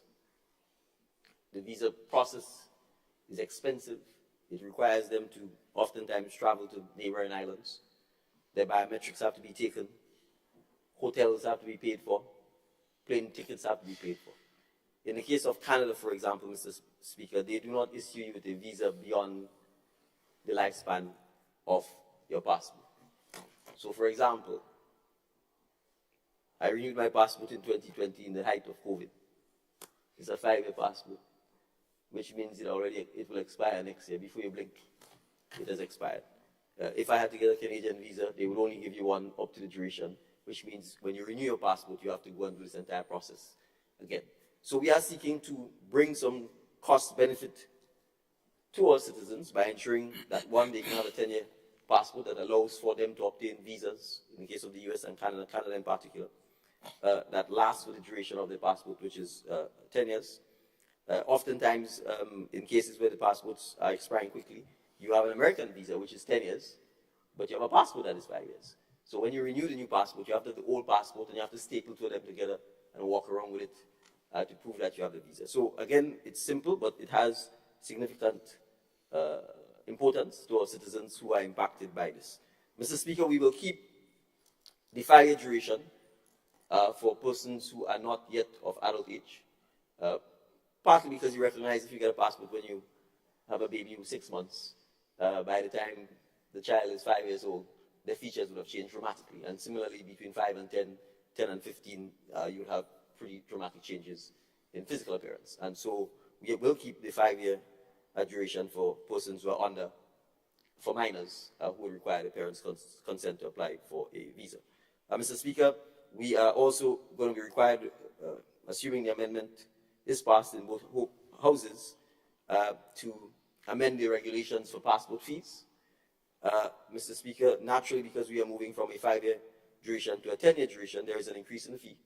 But the fee increase is really minimal. We are moving from $250 to $350. So a passport for 5 years, which costs $250, will now go to $350. So again, you can see that there's some cost savings there for passport holders. We are not doubling the fee, notwithstanding that the duration of the passport is being doubled. So, Mr. Speaker, that in a nutshell is the reason for the amendment.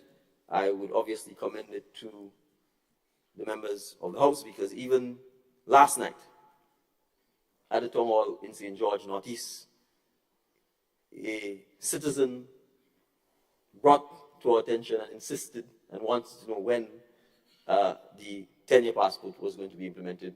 And we were happy to tell him that we were coming in Parliament today to honor our commitment to the citizens of Grenada to, in fact, amend the legislation to permit this to happen. If we didn't have to come with legislation, it would have been an easy policy decision to enact. But obviously, the duration is fixed by law, and we have to do the necessary amendment. We hope that by doing so, we will go back to that tradition and it will remain, and there will be no need for this further reduction in the time that the average passport is issued for. Thank you, Mr. Speaker. Thank you, Honorable Prime Minister.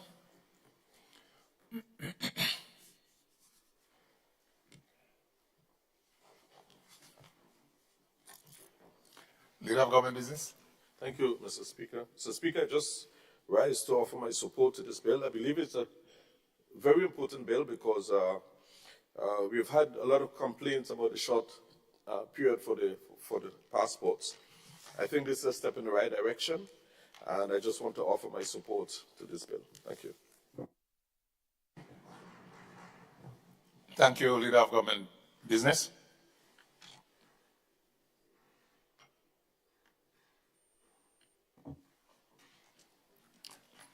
MP for St. Patrick's East. Mr. Speaker, thank you for giving me the opportunity to declare that I fully support this amendment and to ensure that all Grenadians above the age of 18 benefit from a 10-year period passport at a reduced cost, I would say, and to also enable most of the persons who are willing to travel abroad or elsewhere to be able to benefit from a visa on their passport. I would not want to prolong this issue, so I'll end right here and hope.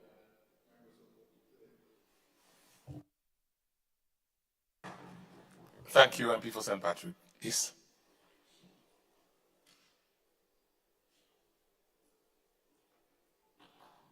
Honorable Prime Minister.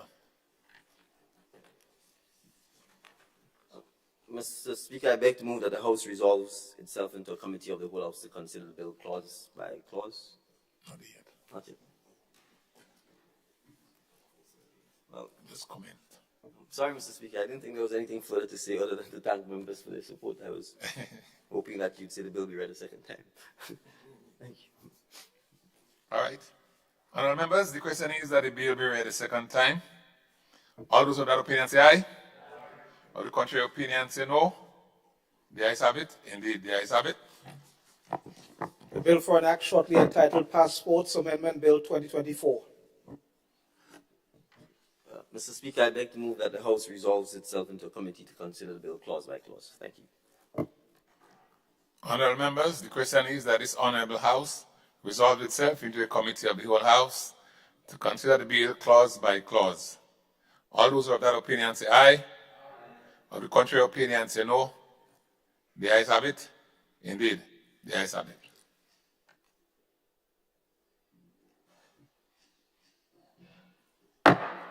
This Honorable House is now in committee.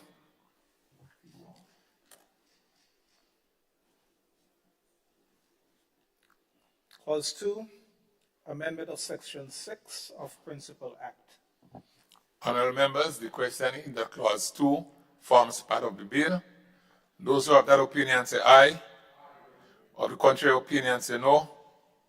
The ayes have it. Indeed, the ayes have it. Clause 1, short title and commencement. Honorable members, the question is that Clause 1 forms part of the bill. Those who have that opinion say aye. Of the contrary opinion say no. The ayes have it. Indeed, the ayes have it.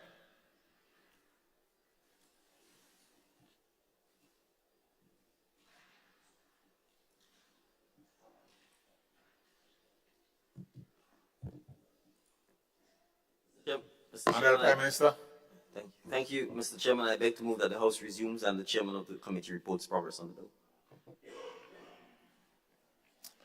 Honorable members, the question is that the House resumes and the chairman of the committee reports progress on the bill. Those of that opinion say aye. Of the contrary opinion say no.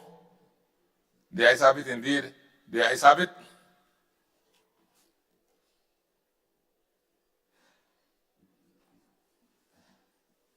This Honorable House now resumes.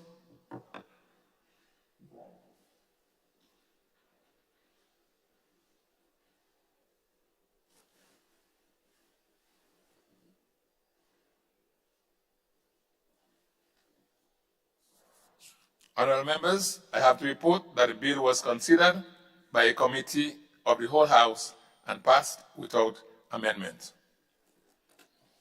Honorable Prime Minister. Mr. Speaker, I beg to move that the chairman's report be adopted. Honorable members, the question is that the chairman's report be adopted. As many other opinions say aye.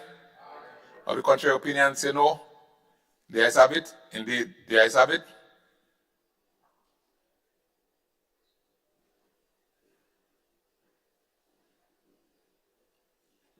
Honorable Prime Minister.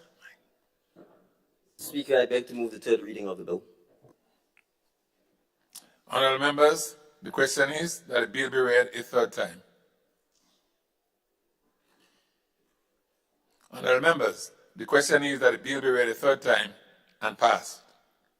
As many as that opinion say aye. Of the contrary opinion say no. Indeed, the ayes have it. The ayes have it. The bill for an act shortly entitled Passports Amendment Bill 2024.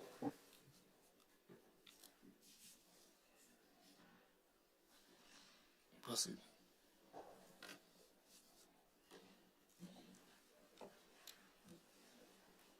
Item 16, request for leave to move the adjournment of the House on matters of urgent public importance.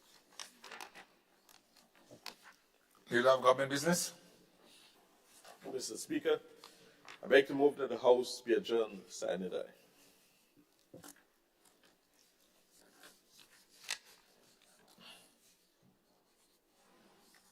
Honorable members, the question is that the Honorable House be adjourned sine die.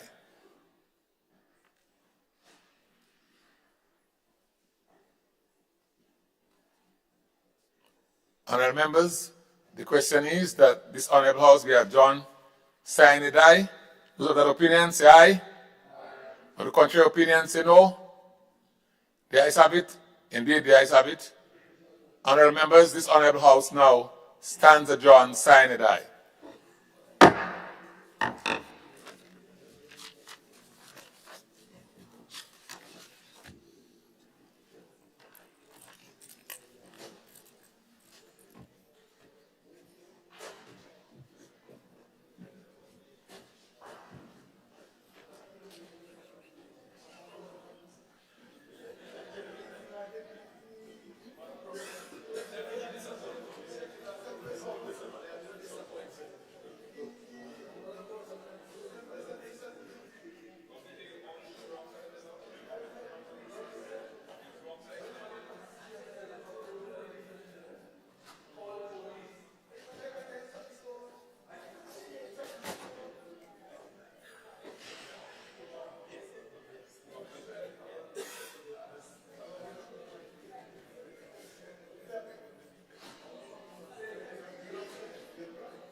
created by legislation coming out of this house. So there's a Magistrates Act which sets